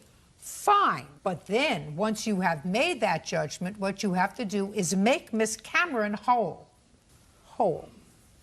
Which You I did have by to sending return. her I'm belongings speaking when my mouth moves, yours doesn't. By making Miss Cameron whole, you have to return her property to her at your expense. It would be untoward of you to think that you changed your mind and now you say you want your stuff back. You have to pay for the shipping of it back to New Jersey. That's ridiculous, Mr. Potts. Now, I believe him that he packed up your boxes and sent them back, that he spent money, as well he should, because it was his option to change his mind, thereby voiding the agreement that you had to move in together. Now, if you want these other items, washer, dryer, table, and chairs, you can make arrangements to get them at your expense. Do you understand? Because I don't think you really want them. I do, ma'am. That was part of our agreement. Well, it's unfortunate. I don't know if I believe you. In any event, he owes you $877, which was your down payment. Have you sent it?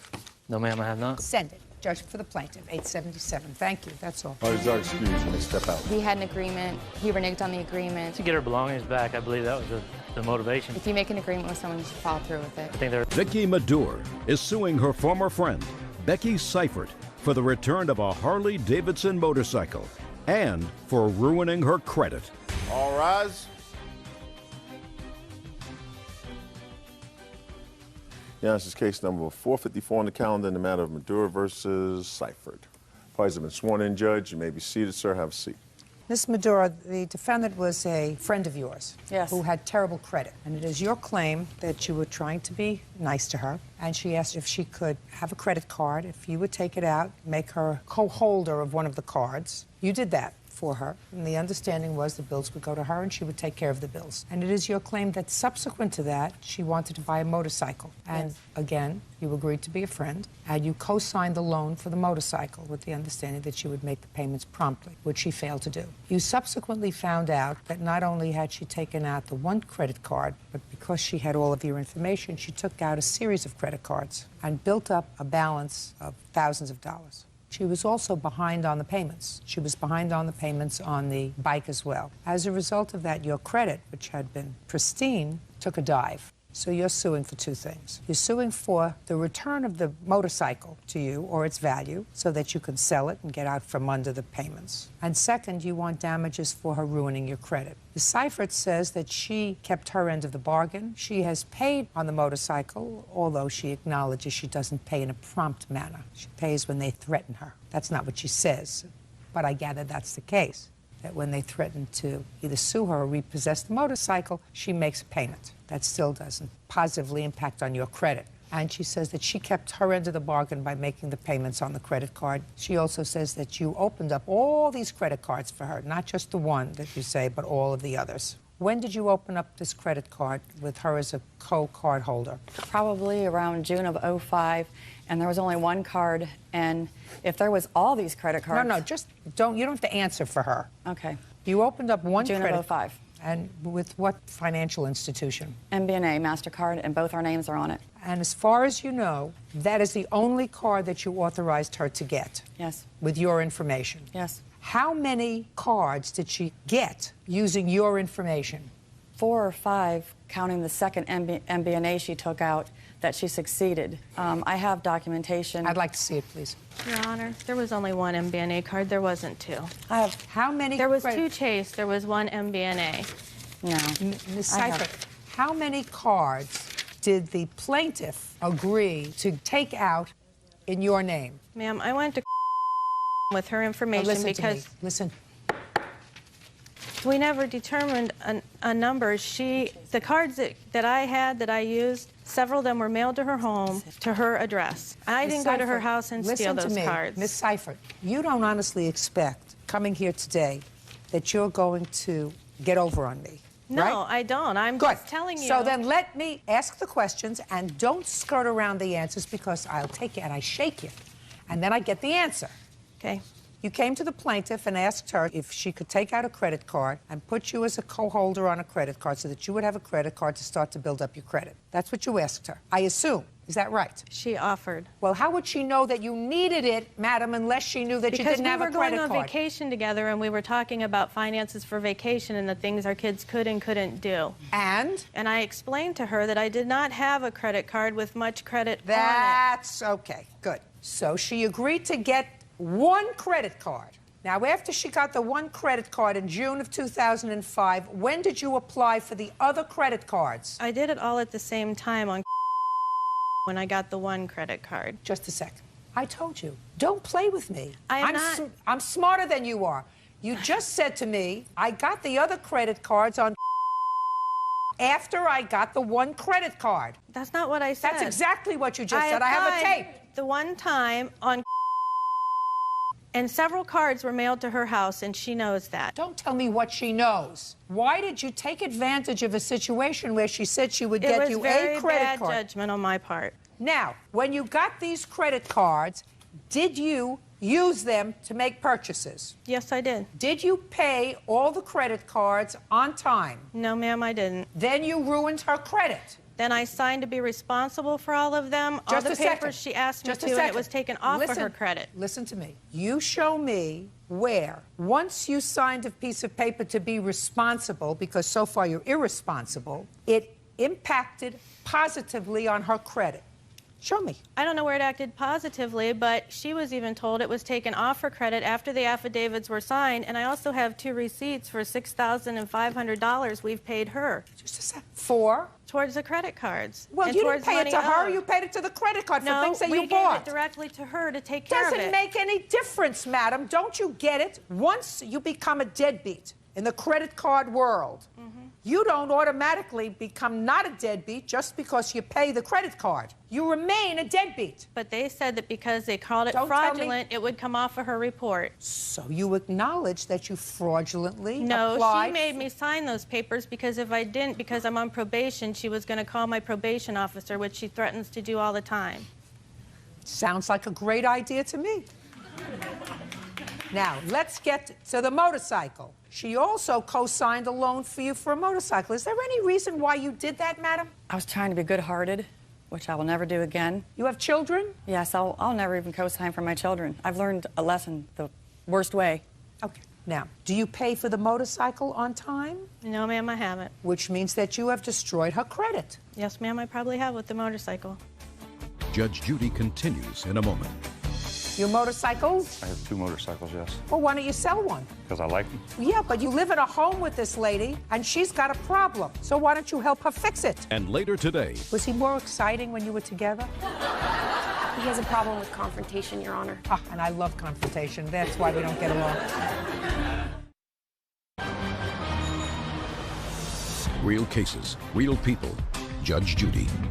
Vicky Madure claims former friend Becky Seifert ruined her credit by not paying on credit cards she helped her get.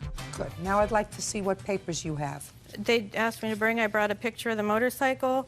She wants the motorcycle back, but the title is solely in my name. So if she wants the bike back, she's going to have to get my name off the title because I'm liable for anybody that she lets ride that bike, and she's not capable of riding it herself. Just a second. And then I have a statement now that shows that all my payments are current. You make your payments late. Well, I mean, it shows that I'm current right now. I don't care whether you're current right now. You make your payments late. Can I see the title to the motorcycle, please?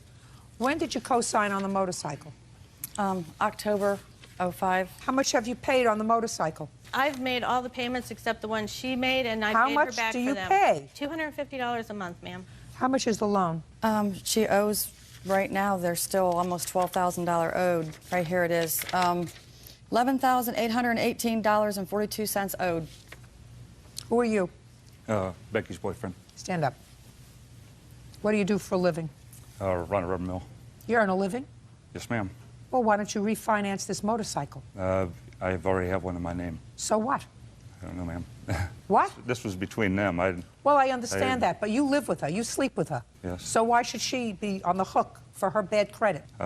She was having trouble with her credit way before us. I'm asking you a question. I just said to you, she sleeps with you, you live with her. Why don't you, the two of you, refinance this motorcycle and get it out of her name? Well, I've got too much in my name right now with my house, my cars, and my motorcycles, so... Your motorcycles? I have 2 motorcycles, yes. Well, why don't you sell one? Because I like them. Yeah, but you have a problem. You live in a home with this lady, and she's got a problem. So why don't you help her fix it? Well, I did. I took out a 401k loan and paid off the credit cards that she had with her to help her out. I mean... What does she do?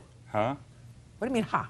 What does she do? What does she do? Yeah, what does she do? As far as? As far as a livelihood. She works in a doctor's office. She make a living?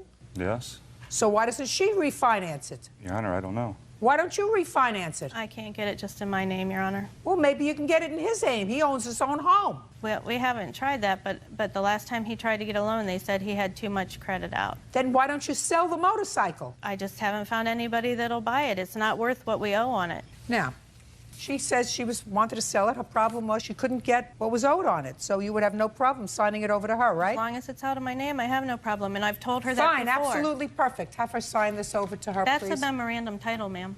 So? But that is not the actual title. So I understand that. The actual title has a lien on it. She can deal with that. As a matter of fact, we'll prepare that order that you'll sign. That's fine. Good. Now we know that this is now your motorcycle. We will prepare that order. Now you're suing her for $3,000 because in addition to the return of the value of the motorcycle, you want damages for ruining your credit, right? Yes. And hopefully the $3,000 that you're suing for that will help compensate you for the loss that you're going to suffer on the motorcycle. Do you understand? Yes. Very good. Judgment for the plaintiff, in the addition to the order that this will now be in your name, subject to the lien, judgment for the plaintiff in the amount of $3,000. That's all. Thank you. Parties are excused. You may step out. I am so happy. She's out of my life. I'm just glad the motorcycle's gone and I don't have to deal with her anymore. Cannot comprehend anybody doing that to a friend. And now the next case. All parties in the matter of Solara versus Lara, step forward, please. 27-year-old Angela Solura is suing her ex-boyfriend, 24-year-old Freddie Lara, for a loan to restore his Mustang. Freddie claims Angela paid the bill without consulting him. Mr. Lara, it is your claim that the defendant, who is an old boyfriend of yours, owes you some money. Correct. For a loan that you made to him. The purpose of the loan was to have an old car fixed. Yes. This was a specialty car? It's just, it's going to be a classic soon. It's just a car I always wanted Me to fix too. up. What kind of work do you do, Mr. Lara? I clean windows on high rises. That's a pretty dangerous job. Yeah. How long have you been doing that? Like 7, 8 years now. Make a good living? Yeah, except when they lay you off. Well, you don't do it when it's windy or snowing or raining. Right. How much do you make a year? Anywhere from 48 to 68,000 a year. And how many people do you support? Just myself. What kind of car is this that you have? It's a 1986 Ford Mustang GT. And your age, sir? 24 now. Got a lot of money in the bank? No, unfortunately. Do you own a home? No, I'm working on it. I'm renting an apartment for now. Well, you make a lot of money. What do you do with all your money? It's expensive to live in New York. You don't put any money away? No, I try. Not really. You need a good woman, sir, to help you out. You also have a claim for harassment. It is your claim that he's been making harassing phone calls to you, and it's because you believe it's because you confronted his now girlfriend and told her that he was still involved with you. She did not know about the payments. She never knew. He began dating her a week after we broke up, and she just found out about our involvement beginning of January of this year. How did she find out? She found a text message in his phone. Is that right, sir? Yes, sir, because she was harassing. She was harassing for what? Yeah, she was mad about the breakup, so she She couldn't mad leave about me the alone. breakup, or did she ask you for money? She was harassing me about everything. Was money involved? Yes. These are not hard questions, sir. Now, tell me about this loan. We were dating for about a year, and within that time, he needed some major repair work done on the car. It was a car that both of us were using for transportation, or rather him. I don't drive. I don't have a license. So he was driving you around? Yes. I used to live with him, and where we live, you cannot get around unless you have a car. How long did you live together? About 9 months. Where were you living at the time? In your apartment? Staying with my mom at the time. So how were you living together? She Where did allowed- you live together? In his bedroom.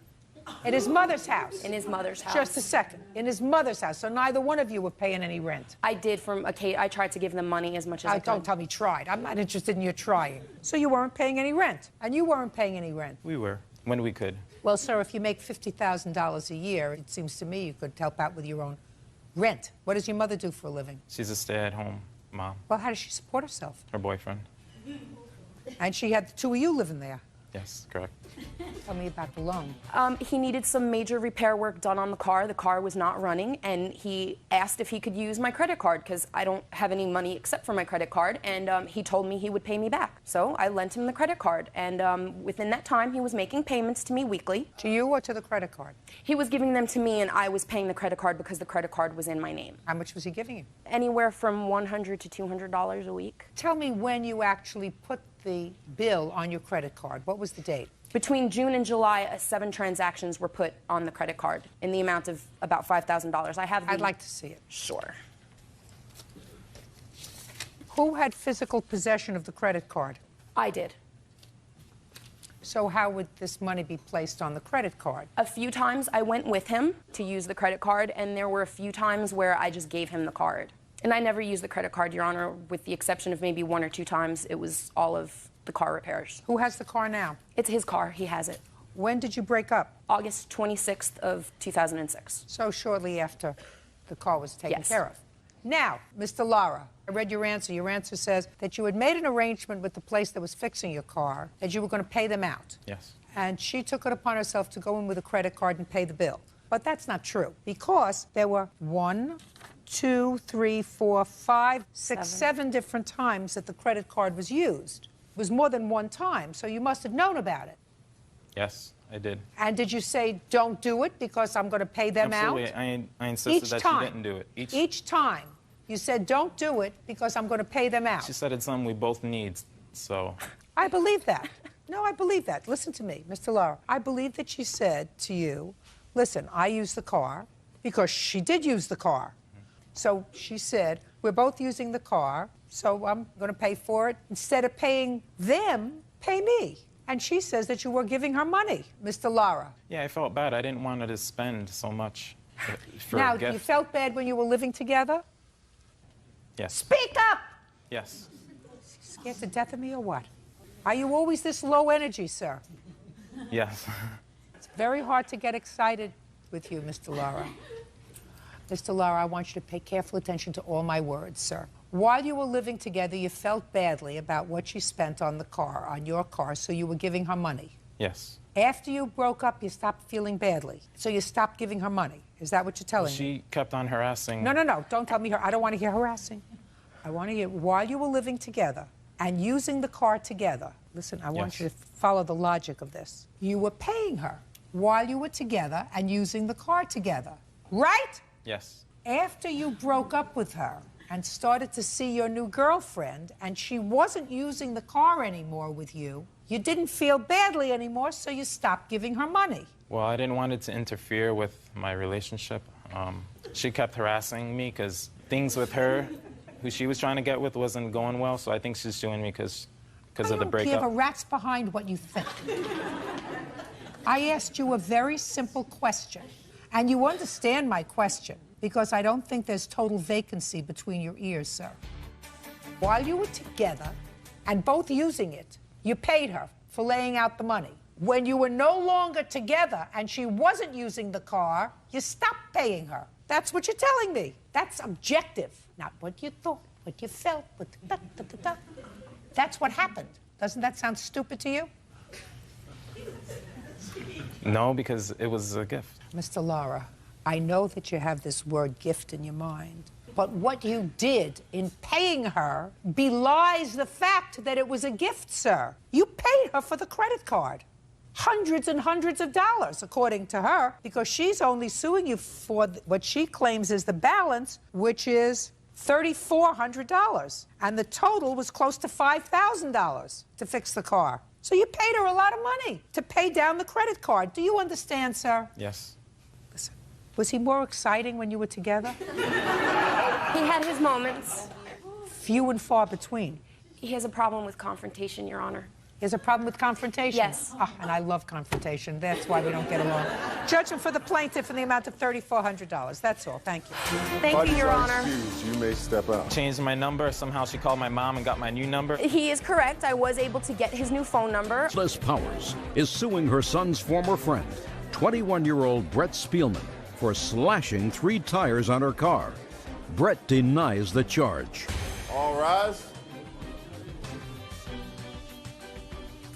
Yes, case number 468 on the calendar in the matter of Powers versus Spielman.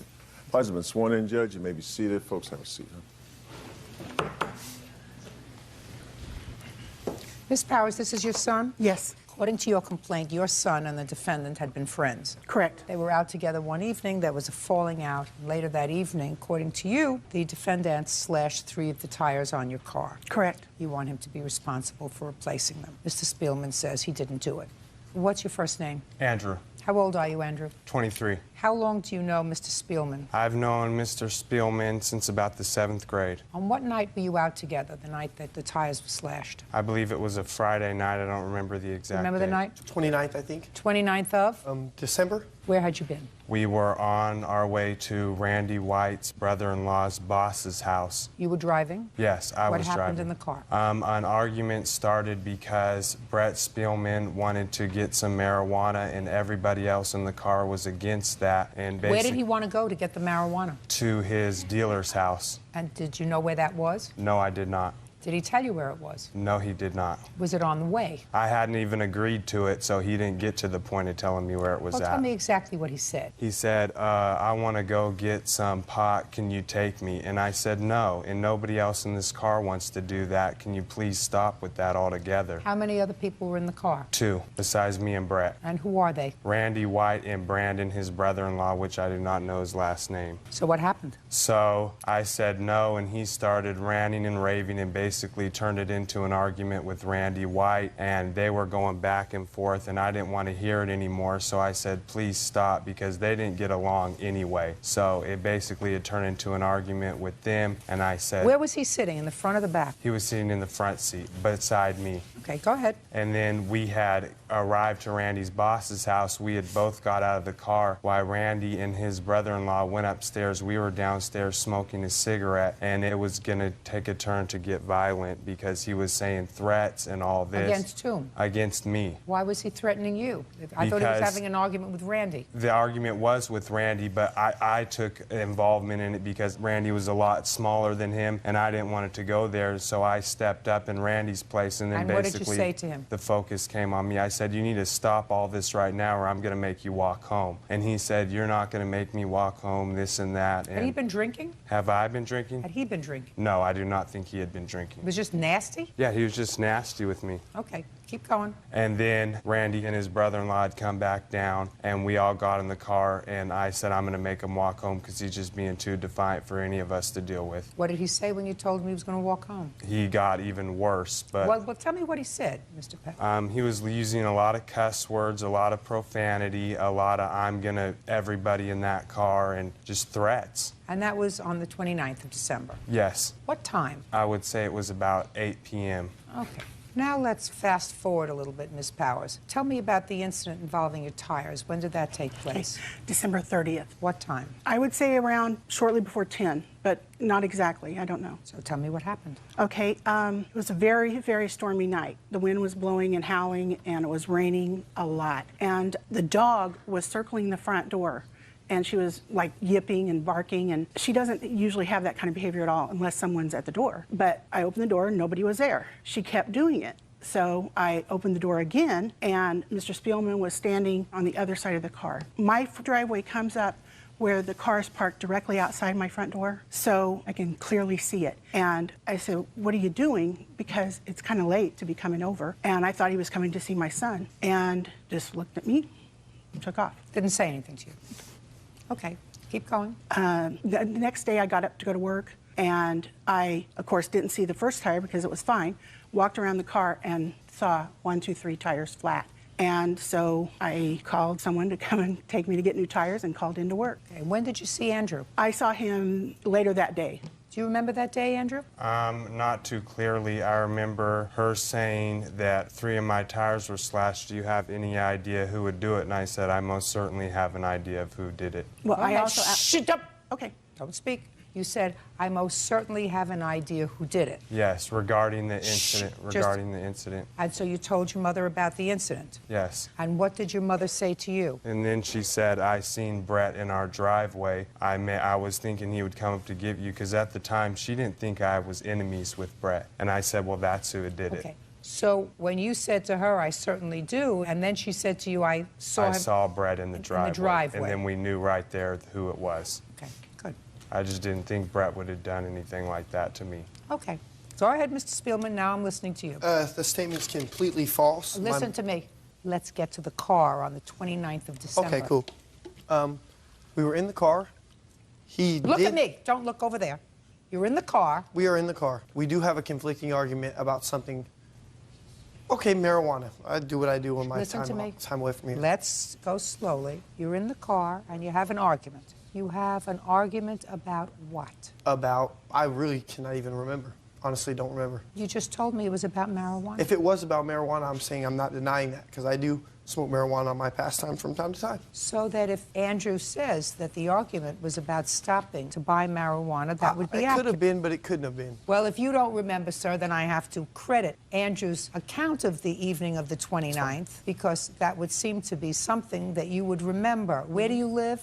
Sacramento. And how far did you have to walk home? I didn't walk home. See, that's where the story changes. He ended up giving me a ride home. Did you ultimately give him a ride home? No, I did not give him a ride home, Your Honor. Okay. Did he threaten to leave you stranded? Yes, he did, but it was raining pretty bad outside, so I kind of negotiated my way to get a ride home. What do you mean you kind of negotiated? Well, I said it's kind of raining out and I don't have a coat, and it would keep me kind of messed up. I had to walk home. You've known this family for a very long time. How old are you now? 21 years old. Currently on probation? Juvenile, almost off.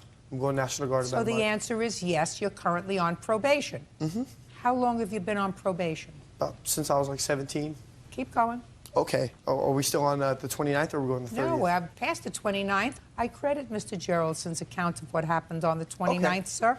I believe he told me the truth. I believe you had an argument starting with Randy, ending up with Andrew about your desire to stop at the person who supplies you with marijuana, to get some marijuana, and they didn't want to do it. Though. I'm speaking. And they didn't want to do it, and you became aggressive, and that's what the argument was about. So since you don't remember something that I probably would remember, but something that clearly you don't remember. It was a year ago. Well, I would remember, sir, a falling out that I had with a child. He wasn't a very good friend. He always Why don't bickers. you let me finish my statement, sir? Listen to the statement that I'm going to say to you. Judge Judy continues in a moment. So is what you're telling me, sir, that you were together with your mother and the rest of your family? Yes, I am. And if I were to ask you, you would tell me that your son was home with you? And later today, Together off and on suggests to me that when it was off, it was because it wasn't good, right? Yeah. Did you think having a baby was going to make it better?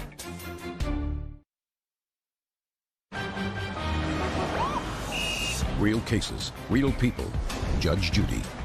23-year-old Andrew Geraldson says his former friend, Brett Spielman, slashed 3 of his tires. Andrew claims his mother witnessed the incident. If you tell the truth, you don't have to have a good memory. Do you know what that means, Mr. Spielman? Honestly, I do. Tell me what it means. It means if I know what happened, I don't have to remember. Look for the answer. Right. That's what it means. So you're telling me it was over a year ago? Over a year ago. I'm speaking. and therefore you can't quite remember everything that happened that evening. Is that right? Yes, that's right. So if you don't remember what happened on the evening of the 29th, which clearly, you know, you're in a car with people, there's a big argument, it's raining very badly, you have to negotiate your way back to the car in order to get a ride home. These are all little smatterings of things that you remember, right? Little smatterings of things that you remember. Yeah. You don't remember all of it, but you remember little pieces of it. Most of it. You remember most of it. So the argument was about marijuana. Yes, it was. I feel so. Perfect. Now that your memory has been refreshed, why don't you tell me about the 30th? The 30th? Look at me. The 30th, well, my mom can vouch that I was with her. I don't ask your mom to vouch for anything, sir. I'm asking you. On the 30th, I was at my residence from 6 o'clock in the night, and I fell asleep on my couch with my entire family with a movie night. The night before New Year's Eve, my mom volunteers at a local social club she's involved in on New Year's Eve, so we always are together on most holidays and that night usually. Well, just a minute. I don't understand something. Does your mother volunteer her time at I'm speaking! Well, you are. Does your mother volunteer her time at a social club, sir, so that she's not home on the 30th, so the rest of your family gets together? Is that what you're just telling me? No, the night before, we all stay together because we're going to be separated on New Year's Eve. So is what you're telling me, sir, that you were together with your mother and the rest of your family? Yes, I am. And if I were to ask you, you would tell me that your son was home with you? Yes, ma'am. That would be unfortunate. That would be unfortunate. I'm sorry. I have a couple of questions for you. What does he do for a living? He's going to the National Guard. He's been working. So the answer is he doesn't do anything? He's not working currently, no. And he's not going to school? No. And how long have you permitted that circumstance? He's only not worked a few months. He's going... A few months is a very long time for somebody who's 21 years old and on probation. What did he do before a couple of months ago? Who did he work for? A company called Prologix. What kind of work did he do? Warehouse work. And why did he leave that job? They merged with another company and downsized. So he got fired? Laid off. How many children? Did I ask you a question? No, you didn't, but it's just making me sound worse than I am, you know? Be fair, too. I don't mind being fair, sir, when people tell me the truth. I'm honestly telling you the truth. Oh, no, you're not. The sweat on your brow tells me you're not. I'm on TV. Did you see sweat there? Look. You see sweat there? No. There, look at your mother. Is she sweating? You know why she's not sweating? Because I didn't ask her what happened on the 30th. That's why she's not sweating. If I asked her what happened on the 30th, I guarantee you she'd be, when I got finished with her, she'd be sweating. How much were the tires? Our tires were popped, too. I'm not asking you a question. I have the invoice here. Can I see it, please? Excuse me, Judge. Yes. May I submit my receipt for towing? Absolutely. I'd like to see it, please.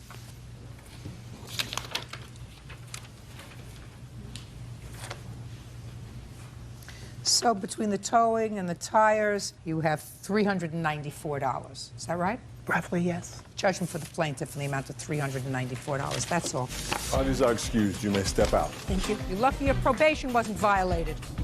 He chose to act as a coward and slash my mom's tires. A variety of his friends could have done it. In the future, if he wants to get me back, he can give me back to my face. We were not really friends anymore, kind of a falling out. I've always told my son, if you lay down with dogs, you're going to get fleas.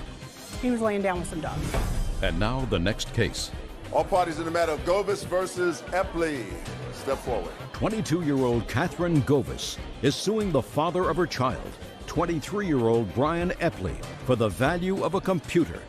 Brian claims he supported Catherine the entire time they lived together. Miss Govis, how old are you? I'm 22. Who do you live with? My parents. You have a baby? Yes. How old is the baby? 6 months. How old are you? 23. Who do you live with? My parents. Well, there was a time that you lived together because you have a child together. That didn't last very long, and according to your complaint, he owes you for a computer that you purchased on your credit while you were together. Mr. Epley says that you left the computer when you left him, and you left the computer because he had supported you for 6 months while you were pregnant, and your arrangement was that you were each supposed to contribute to half of the expenses for the house. Yes, ma'am. Oh. Is there any reason why you decided to have this child? We were together for 3 years off and on. Together off and on, Miss Govis suggests to me that when it was off, it was because it wasn't good, right? Yes. Did you think having a baby was going to make it better? No. Your parents, did they have other children? Yes. How old are they? We're all 2 years apart. I have older brothers and sisters. So all of a sudden, your mother's taking care of a baby again? Yep. Terrific. And you don't even live in the same state. No, ma'am. Do your parents see their grandchild? No. I'm just suggesting to you that you just think about things before you do them. Like buying an expensive piece of equipment on credit. Now, you want to tell me how that came about? He was going to school and working at the same time, and he was working nights, so for him to wake up and go to the library to use a computer and all that, it was too difficult and too time-consuming. So he asked me to get him a computer on my play credit. with your nails. Sorry. He asked me to get him a computer on my account because he has bad credit. My parents paid for his bankruptcy, which was a couple months prior. He got that all settled, and then in February of the next year, I got him the computer. And 3 weeks later, we broke up. Were you pregnant when they paid for his bankruptcy? No. Your Honor, they didn't pay for my bankruptcy. It was $600 for me to file bankruptcy. I only had $400 of it at the time, and they lent me the other $200 that I didn't have to go ahead and file for it. Did you pay him back? Yes, ma'am. No, he did not. My father would not take the money from him. But you offered I it. offered the money. Oh, that's fine. So, you put it on your credit card. When you left, what was the discussion about the computer? That he would have it paid off by August before the finance charges started coming in. Oh, so you bought it for 6 months free financing. And you did discuss it when you left? Yes. Tell me about the discussion. He said that he would have it paid off by August before the finance charges because he didn't want to pay any extra money on it. He told me to go ahead and send in for the $100 rebate and send that in towards the computer, but I never got the $100 rebate back from it. Did you send in for it? Yes. I don't know if I put the old address and it just didn't come within the time frame of my change of address or what. A detail. Yeah. Okay, Mr. Repley. Let me hear. Okay, we moved in together on January 1st of 2005. I moved her down there from Illinois. That's whenever we got together, and I told her at that point in time, you know, I wasn't in a hurry for her to get a job, but I would appreciate the help. We lived there for 4 months, and then we moved into a more expensive place, and I told her I needed her help at that time. We agreed she would pay half the bills and half the rent to help me out, as well as I was going to school full-time and working full-time. So whenever she left, she said, okay. No. Okay, needed help. And when you told her you needed help and she agreed to pay for half of the expenses, sir, in what month was that? That was in February of 05. And in what month did she become pregnant? I believe it was September, October. August. Between February of 05 and August of 05, did she work? For about a month, Your Honor. Did you work? I worked for about 3 months. Who did you work for? I worked for temp service. What'd you do with your money? Gave it to him. You contributed your money to the household? No, ma'am. And we got a car together, and I paid for the car payment, the gas, Whatever. and She wasn't insurance. spending the money on drugs. No. So she was contributing what she could to the household. And in August, you became pregnant. Yes. So you stopped working? No. I was working up until November. So you stopped working, and you didn't contribute anymore? No. All right, now you tell me, sir, about the conversation you had about the computer when she left. Whenever she left, her family came to Indiana to help her pack up to move back. And she said, you know, she only worked for a total of, it might have been 2 or 3. I don't care. I don't care. Sir, that's irrelevant to me. But she owed me for the half of the rent for all the She months doesn't that owe she you for didn't anything. work. I just want to know what she said. She said, you can have the computer for the money that I owe you for all the expenses that you've paid to take care of me during this time. You mean you never had the conversation with her, I'll pay you for this computer by August? At the point whenever we broke up, I talked to her a couple months, like a month later. Look at We me. were talking. I asked you a question. That requires a simple answer. Did you ever have a discussion with her that the computer would be paid for by August? Yes, ma'am. Why did you decide not to do that? Because I felt that I did not owe her anything, Your Honor. Well, feel. That's what we're talking about. So you see, you did have the discussion. Yes, ma'am. How much does he owe you for the computer? After everything, it is now $1,750.79. So, Mr. Repley, this is the situation. If you move in with somebody and things don't work out, that's one thing. She moves on, you move on. Takes two to tango, takes two to make a baby. Takes two to have a problem if they don't want to have a baby. I believe her that she worked on and off, not consistently, not like you did. Maybe that was a good indication that she didn't want to get involved with somebody who was not keeping up their half of the bargain, right? Yes, ma'am. Then what you don't do is have a baby with her. And there are things that you can do in order not to do that, right? Yes, ma'am. You owe us $1,750. You still have the computer? No, ma'am. Why not? I sold it. Why? Because I did a change of jobs and I was hurting on money, so I had to sell the computer. Well, this is going to hurt even more. So now you don't have the computer, you have to pay for it. Yes, ma'am. $1,750. That's all. Step out. Parties are excused. You may step out. Well, I hope that we can still keep a strong friendship, you know, for the sake of our daughter. We'll stay friends. She deserves to see her father and her mother, so. He'll be able to